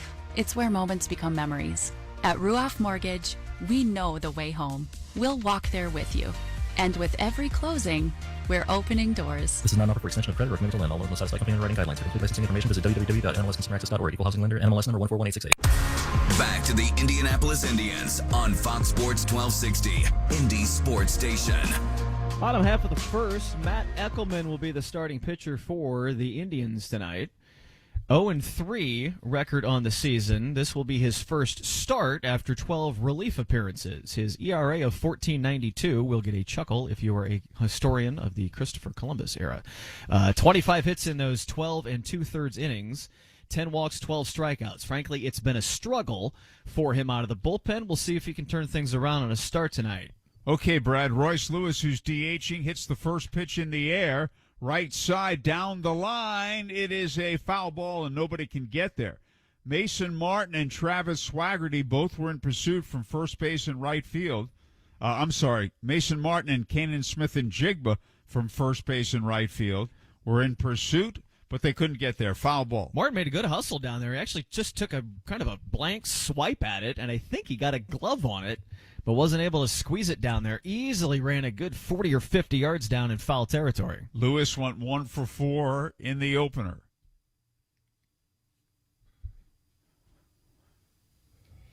Bottom of the first, Indians leading 1-0, having scored an unearned run. Eckelman's pitch. Lined, caught, a diving catch by Josh Bissonnette. And he's played an excellent third base, and he showed it again there, diving to his glove side to rob Lewis of a base hit. Right at him. Great reaction. Got himself dirty on that one because he had to go down for it. That was down toward his ankles, but that got there in a hurry. Squeeze it. Good first out. And now, Alex Kirilloff. Bissonnette at third, Cruz at short, Tucker at second, Martin at first. The Indians' infield rotation here for game 2. Pitches outside of ball. Oliva, Swaggerty, Smith, and Jigba left to right in the outfield. And again, Jason DeLay, the late addition at catcher, and for Carter Binns here in game 2. Kirilloff swings a bouncing ball to Tucker at second. He's got it. The throw to Martin. And there are 2 away, so 2 quick outs in the bottom of the first. Kirilloff in the first game was the DH and went 0 for 3. And here is Spencer Steer, who in the first game went 1 for 2, walked and was hit with a pitch. Now we're looking at that replay again from Bissonnette. He had to make a little dive to his left, actually. He got a bit airborne on that. An even more impressive play when they slowed it down at that other angle on our feed here. And a great way to start that off because that was a surefire base hit. That might have been a double if he not grabbed it. And the right-hander's pitch is a fastball over the outside corner from a strike. Eckelman, 28 years old, Shawnee, Kansas, his hometown. 36 appearances last season with Indy. Breaking ball inside a ball, and he also pitched for the Indians in 2019. 2 men out, nobody on.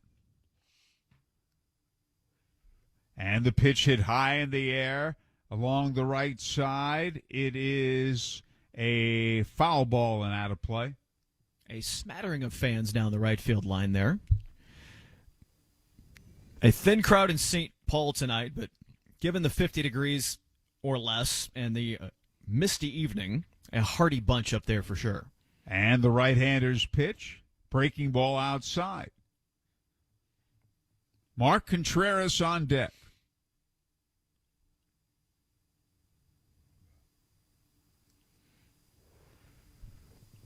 And here's a swing and a foul to the left of the plate, out of play.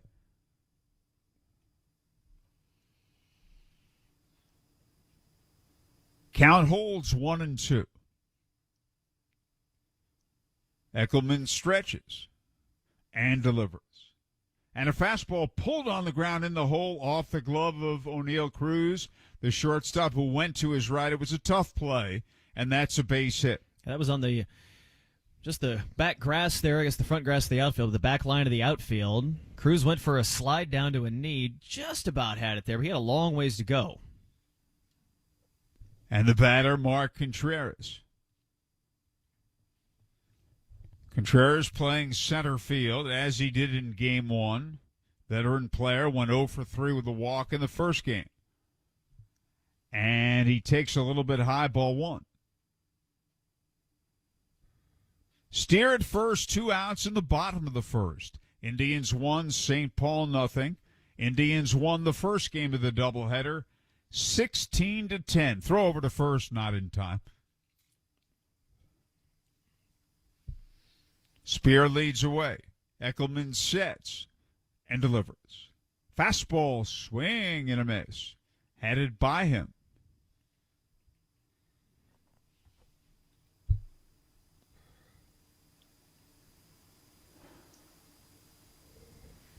And there's a swing and a ground ball. Base hit to left field to the right of Bissonnette. And it is played by Oliva. And Steer stops at second. So with 2 outs, back-to-back hits, 2 on, 2 out, Cole Sturgeon the batter. In the first game, he went 1 for 3, had a 2-run single, and also drew a bases-loaded walk, 3 runs batted in.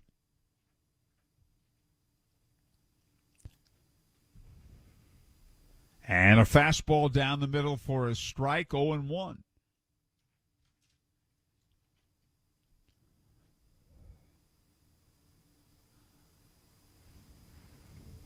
And the runners lead.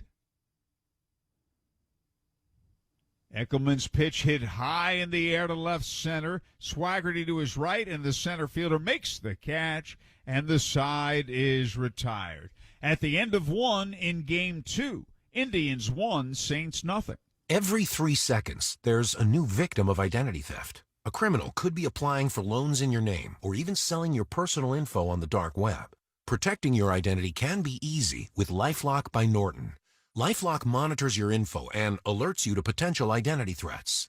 No one can prevent all identity theft or monitor all transactions at all businesses, but with LifeLock, it's easy to help protect yourself. Save up to 25% off your first year at LifeLock.com with promo code NEWS. Hello, this is Joe Cordell. Cordell & Cordell is a firm that practices family law exclusively. We focus on only one area of the law to maximize our strength and effectiveness as advocates for clients that have everything on the line: their homes, retirement, savings, and most importantly, their children. We're the partner our clients count on. If we can be of help to you, give us a call. Schedule an appointment with one of Cordell & Cordell's Indianapolis area attorneys. 101 West Ohio Street, Suite 1100, Indianapolis, Indiana, 46204.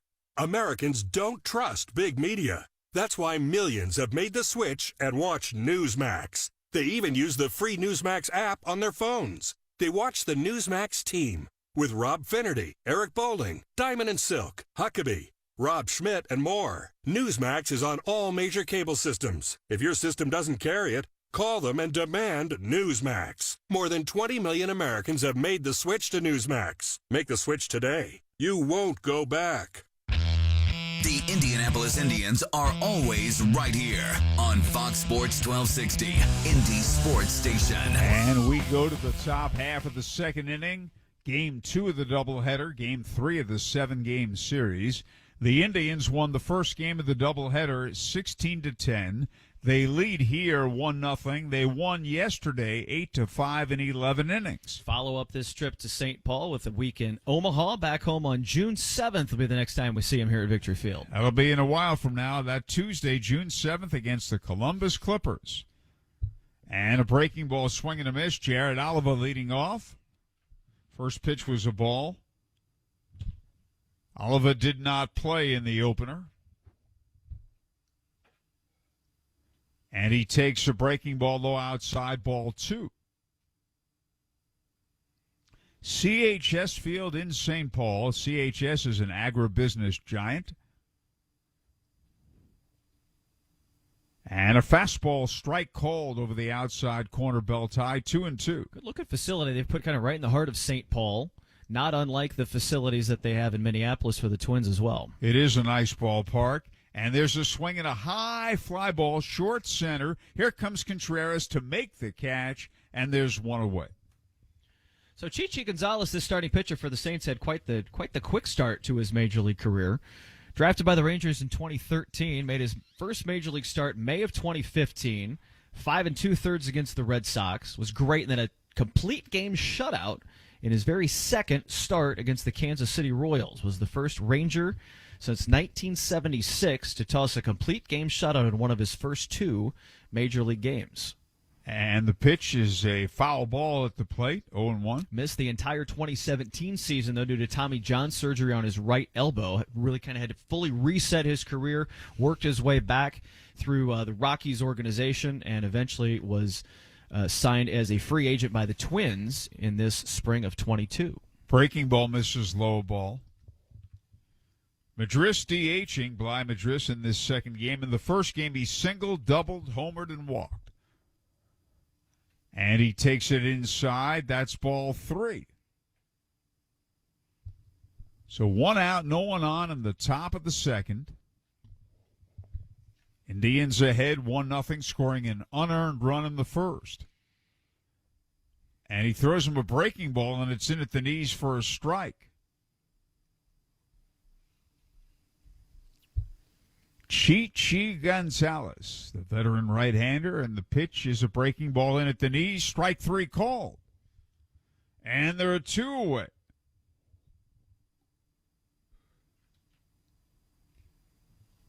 And that'll bring up Jason DeLay. He didn't play in the first game. Jamie Ritchie caught. And he hits it high in the air. Short right field. Here comes Fisher to make the catch, and that's a quick 1-2-3 inning for Rodriguez. And at the end of 1 1/2, Indians 1, Saints 0. As Central Indiana's leader in waste disposal and recycling, Raise is looking for the most talented drivers to join our ever-growing and expanding team. With a competitive compensation package, including full health benefits and 401k, Raise is seeking individuals who are looking for the opportunity to join the industry leader. Raise is also proud to provide CDL training for motivated individuals looking to build a successful career within our organization. Visit raisetrash.com for further details or call 317-539-2024 to learn how you can become part of our winning team. Raise, the only product we have to sell is service. Raise is proud to be the official recycling and waste disposal partner of Victory Field. The Biff Ward Real Estate Group, where experience and excellence meet. $1.7 billion in career sales and counting. Navigating this hot housing market takes a powerhouse team like Biff Ward Real Estate Group. Wondering what your home is worth? Call the Biff Ward Group at 317-590-7871. Biff at TalkToTucker.com. Step up to the plate. Biff Ward will get you home. The right care, the right support, the right time.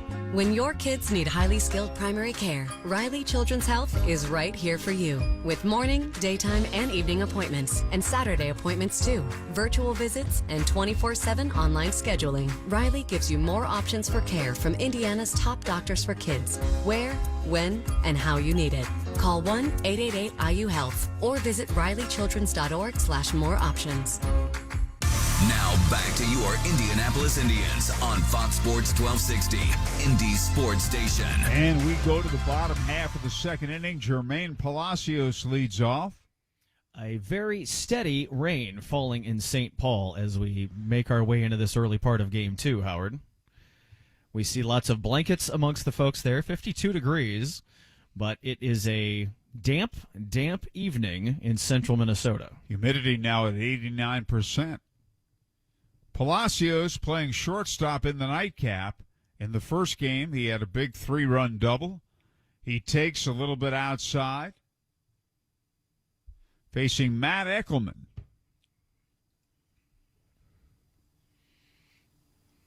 The right-hander sets and delivers. And a fastball, and they say it's a little bit inside. That's a ball. Indians leading 1-0, bottom of the second.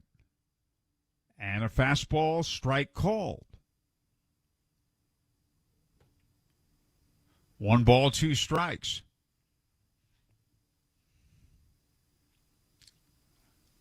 And this one is fouled high in the air to the right side, out of play.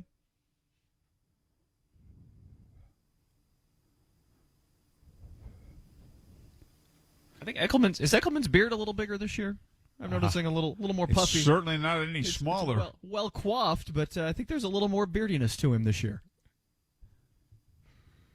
And a breaking ball hit in the air, center field. Swaggerty coming in. He's there.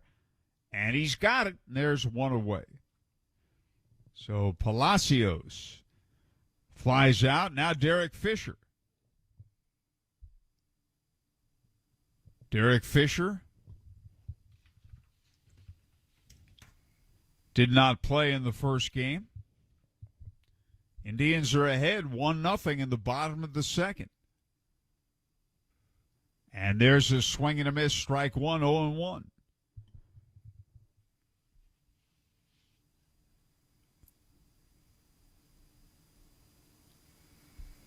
And the right-hander's pitch is a strike at the knees.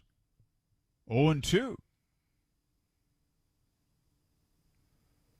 Indianapolis won the first game of the doubleheader, 16-10.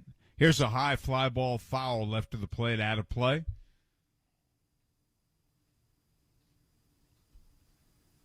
Elliott Soto on deck. Eckelman delivers. Changeup outside.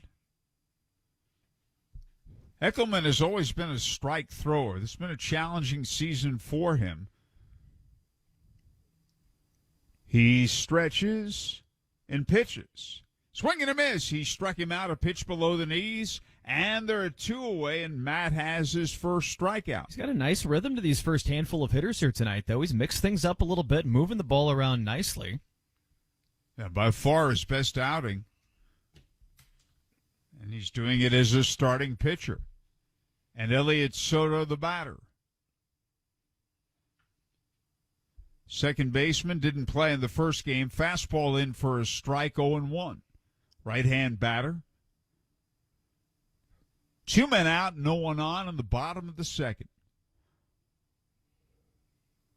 And a breaking ball, swing and a miss. 0-2. Eckelman stretches and delivers.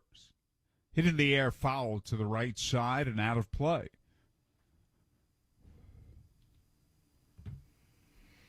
And it holds 0-2. Soto batting eighth, and manager Toby Gardenhire's lineup. Fastball misses outside a ball. Eckelman gave up a couple of hits, but the way he's pitching is reminiscent of the way he's pitched in the past, in that he's getting ahead of the hitters. He's always done that. This season's been different. Here's a swing and a fly ball hit out to right field. Going back is Smith and Jigba on the warning track. He makes the catch, and the inning is over. 1-2-3, and after two, the Indians won, St. Paul nothing. WNDE, WFBQ, HD2, Indianapolis. We are Fox Sports 1260, Indy Sports Station. A science class at George Washington High School just learned how smart distribution networks ensure safe, reliable, and efficient energy. At AES, we are putting these next-generation innovations to work right here in Indianapolis so that our community can enjoy smart energy solutions that power our lives and energize the next generation of innovators. IPL is now AES Indiana. We are accelerating the future of energy together. And the filet mignon, medium rare. A steak is like a burger, only better. These seats are amazing. Can you believe we're this close? The front row is like the nosebleeds, only better. And Elements Financial? It's like a bank, only better. Yes, Elements offers higher deposit rates, lower loan rates, and fewer fees to help you succeed financially. Visit elements.org to learn more. Federally insured by the NCUA. Just because you've raised a no-fear athlete doesn't mean you don't shudder with every hit. At Franciscan, our team is dedicated to being Central Indiana's sports injury champs, specializing in treatment, rehab, and the most comprehensive concussion management available.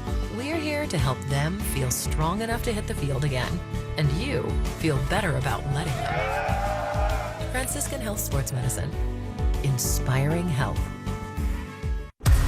Back to the Indianapolis Indians on Fox Sports 1260, Indy Sports Station. And we get ready for the top half of the third inning, game 2 of the doubleheader. The Indians leading 1-0. They won the first game of the Twin Bills 16-10. They've won the first 2 games of this series. And here with the play-by-play, Brad Brown. Howard, thanks. Great to be here with you again for the evening as we settle into this third inning for game number 2 with Indy on a 1-0 lead, 9-1-2 in the order. We'll get their first look at Chichi Gonzalez. Josh Bissonnette getting his first swings of the night here in the number 9 spot. Takes a look at a strike followed up by a ball low in the zone for 1-1. Bissonnette hitting .206 on the season. Handful of extra base hits to go with 4 RBI in the column for him. Swing and a miss for a strike there. Count goes to 1-2. Cruz and Swigert will bring it back around to the top of the order next here in the third. Pitch floats outside. Count goes to 2-2. Again, we started that first game with a pretty quick pace. And then a huge fourth inning for both teams and a big seventh inning for an encore. 2-2 comes in. That one might have been a bit low, but we'll call it down the middle, and it will be called a strike. Called strike 3, sits down Bissonnette for the first out here in the third inning. So, yeah, at the knees. We'll take a look at that replay and go with it. As Mark Stewart Jr. calls that one to put Bissonnette down. Third strikeout recorded by Gonzalez. Cruz, little chopper. Number to second base. The shortstop comes over and fields it in time. Cruz was on the hustle down there, but Palacios punches him out with a nice throw to first. Bit of a bang-bang play there. O'Neill just kind of got what he could on that ball. Shift a little bit over to the right. Had Palacios hanging out there by the second base bag, and a couple of quick outs for Gonzalez here in the top of the third inning. Swigert to the batter now with 2 down. He takes a chop, foul, to the right side. Grounded out to second base, his first time up tonight.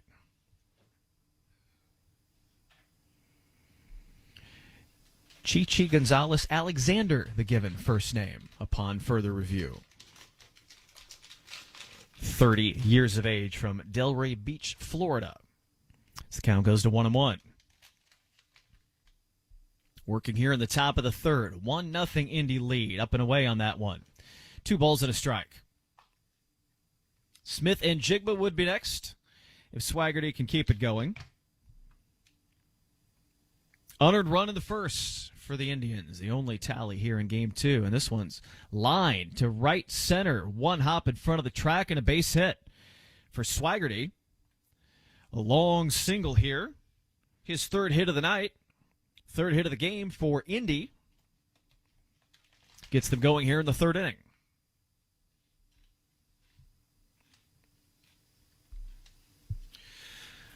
So Travis continues to swing a pretty good bat here in the month of May. Smith and Jigba will get a chance to hit here in the third inning now. Base hit his first time up. And taking a big cut at that first one. Inside out goes foul to the left side for 0-1. Pretty efficient first couple of innings for both pitchers.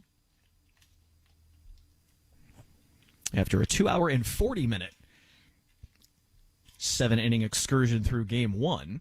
Throw over to first. Swigert back in with a head-first dive. Kirilloff on the cover over there.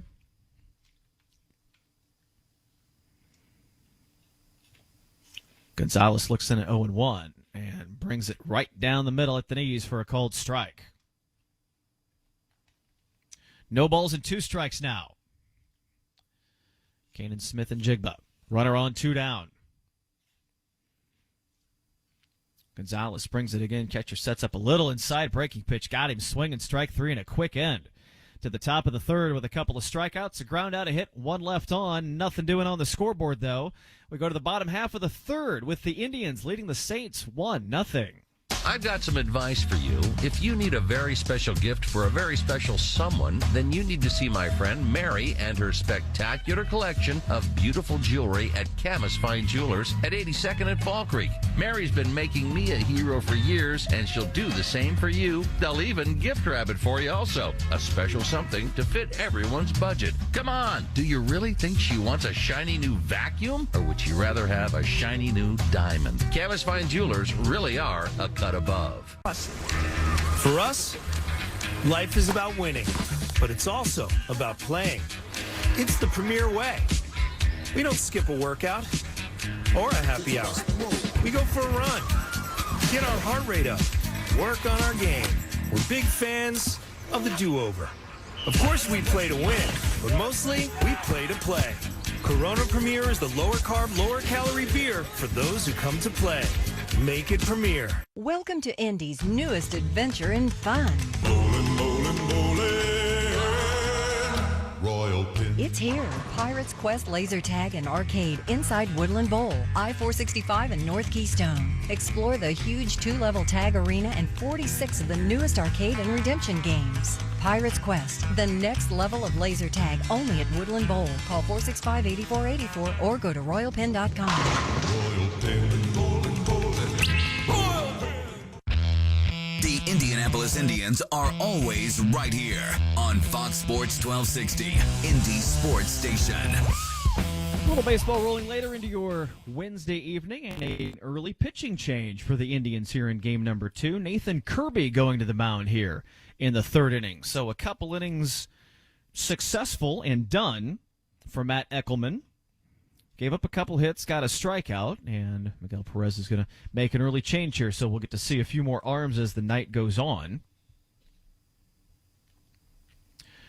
As we're going to look at Perry for the first time here in the bottom of the third. First pitch popped up, right side, Martin giving chase. He's over in front of the tarp and squeezes it. So one pitch, one out, and a quick one here in the third.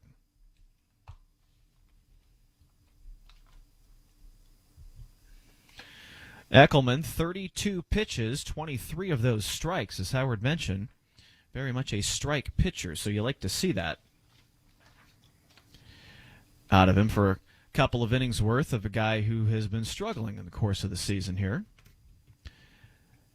Perry now will get a look at top of the order. Royce Lewis, Kirilloff will follow.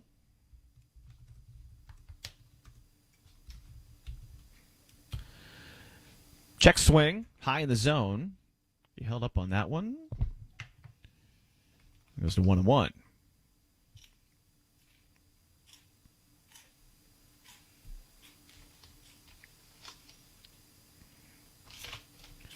And off the end of the bat, little looper, center field, left center field, and a base hit.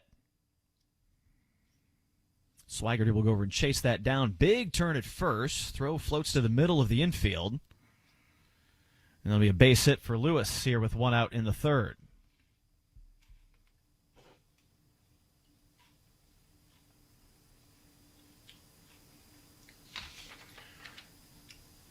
So a nice little hit there, get things going. Kirby gives up his first hit.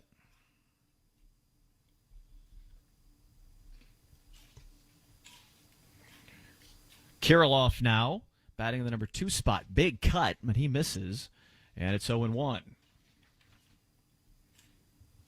11th appearance of the season for Kirby. 4 of those have been starts also. But working kind of the short bullpen appearance here this evening. Oh, that one was about a 57-footer. Got him swinging at it, but it bounces away from the catcher. And so that will advance the runner to second base. It was a mess in several ways there. Kirby took a knee after that because he couldn't believe he threw it. He got essentially a free strike out of the thing. Lewis moves up to second base. Pretty sure Kirilloff couldn't believe he swung at it either. That one hops to the other batter's box outside. So now 1-2. The count. 2.76 ERA on the season for Kirby. in 16 1/3 innings coming into this one. That was a wild pitch that moved Lewis up to second. Got him there. Nice pitch. Off speed. Got Kirilloff to reach after it. Kirby records the strikeout and the second out here in the third.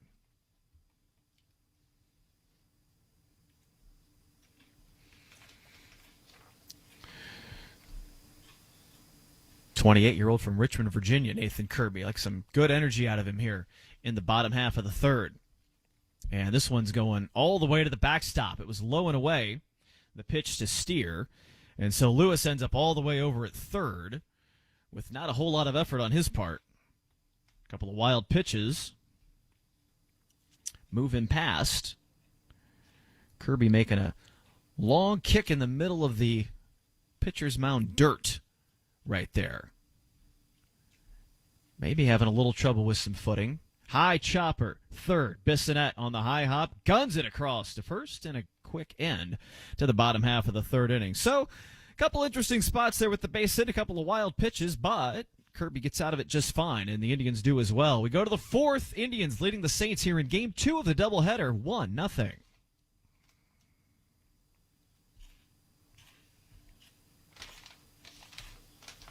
Dear road rivals, let's talk about extra. Toyota offers tons of extra with Toyota Care, our no-cost maintenance plan good for 2 years or 25,000 miles. No-cost oil changes, no-cost tire rotations, no-cost fluid level adjustments, and more.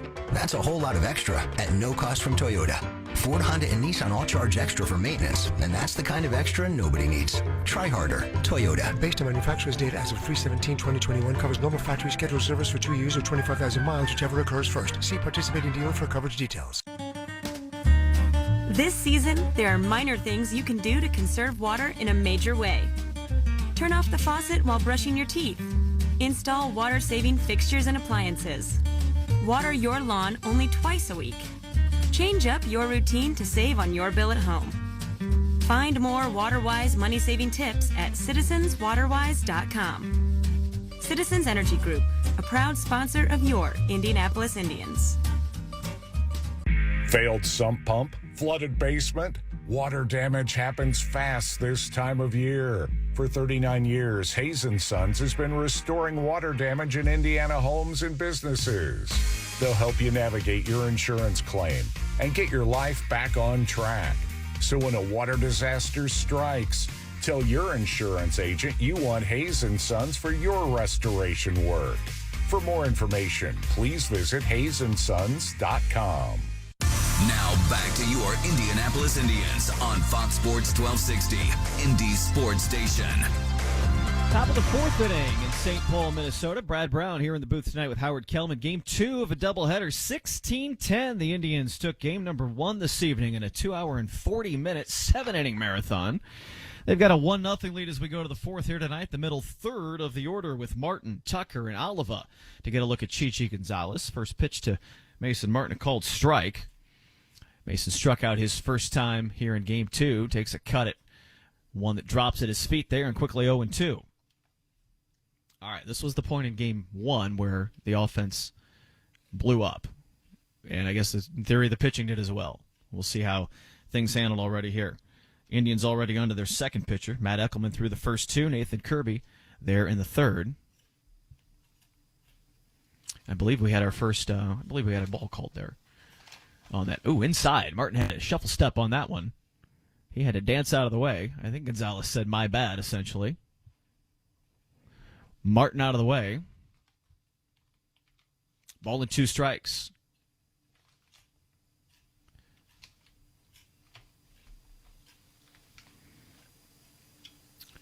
Long pause. The catcher tried to call time. That pitch floats high and away. A little sloppy at moments here in this game tonight. Getting a word from the home plate umpire now. Banuelos threw his hands up like he wanted to call time. Cut and a miss. Martin's going down on strikes for the second time here in Game 2, either way. So that at-bat was all over the place on both ends of it. Gonzalez threw one at his feet. I think he had a penalty called for the one too long on the clock. Catcher tried to call time, but the result pays off for the Saints with an opening strikeout. First pitch now to Tucker. Chopper, right side, quickly to second, and an easy flip 4-3 on the scorecard, and a quick second out here in the fourth. After that long first game, it feels like all of these guys have a curfew to make in game two. Like they just want to be done by like 11 o'clock. Yes, that's a good point, although the first game flew by the first 3 innings. It did. We were cruising to like a 90-minute game, and then they scored 26 runs. Swing and a miss. First pitch to Oliva for 0-1. 4 more in the series after this one in St. Paul for the Indians. Thursday, Friday, Saturday, Sunday, as it's a called strike for 0-2. And then it's on to Omaha for the end of May into the 1st of June. Gonzalez kicks, fires, Chopper, right side again, deep second base this time, and a quick flip over and a quick top of the 4th inning as the Indians go down in order. 3.5 complete. In theory, we're halfway through game 2. We'll see where it goes from here. Bottom of the 4th on the way. Indians leading the Saints 1-0. Introducing Flight by Yingling, the next generation of light beer. For those who don't follow trends, but craft them. Flight by Yingling is 12 ounces of uncompromised refreshment from America's oldest brewery. With only 2.6 grams of carbs and 95 calories, this is premium refreshment 6 generations in the making. Don't just raise a glass, raise the bar.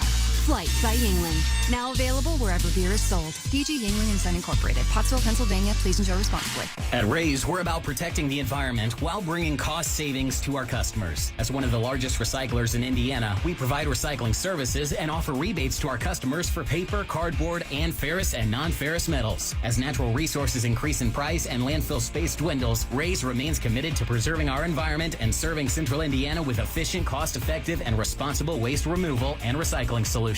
Visit raystrash.com to see how we can bring our cost-effective recycling services to your organization. Rays, the only product we have to sell is service. Rays is proud to be the official recycling and waste disposal partner of Victory Field. At McAllister's Deli, they know that great food is the foundation of any good get-together. And no matter the size of your event, McAllister's Catering has you covered. Handcrafted crowd pleasers like sandwich trays, mac and cheese, nacho and spud bars, shareable salads, breakfast options, desserts, and of course their famous tea. Let McAllister's cater your next event, and they'll handle the details from start to finish. Order online or at the restaurant. McAllister's Deli. Order ahead. They'll take care of the rest. Back to the Indianapolis Indians on Fox Sports 1260, Indy Sports Station. We're going to the bottom half of the 4th inning at CHS Field in St. Paul, Minnesota. Brad Brown and Howard Kellman are here enjoying ourselves in Victory Field this evening. We'll have the Tribe back home on June 7th. Will be their trip back home, the only back-to-back road series of this 2022 season. Minneapolis to Omaha, and here we go to the bottom of the 4th. Nathan Kirby to the hill. Once again, he'll face the middle third also of the St. Paul order. Contreras, Sturgeon, and Palacios for St. Paul. A 1-0 Indy lead. Mark Contreras singled his first time up. Was left on base there in the first inning. That one curves in, a little 2 in and a little 2 up, and a 2-0 start. 6'2", 200-pounder Kirby. Came to the organization last year called Strike. There, 2-1.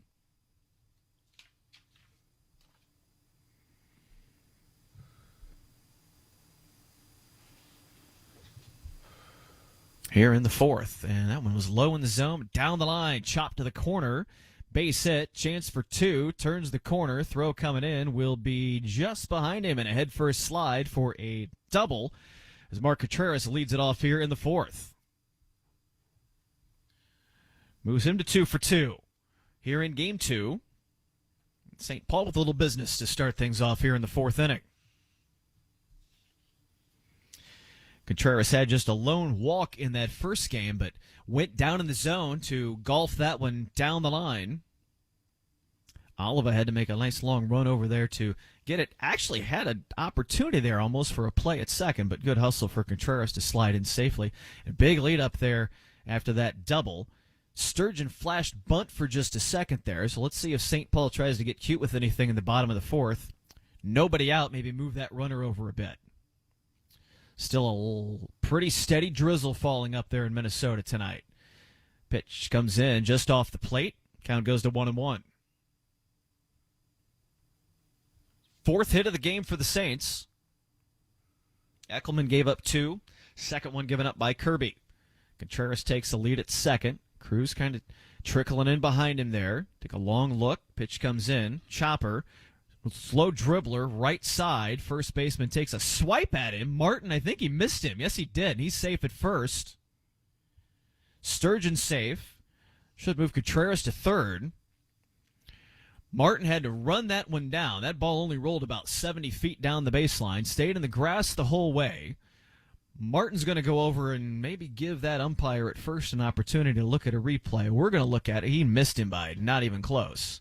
There's not an angle they're going to show on that replay that has him making contact with the left rear of Sturgeon. Good hustle. Now, you look at that camera angle, and you could fool somebody with that.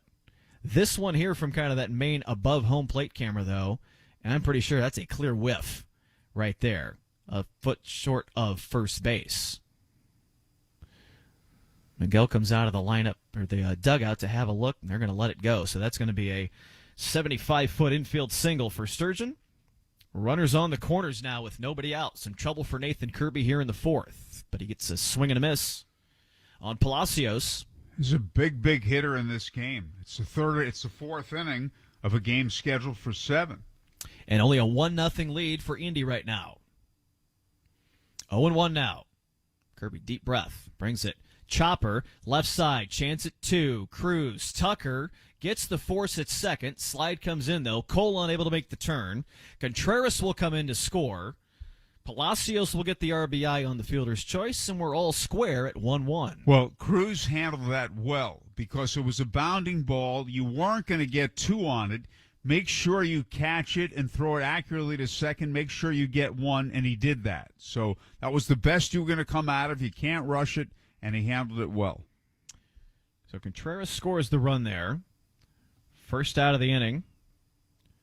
Runner on. Fisher now. They pick off toss over to first. Palacios back in time. So that little nub of an infield single turns into something here in the fourth inning for St. Paul. 1 on and 1 out now. Fisher struck out his first time up. That one floats in just above the belt. Count goes.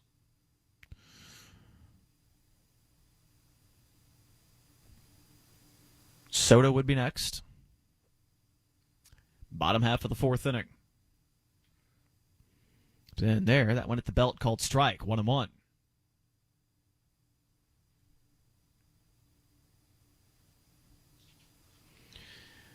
Fisher sat out the first game. Getting a go at it here in game number 2, approaching 9:30 local time in St. Paul here. This doubleheader. And a high throw. That was into center field. Runner going. Palacios will get second base on an easy steal. DeLay's throw was not even close, but the runner had slid firmly into second base. So Palacios will get just the 1 out of it. Yeah, even Cruz, he had to take a big dive. That throw was a mess. The slide was a bit of a mess. But that puts another runner in scoring position for the Saints here in the fourth inning. 2 balls and a strike, the count to Fisher. Palacios gets a short lead at second. Kirby brings it, got him, swinging, 2-2.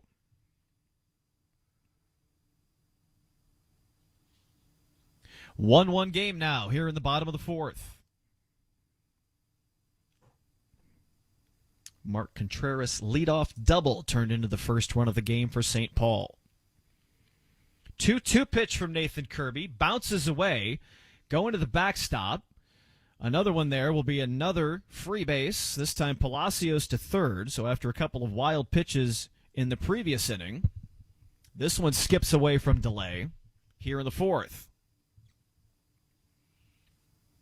And now the go-ahead run 90 feet away here in the fourth inning. That'll be the third wild pitch for Kirby. He was able to strand that runner in the last inning. We'll see what he can do here. 3-2 pitch. Floats in high, and he misses for ball 4. So we talked about this in game 1. There were a ton of walks on both sides. And that one here is extending this 4th inning. That pitch was close. It looked middle. I'm going to say that ventured a bit high if that's what the call was going to be. So runners to the corners now. First and third with one out. Soto, the second baseman, hits in the 8th spot. That's gone from a light drizzle to just a steady, miserable rain up there in St. Paul. Foul ball way down the line, right field. Opposite field, out of play. Soto flew out to right field his first time up. A right-handed hitter steps in.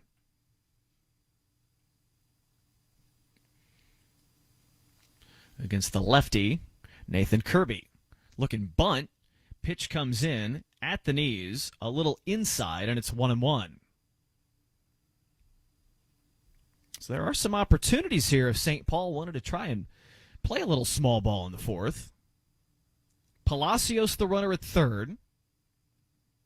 Short lead at first for Fisher. Curveball in, got him, called strike, 1-2.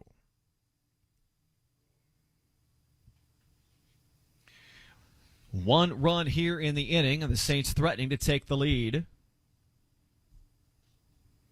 A lead that they did not hold at all in game 1. Chopper, foul. Left side. Soto went after one low in the zone. He'll go again at 1-2.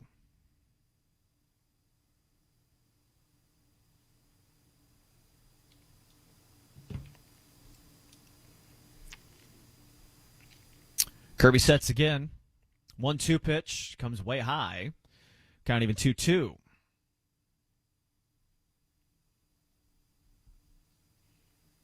Banuelos, the catcher, will be next in the number 9 spot.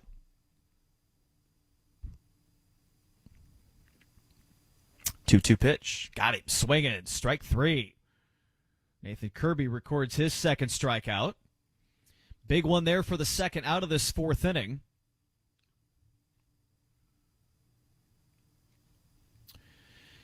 Good at bat there for the Indians pitcher. Soto was up there taking some big licks.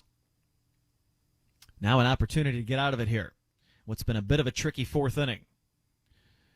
First pitch to Banuelos, foul, right to Toby Gardenhire down there doing a little third base coaching here in game number 2 tonight. Flips it to a young fan of the front row.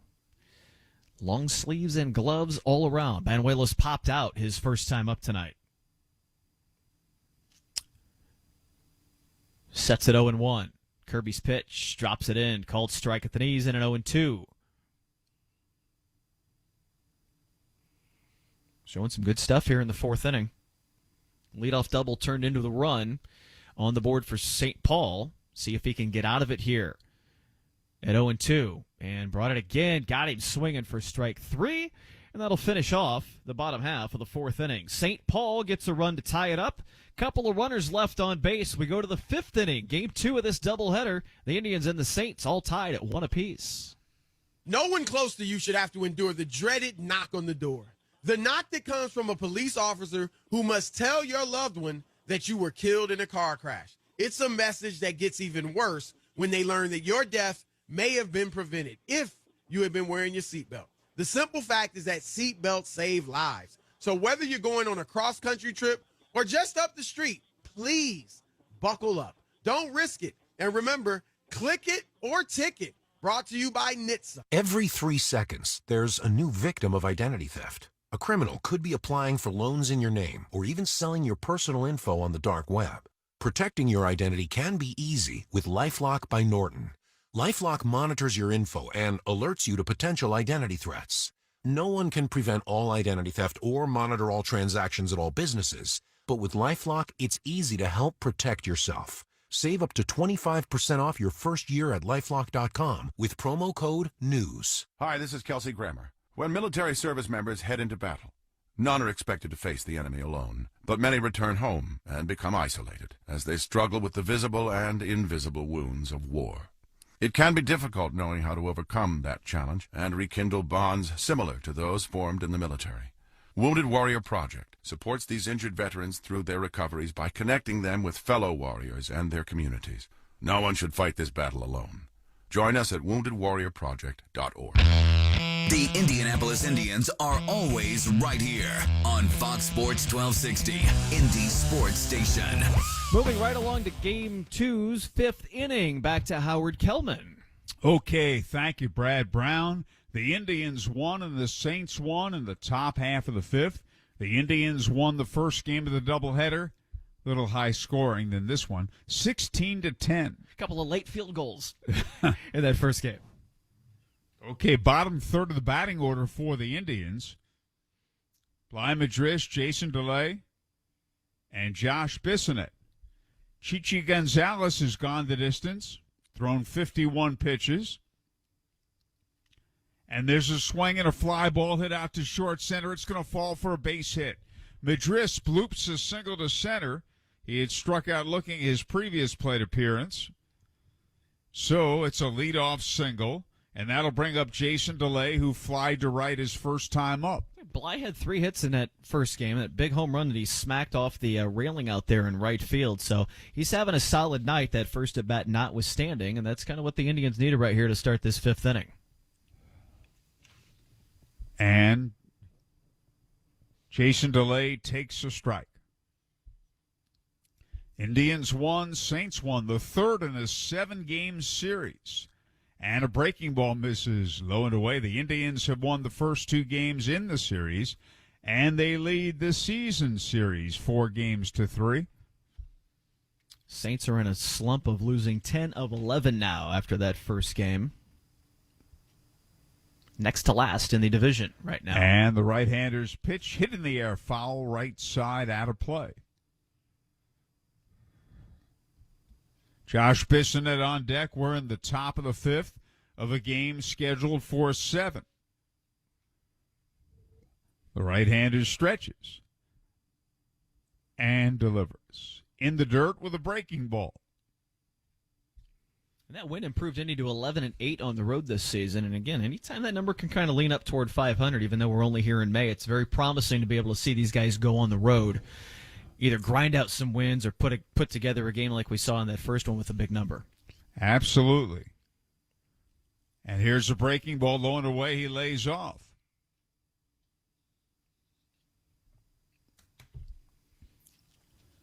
Indians won, Saints won. The Indians scored in the first. The Saints tied it in the fourth.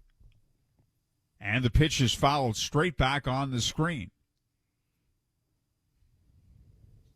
It holds 3-2. Gonzalez looks in. Time called.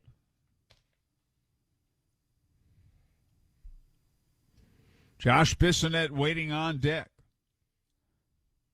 And again, the runner leads. The 3-2 pitch. Swung on, hit high in the air, right side, along the foul line. It's foul, it's out of play. And it holds 3-2. Fisher gave it a look out there in right field. That was up about 7 rows in the seats. He made it look like he had a chance. Yeah, I think so. And now he's disappointed he had to run all the way back over there. Madris leads, and the pitch hit high in the air, right side. Kirilloff near the bag, foul ball, and the first baseman has it about 5 feet foul and about 15 feet behind the bag. A big out, 1 away. That'll bring up Josh Bissonnette, who looked at strike 3 his first time up.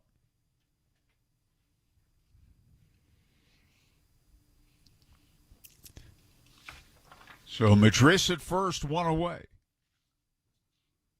Gonzalez stretches and delivers.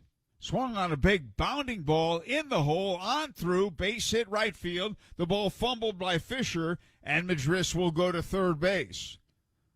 He may have done so anyway. Fisher bobbled the ball and kicked it around out there, and the Indians have runners at first and third with only 1 out here in the top of the fifth in what is a 1-1 game. I feel like Madris might have been running on that play. He was a long way towards second before that ball even left the infield. So he hustled his way over to third nicely. And Indians got some business going here in the top of the fifth. The batter, O'Neill Cruz, he singled to left and scored the Indians' run and grounded to shortstop. And let's see what the call was. Hold everything here. The home plate umpire tried to call time. I think we got a mound visit. Banuelos is coming out to talk to his catcher. Mark Stewart Jr., our home plate umpire, kind of called time. Then he didn't. Rodriguez threw the pitch. He's trying to make sure that he gets that pitch back. So that was a no pitch. They put a ball up there on game day, but you could be right. We'll see. We'll see if that comes back. I'll be curious if game day keeps that.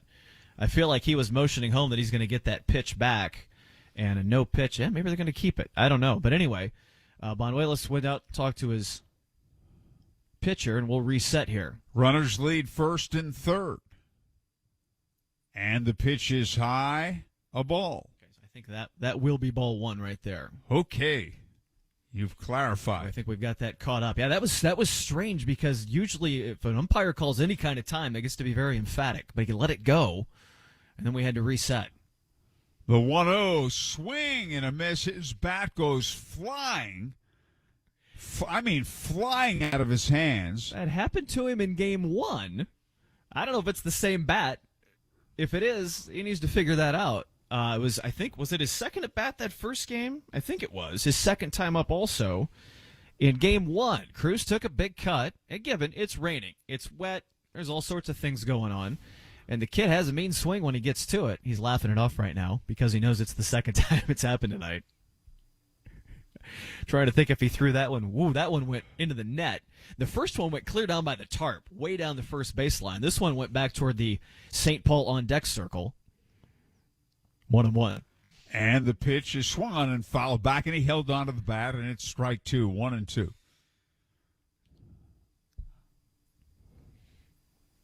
It takes a lot of getting used to see a 6'7" infielder. 1 ball, 2 strikes. He's runners at the corners, 1 out.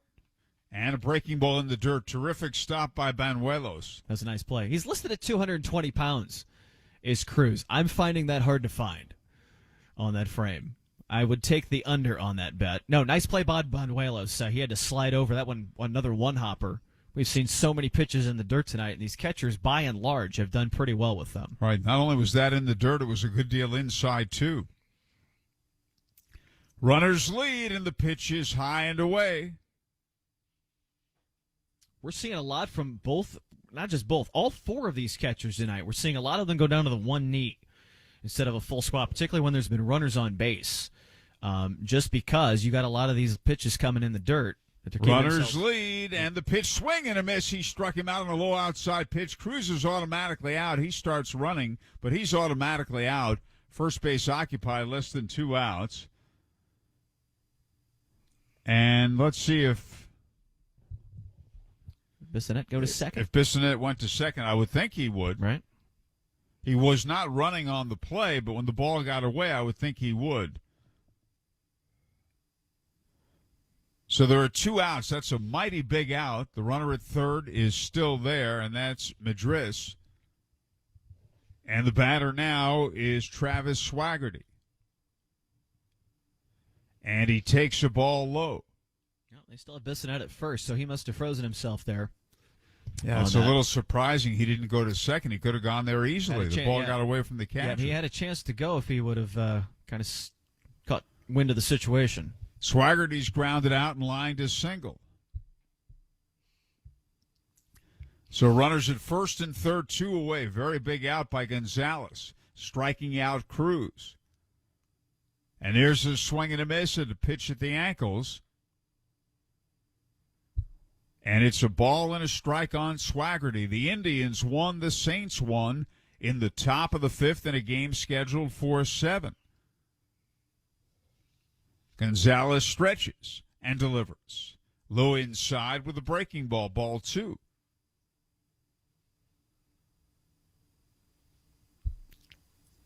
Two and 1. Kanan, Smith, and Jigba on deck. Gonzalez delivers, swinging a high pop-up near second base, and the third baseman, Steer, who was shading wide of the bag, he makes the catch right in front of Palacios, the shortstop. But in any event, the Saints get out of the inning, and at the end of 4.5, the Indians won, the Saints won. More for your money, Andy Moore. Andy Moore Kia in Avon has a new Kia you want in stock, and that saves you a ton of money. Want to just sell your car? At Andy Moore, we'll buy your car today without you even leaving home. Just call us and tell us about your car, and we'll bring a check to your door. It's that easy. We need your car, so we'll pay top dollar. So save a ton now at Andy Moore Kia in Avon. Andy Moore. Whether you need your shirts pressed or your everyday laundry done, call on Classic Cleaners, the only team in town the Indians trust to strike out their toughest stains. Classic Cleaners offers premier dry cleaning and laundry service at 17 convenient locations or straight to your door. To schedule free pickup at your home or office, visit ClassicCleaners.net. Classic Cleaners, Central Indiana's home run dry cleaner and laundry for over 30 years. Who's got time for hot dogs and disco music? Your mind's cluttered with thoughts of commercial waste removal. So thank the good Lord above for Ray's Trash. Ray's will collect the intolerable rubbish at all your company's locations up to 6 times a week. That's 42 times in dog weeks. They shred documents and recycle too. And Ray's has roll-off containers for big loads, like construction waste or when your giant dies. Got a business? Get yourself to raystrash.com. Raystrash.com. Ray's Trash. Now back to your Indianapolis Indians on Fox Sports 1260, Indy Sports Station. Brad, we have a new pitcher in for the Indians, Cam View. Cam View has gotten himself quite a bit of action as the season has gone on here, and we'll take a look at his numbers as he makes his way toward the 5th inning here tonight. This will be his 12th appearance of the season, 11 of those in relief, 19 innings pitched ahead of him already this season, and a 1.42 ERA in his 19 innings, just 6 walks and 13 strikeouts. So a solid 7 hits also in that. So really some solid middle relief here, and we'll see if he can hold it down here in the 5th. Royce Lewis leads off, swings at the first pitch, a long drive hit out to deep left field. It's way back. It is gone. Royce Lewis jumps on Cam View's first pitch and homers over the wall and left, and the Saints take the lead 2-1 on Lewis's 5th home run of the year. Well, there's your hello and welcome for Game 2. It might have been a get-me-over fastball. I think that's what it was. Yep, sailed it right up there just above the belt, and he cranked it. That's a batting practice pitch to the bullpen in a hurry. I think it brought some rain, too. It's a steady rain, as you mentioned earlier. And now, with that home run, we have an official game. St. Paul takes the lead 2-1. It's a valid point. They wanted to walk away. Right now they could. Alex Kirilloff, the batter. And he takes outside. He's grounded out and struck out. And Cam View had been doing a magnificent job for this team. Those numbers do tell the story. He's been outstanding. He gave up just a single home run in those 19 innings prior. And a breaking ball misses outside, and that's a ball. Kirilloff 0 for 2. Royce Lewis hit it a long way to straightaway left field. And a fastball is outside, ball 3-0. Tell you what, though, Lewis might be the best bat in this St. Paul lineup, I think, overall. Kirilloff has better numbers, but I think Lewis just might be the best hitter that they've got. And the pitch is outside. You don't like to see that. It's lefty versus lefty, and a 4-pitch walk after you give up a home run. You don't want to lose your aggressiveness. And the batter is Spencer Steer. He's singled to left and grounded out to third. There is that tricky element of sitting around on a night like this, and I know the part of being a pitcher is getting yourself warmed up and getting ready, but View struggling here early. And this pitch is swung on and ripped foul left side, strike 1. But that's an extra challenge here on a 50-degree night the last week of May. And again, it's the same for all of the pitchers, but as we saw in Game 1, when Eichhoff had that long gap in the 4th where he had to come back from, half an hour just was not ready to go. Different spot here a little bit for View, but trying to come in the middle of this game. And a breaking ball bounced foul to the left of the plate, strike 2. St. Paul 2, the Indians 1, last of the fifth.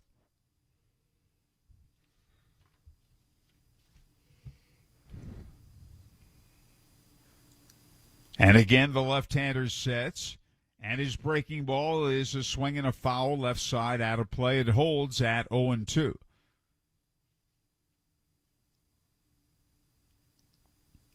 Mark Contreras, a left-hand batter on deck. View to the belt. Kirilloff leads, and a breaking ball slapped on the ground to short. Cruz has got it. Shovels to Tucker, one on to Martin. It's a double play. They turned it 6-4-3, a hard-hit grass cutter at the shortstop. That's finally the flip we were looking for out of this defense tonight. Pretty nicely routine function from Cruz to Tucker and over to first. About as smooth as they could do after bonking on a couple of those earlier tonight. A couple of big outs. The batter, Mark Contreras, he singled to left and doubled to left and scored after doubling in the fourth inning. Lefty versus lefty. And a breaking ball just outside, ball one. I feel like you see you take a big, deep breath after that double play right there, thinking, okay, now we can settle in and get through this. It's tough. You give up a home run on the first pitch you issue, and here's a check swing ground ball right in front of the plate. Fair ball. DeLay's got it. He didn't run, and DeLay tags out Contreras, so it's two unassisted. Contreras still talking it over with Mark Stewart, the plate ump. The side retired at the end of 5. St. Paul 2, Indians 1. Dear Exit Strategy, let's pick the perfect Toyota for our great escape. Try the sporty Camry, the elegant Venza, the adventurous RAV4, the spacious Highlander, or the dynamic CHR.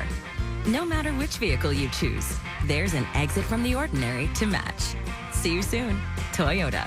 Visit your local Toyota dealer or check out Toyota.com and start planning your getaway today. Toyota, let's go places. Tap into your inner eagle and elevate your taste with Yingling Traditional Lager. A bold, amber color, nearly 190 years in the making, all-American brew. So plug in, rock out, and let the night take flight. Yingling Traditional Lager. Reach for more. DJ Yingling and Son, Pottsville, Pennsylvania. Please drink responsibly.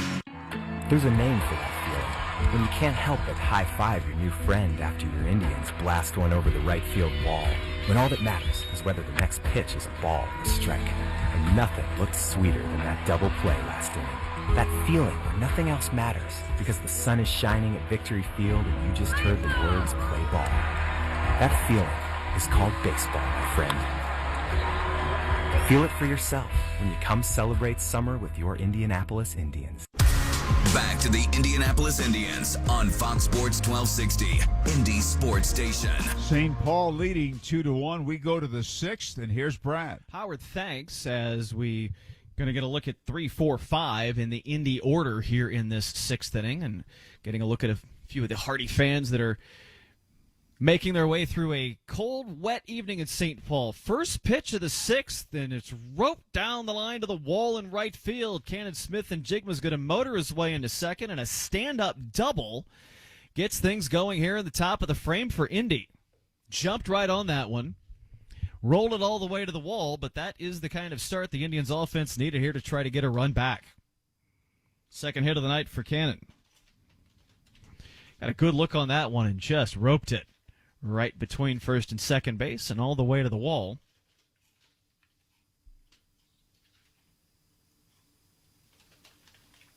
His second hit of the night, second hit of the game, third of the night. Mason Martin follows him up in a called strike. Martin has struck out each of his first 2 appearances here in Game 2.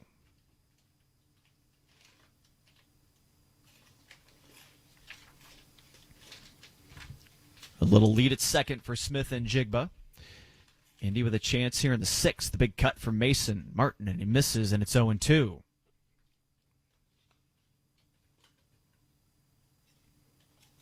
Three-run home run in the 7th inning of that first game.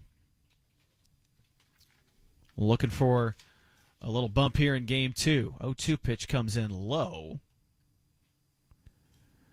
And the count goes to 1-2. We saw somebody getting up in that St. Paul bullpen to start moving at least. It looked like perhaps some activity getting going. Gonzalez pitching here in this 6th inning. His pitch count just shy of 80 here.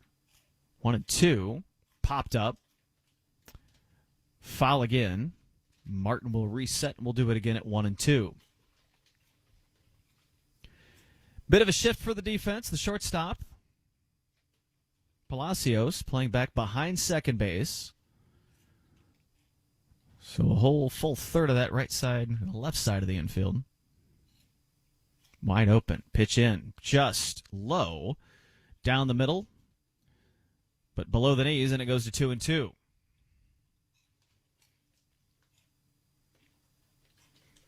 Leadoff double for Smith and Jigba here in the 6th. Indy trying to get back from a run down. 2-2 to Martin. Got him swinging again. 3rd time tonight. Then Martin goes down on strikes. He's the first out here in the 6th inning.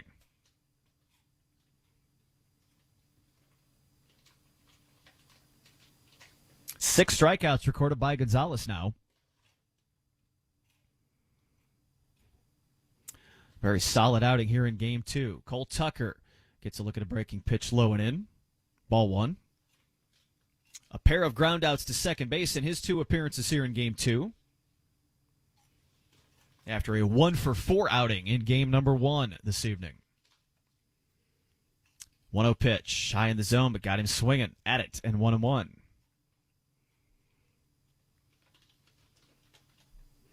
Top 6, St. Paul 2, Indy 1. Here in Game 2. Tribe trying to make it 3 straight against the Saints. 1-1 pitch to Tucker. Comes inside. And goes to 2-1. Jared Olivo will be next. Looks like the rain has gone back from being heavy drizzle to medium mist. But still a wet night up in St. Paul. 2-1. Chopped foul. Past the first base box. And a toss to the fan in the front row. 2-2. Brady Conlon down there at first base. For the Indians tonight.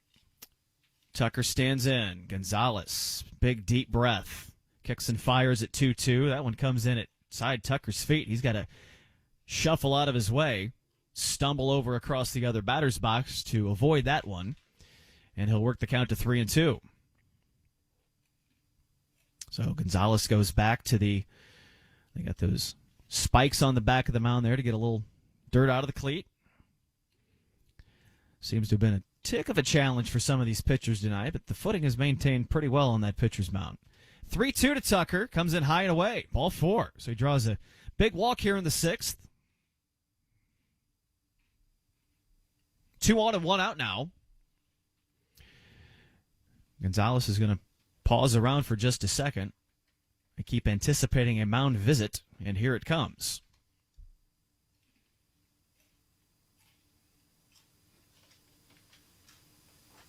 And he will give up the ball here in the 6th. They'll get some high fives around, though. Pretty solid outing for Chichi Gonzalez, as he'll leave after 5 1/3. Vladimir Pinto will be jogging his way in from the left field bullpen to take over the pitching duties here in the 6th inning. With a couple of runners on and 1 out, he'll have himself a bit of a challenge here to try and keep this 1-run advantage for the Saints.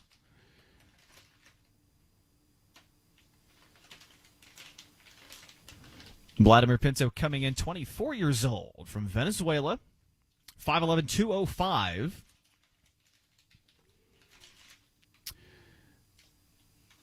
Has not had a save since May 7th. A loss, 2 losses, 2 no decisions in his last 4 appearances.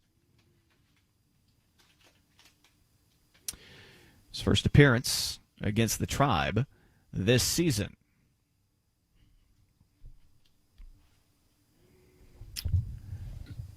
through an inning against Omaha on the 22nd and a couple on the 20th in that same series for a loss and a no decision.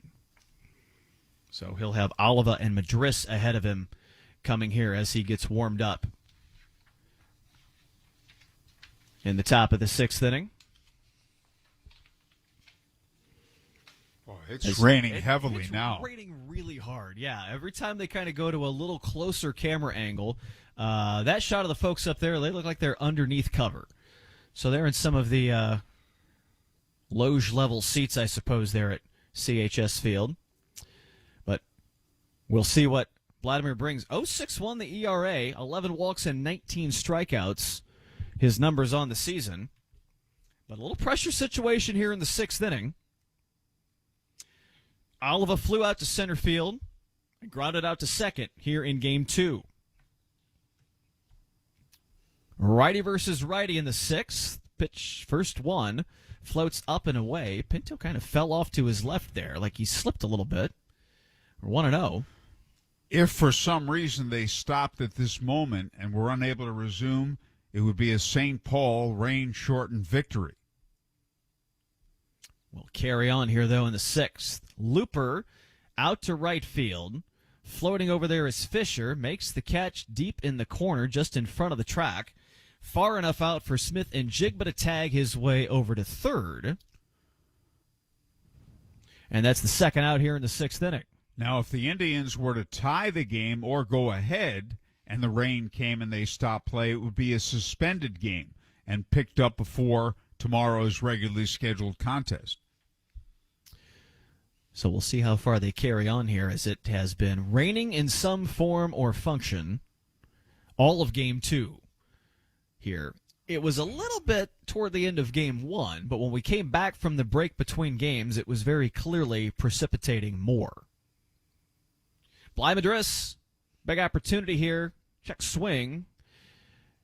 And a strike there for 0-1. Strikeout and a walk. Strikeout and a single. 1 for 2 here in Game 2 tonight. Runners on the corners with 2 down. Up and away on that one. Count even at 1-1.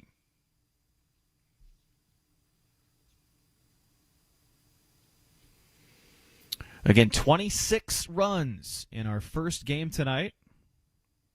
Pitch comes in, swing and a miss. Goes to 1-2. All 18 position players in that first game scored at least one time. And either of us is having a hard time remembering ever seeing that. Ball and 2 strikes. Madris takes a look. That one floats up and away. 2-2. Smith and Jigba, the runner at third. Cole Tucker down at first base. Indians trailing 2-1 here in the top of the 6th. Coming again with the 2-2. Pitch comes in. Popped. Foul. Back to the net. And we'll do it all again. A lot of wet up there tonight. I feel like they're in a position here where as long as it doesn't rain a whole lot heavier, they're going to just carry on at this point. Nobody seems too miserable about it. These people don't take umbrellas to right? games. That's what is most impressive, yes. Ball in the dirt is 3-2. We're looking at, there's not a lot of people there, but the 30 or 40 people that we can distinctly see in the stands, there are no umbrellas. I don't even see rain ponchos. They're just hanging out. Jarrell Cotton in the bullpen now for St. Paul as well. They're getting another arm ready just in case. Pinto's pitch misses low for ball 4, and that's going to load the bases for Indy here in the 6th.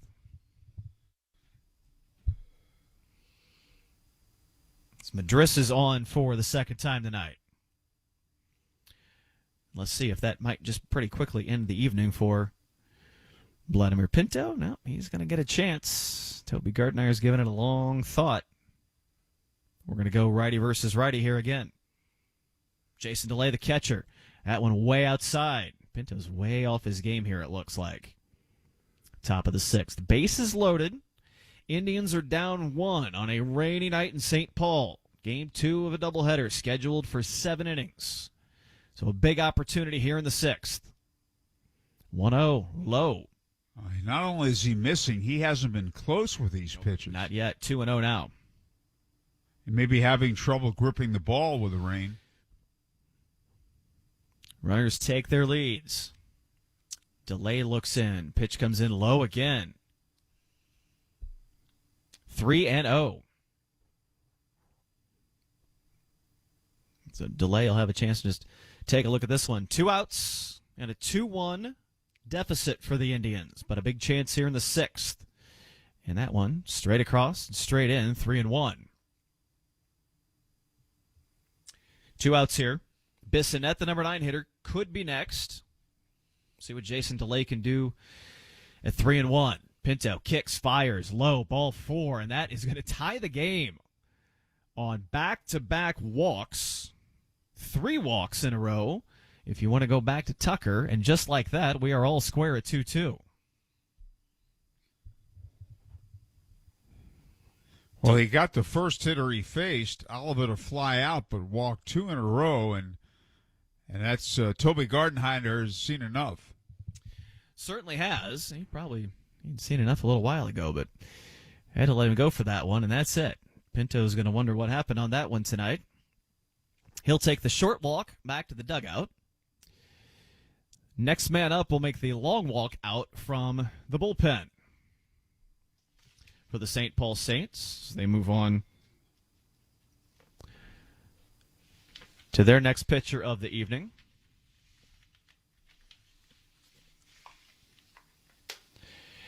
Jarrell Cotton making his way in. Pitcher from the Virgin Islands. Out of the pen. Has also not had anything but losses and no decisions in the past month. So struggling through this part of the season. Through a couple innings in that last series against Omaha. 5'11", 210. We'll see what he can do as he gets warmed up here tonight. From St. Paul's standpoint, that really hurts because Pinto came in, he got the first man out, he got the second out of the inning, and then to walk the next 2 hitters and not even be close with your pitchers and have the game tied. You were brought in to protect a lead, you couldn't do it, and you walked 2 guys in a row. And so now the Indians, from what was kind of an odd turn of events there, the first pitch of the bottom of the 5th inning, Royce Lewis cranked it out to left field that gave them the lead. But now, a trio of walks here in the top of the 6th has Indy in position to perhaps retake control of this game. Cotton a 2.84 ERA on the season, 3 walks, 12 strikeouts. Just a single loss among all of his decisions. He will have the number 9 hitter, Josh Bissonnette, ahead of him.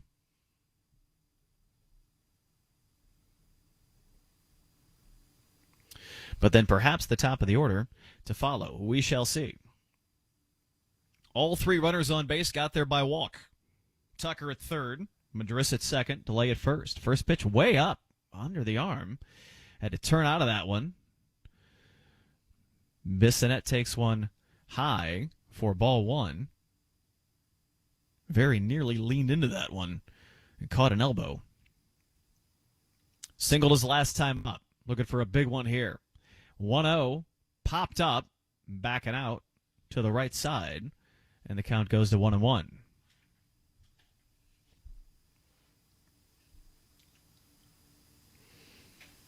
So a couple of pitching changes in the inning for St. Paul.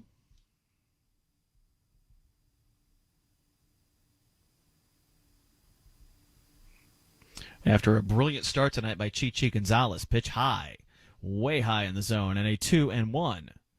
Count to Bissonnette now.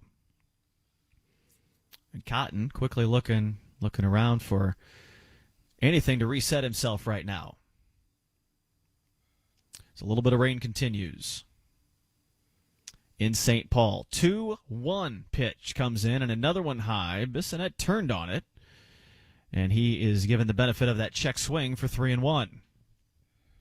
Bissonnette, or rather Cotton, going off the full windup. In this day and age, usually with the bases loaded and a man on third, even if the bases aren't loaded, they go off the stretch. Winds it up again at 3-1. Got him swinging and a miss, and now a full count. And so the opportunity for these runners to get a little bit of a hop here with 2 outs. Could be all sorts of something for the Indians here in the number 9 spot in their order. 2-2 game in the top of the 6th. Big pitch here in game 2. 3-2 on the way. Misses way high. And a 4th walk of the inning will give the Indians the lead back at 3-2. Well, we saw this in the first game with the St. Paul Saints, all these bases on balls, and we're seeing it again here. And the same thing with the bases loaded, just as we saw in the first game. So Bissonnette will record his 5th RBI of the season, just like that. Now, big chance for Cruz. He's had a night that's been all over the place. We'll see if the leadoff hitter here can come up with one when he needs it. He's had some big late inning hits this season, but at this point, if these pitches keep coming that high, even to 6'7" high, and it's ball 1. 1 for 3 tonight. Singled his first time up. Ground out and a strikeout after that. Chance to crack it open here in the 6th. And big cut there, a little off speeder. Cotton got him chasing that one. And that was a good changeup that tailed away from him. 1-1.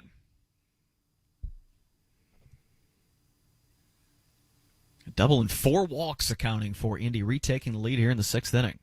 Dropped him in on that one. Got him to miss, and 1-2. Another changeup. This one dipped a little bit. 2 straight changeups.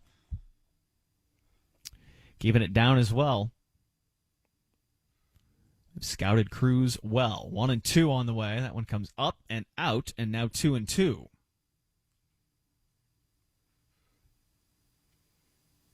Only a leadoff double for Smith and Jigba, the only hit of the inning. But the couple of runs to put Indy back in the lead. Can they get a couple more? 2-2 from Cotton to Cruz. Got him swinging off the outside part of the plate. Cruz will sit it down, and that will end at the top of the 6th. Indy retakes the lead. They leave the bases loaded, but they go back up 3-2 through 5.5 here in St. Paul. WNDE, WFBQ, HD2, Indianapolis. We are Fox Sports 1260, Indy Sports Station.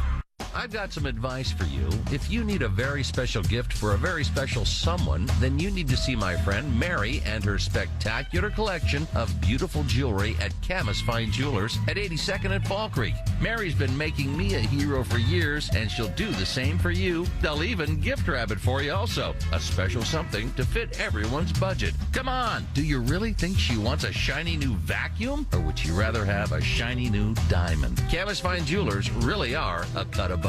My daughter's making college plans, and she's got a long wish list for her future. We toured IUPUI, and we're impressed. With the campus located in downtown Indianapolis, she'll have access to real-world opportunities that will put her education to work. And with professors ranked in the top 50 nationwide for exceptional undergraduate teaching, she'll have the guidance she needs to make her future goals a reality. Want to know more?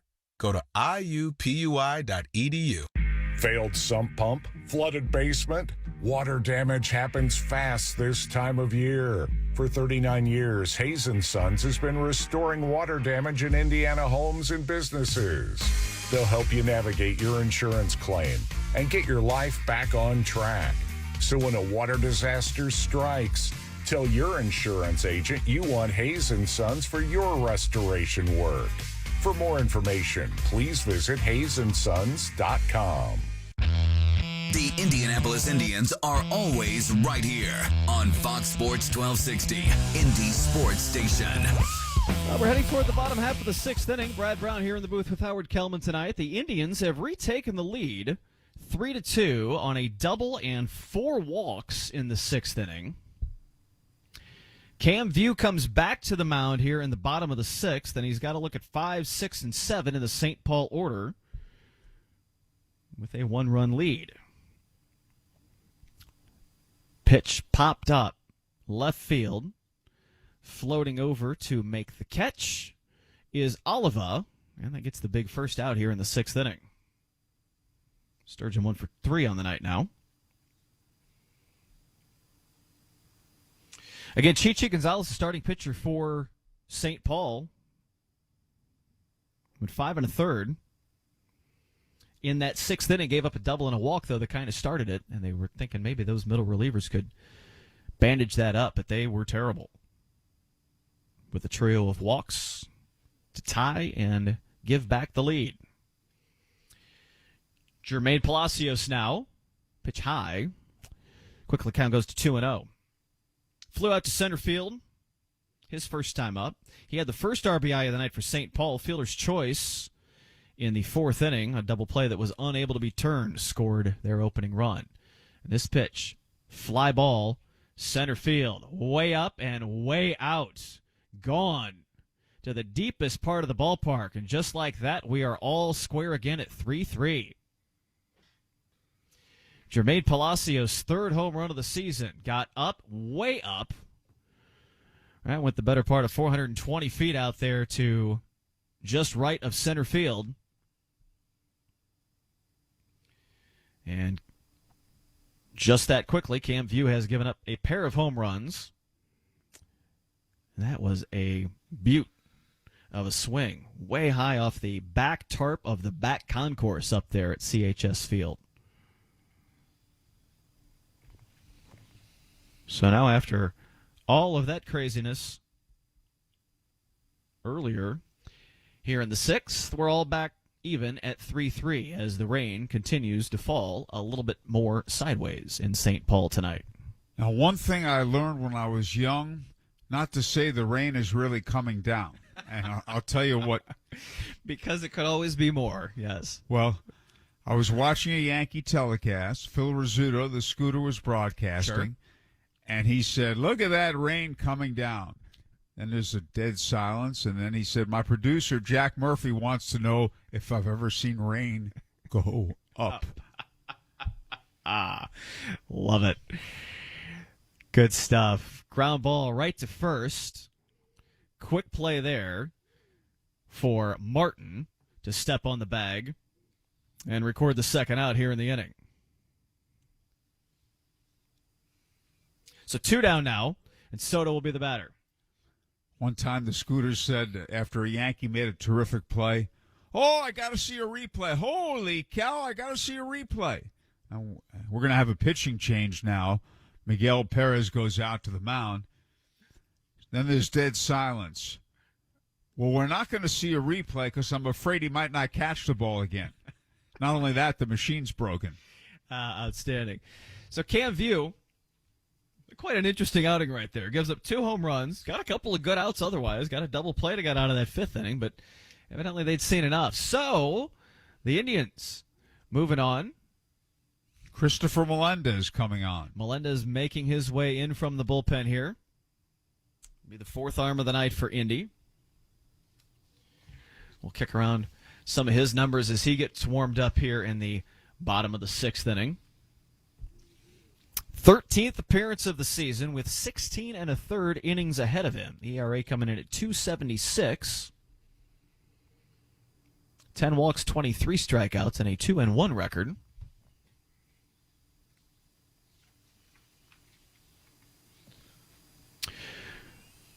Come in to try and finish off this 6th inning here of a 3-3 game.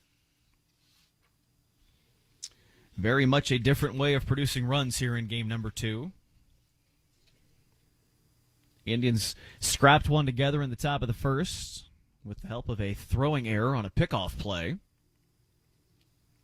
Saints came back and got one in the bottom of the 4th.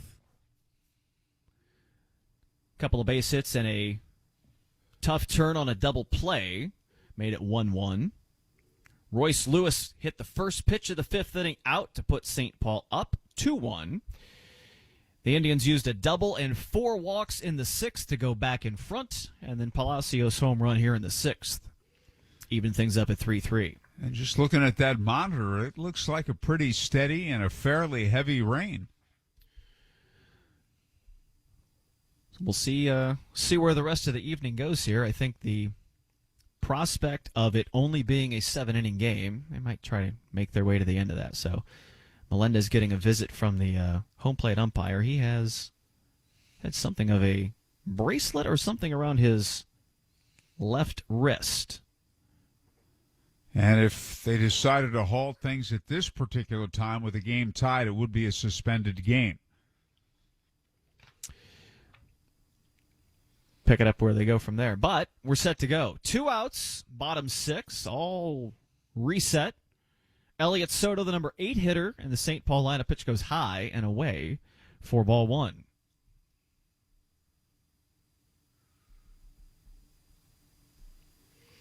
And that one comes low and away then for 2-0. We'll see if Melendez can settle in a little quicker here than View did. It took View a couple batters to get it right. Melendez gets one at the knees. There's a called strike for 2-1. Soto flew out to right his first time here in Game 2 and struck out in the 4th inning. Did not play in Game 1 this evening. 2-1 on the way. Low and away. 3-1. When we get to the 7th, the Indians will have 2, 3, 4 in their order set to go with Swaggerty, Smith and Jigba, and Mason Martin. Business to 10-2 here first. Pitch comes in, up and away. Ball 4. And you feel like perhaps the walk could be ominous once again.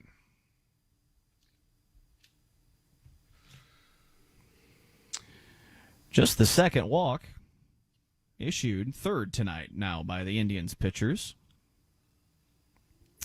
Banuelos, the catcher, the number 9 hitter. 0 for 2 on the night. Pops it up and back on his first swing for 0-1.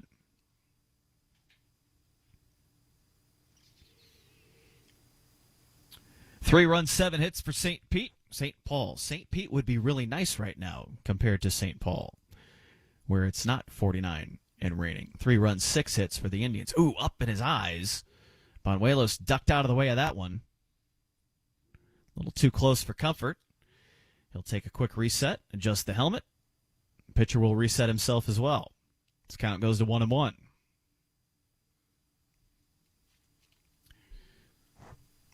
Three game, bottom 6. Runner takes the lead at first. Pitch floats away outside. And Melendez struggling here with his first handful of tosses in the 6th.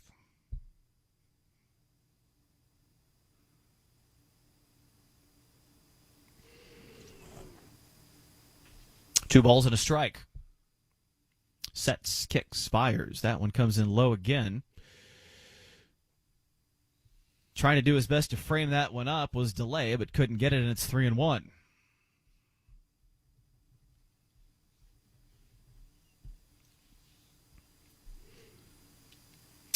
Runner leads again. Pitch in again. That one down the middle. It's going to right field. It's way up. Is it enough? And it is way gone. That cleared everything out there in right field. And a 2-run home run for the number 9 hitter in the lineup will give the Saints the 5-3 lead. So Melendez, unable to really throw a strike at all, just sailed that one right down the heart of the plate. Green light for Banuelos, and he ripped it. Well, you can't defense walks, you can't defense home runs, and he's faced 2 hitters giving up a walk and a home run. Man, that cleared the back fence of the back concourse up there just inside the fair pole. 3rd home run of the season for Banuelos, and just like that, taking a pretty quick turn back to St. Paul. Their 3rd home run of this back end of the doubleheader. The Indians still have the business to tend to of getting it out here in the 6th inning. Top of the order, Royce Lewis had the first of those home runs for St. Paul in this game. His last time up. 5-3 their lead now. There's one at the knees, a called strike for 0-2. Yeah, baseball might change a lot over the decades, but a certainty in any decade. If you walk batters, it will come back and haunt you. Yes, sir. That has not changed. We saw a lot of that in Game 1, and here we are in Game 2. 5-3, Saints lead. 0-1 on the way. Grounder, left, and just into the hole, base hit. Bissonette gave it a little go there, going to his left, but just between him and Cruz. Third base hit of this game for Lewis. Keeps it going with 2 outs here in the 6th inning.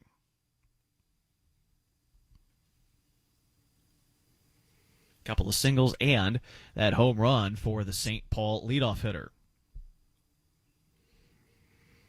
So now it falls on Melendez to see if he can sort things out and finish off this inning. Up and in at the belt to Kirilloff, who has grounded out, struck out, and walked tonight. .313 his current average on the season. Lewis leads at first. Melendez sets it, fires, brings that one at the knees, and a strike for 1-1.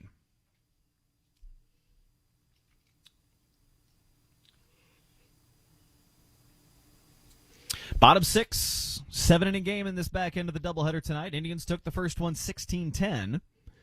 The runs adding up here in the 6th inning. Kirilloff chops one to second. Tucker finishes it off there 4-3 on the scorecard. That'll take care of the inning. 3 more on the board, though, for St. Paul as they retake the lead, including a couple of home runs. We go to the 7th on the back end of the doubleheader with the Indians trailing 5-3. Looking for a fun, inexpensive night out? Royal Pin. Go bowling at any Royal Pin Leisure Center. Have fun bowling in a smoke-free environment. Royal Pin offers many bowling, food, and drink specials. And to reduce your waiting time, go to royalpin.com and make your online bowling reservation today. For the Royal Pin Center nearest you, call 465-8484. Royal Pin. Bowling, bowling. So I've been thinking about this whole do more thing. More steps, more reps, more pain, more... And I've been doing some reflecting. I'm reflecting right now, babe. Mm-hmm. And you know, maybe there's more to less. Grind less, worry less, do more less. I think I'm gonna get a lot more out of it. 90 calories, 2.6 grams carbs. That's Corona Premier. Why is Elements Financial like a bank, only better? One reason is we are here for you both near and far. We're proud to be respected locally and accessed globally. You are likely to see us at your own workplace. Elements is based in Indiana, yet accessible from anywhere.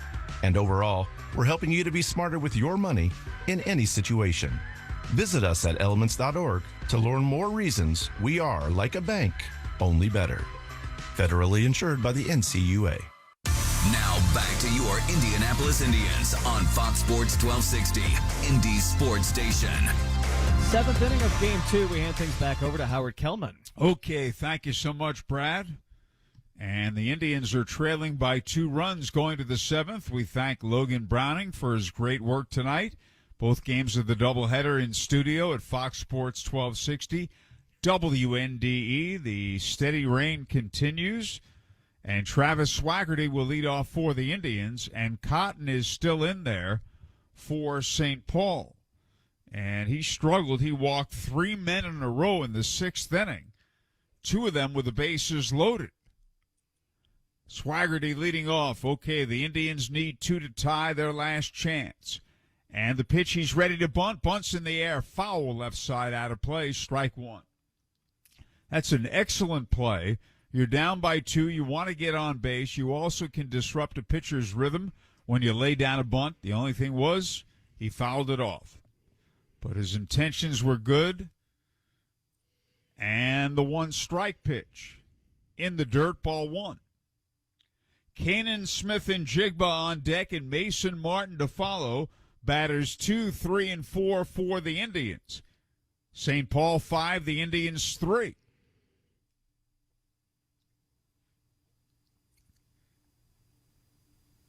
And Cotton's pitch. Bounce foul to the right of the plate. 1 ball, 2 strikes. Well, the St. Paul Saints have hit 3 home runs in the last 2 innings. 1 homer in the 5th and 2 more in the 6th. And the pitch golfed in the air to left field, right at Sturgeon, who makes the catch, and there's 1 man out. So Cotton gets the lead man, Swaggerty. Here's Kanan, Smith, and Jigba. He singled, struck out, and lined a double to right. Looked like Jordan Gore was getting up in the bullpen for St. Paul in case they need another arm to go to here in the 7th inning. The right-hander looks in. And the wind-up in the pitch. Strike called above the knees, outside corner, a fastball, 0-1.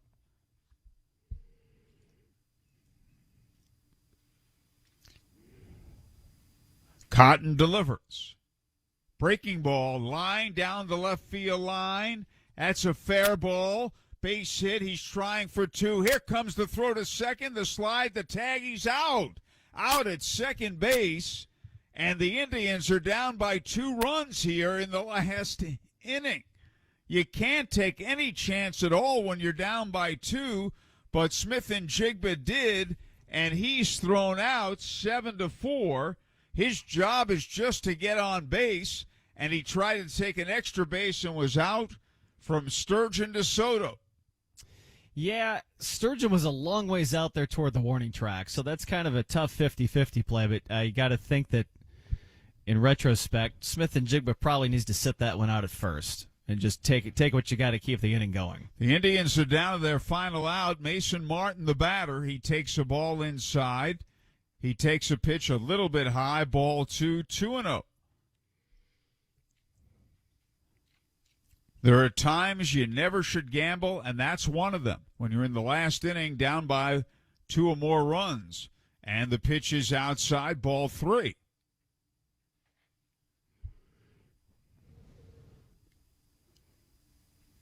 Three and 0 on Martin. Saints leading 5-3. Fastball right down the middle for a strike. Cole Tucker, the potential tying run on deck. And there's a line drive, fair ball, base hit down the right field line. Bobbled by Fisher, bobbled it a second time, but Martin wisely didn't take any chances, and he stays at first base. Martin clearly had been paying attention to the man ahead of him. The right fielder had all sorts of trouble with that. Mason may have had a chance to get the second. I was clear out on the warning track when the right fielder finally tracked it down, but again, recognizing the situation, let's keep it going here. Now Cole Tucker comes to the plate representing the tying run. He's grounded to second twice and walked. Saints 5, Indians 3, 2 down in the 7th. A game scheduled for 7. Indians down to their final out. Cotton sets, and the pitch hit in the air, foul left side, out of play, strike 1. Indians back home a week from Tuesday, June the 7th at Victory Field against the Columbus Clippers. And the right-hander sets. Martin leads the pitch, swinging a foul back. That was a changeup and a good one. Strike 2. 0-2. He used that changeup effectively against O'Neal Cruz. Hasn't thrown it to too many other players, though. 0-2 pitch in the dirt with a breaking ball. Ball 1. Another nice stop by Benuelos to keep that in front of him. Yeah, that changeup, he's been judicious with it, let's say, and not showing it often, but the handful of times we've seen it, it's been great. Cotton looks in. Martin leads away. Cotton stretches. The pitch to Tucker. Swung on, fouled off to the left of the plate, out of play. Checked the swing and fouled it. Yeah, Cole's smiling. He knows he got away with one on that one. About a half swing, kind of just reached out and dinked the bat off the end of it to stay alive. 1 ball, 2 strikes. Jared Oliva on deck. Cotton sets. Martin leads. And the pitch hit high in the air, foul, left of the plate, out of play. And it holds 1-2.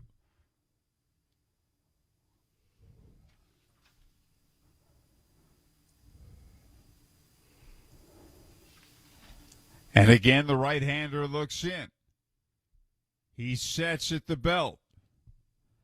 And he pitches, swung on a ground ball down to first. Kirilov's got it. He'll step on the bag in time, and this game is over, and the Saints have gained a split of the doubleheader. The final score in the nightcap is the Saints 5, the Indians 3. We'll have the postgame wrap-up on Fox Sports 1260 WNDE. Inspired by your nerves of steel and the nerves and joints that help our bodies go. Inspired by longer walks and breakthrough joint replacements that keep you in step. We're inspired to deliver the best in orthopedic care because at Franciscan Health, we're inspired by you. To learn more, visit franciscanhealth.org/orthocare. Franciscan Health, inspiring health. Every season has a home. Fall is in the fields, winter is for the Blues, but in spring, baseball is needed. Summer, that's our season. Home is at the ballpark and we're ready for you to move in. The coolers are full, the grill is hot, and we just cut the lawn. No need to bring a chair. We're saving the best seat for you. Come on over. Summer lives here. Victory is here. Get your tickets today at IndyIndians.com. We're Citizens Energy Group, and we're here for you. We're your local utility provider and your neighbors. We take care of our customers while connecting to what matters. We are committed to providing safe, reliable services and making our community a better place to live. At Citizens Energy Group, we're all citizens.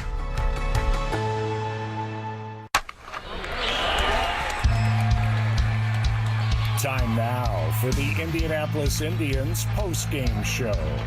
Powered by Royce Trash Service, Peterman Heating, Cooling, and Plumbing, and by Toyota. And now, back to the ballpark on Fox Sports 1260, Indy Sports Station. St. Paul wins the nightcap 5-3, 5 runs, 9 hits, an error, 3 runs, 8 hits, no errors for the Indians. Cotton the winner, 1-1. Melendez the loser, 2-2. The Saints hit 3 home runs in the last 2 innings. The Indians won the first game 16-10. Fletcher the winner for the Indians. And so the two clubs split the doubleheader. It rained very heavily throughout the second game. And it was good to see the Tribe's bats come to life in that first game. This game, too, here again. There'll be some lessons to be learned from this thing here. But May Baseball, chance to kind of grind it out for this next series here. And this is that long 2-week road trip. Be interesting to see how they kind of handle these next, whatever, they got a dozen games ahead of them here, the next 11 on the road, and kind of find a little bit of a groove before they get back home next month. Okay, Brad, thank you so much for joining us. Great job. We appreciate it, and best of luck this weekend at the Speedway. Thanks, Howard. Have a great couple of weeks here. We'll see you guys back here at Victory Field soon. And we appreciate the great job Logan Browning did tonight in the Fox Sports 1260 studios. He kept his focus throughout the doubleheader. The final scores: Game 1, Indianapolis 16, St. Paul 10. Game 2, St. Paul 5, the Indians 3. Howard Kellman, Brad Brown, good night, everybody. This has been a presentation of the Indianapolis Indians. We are Fox Sports 1260, the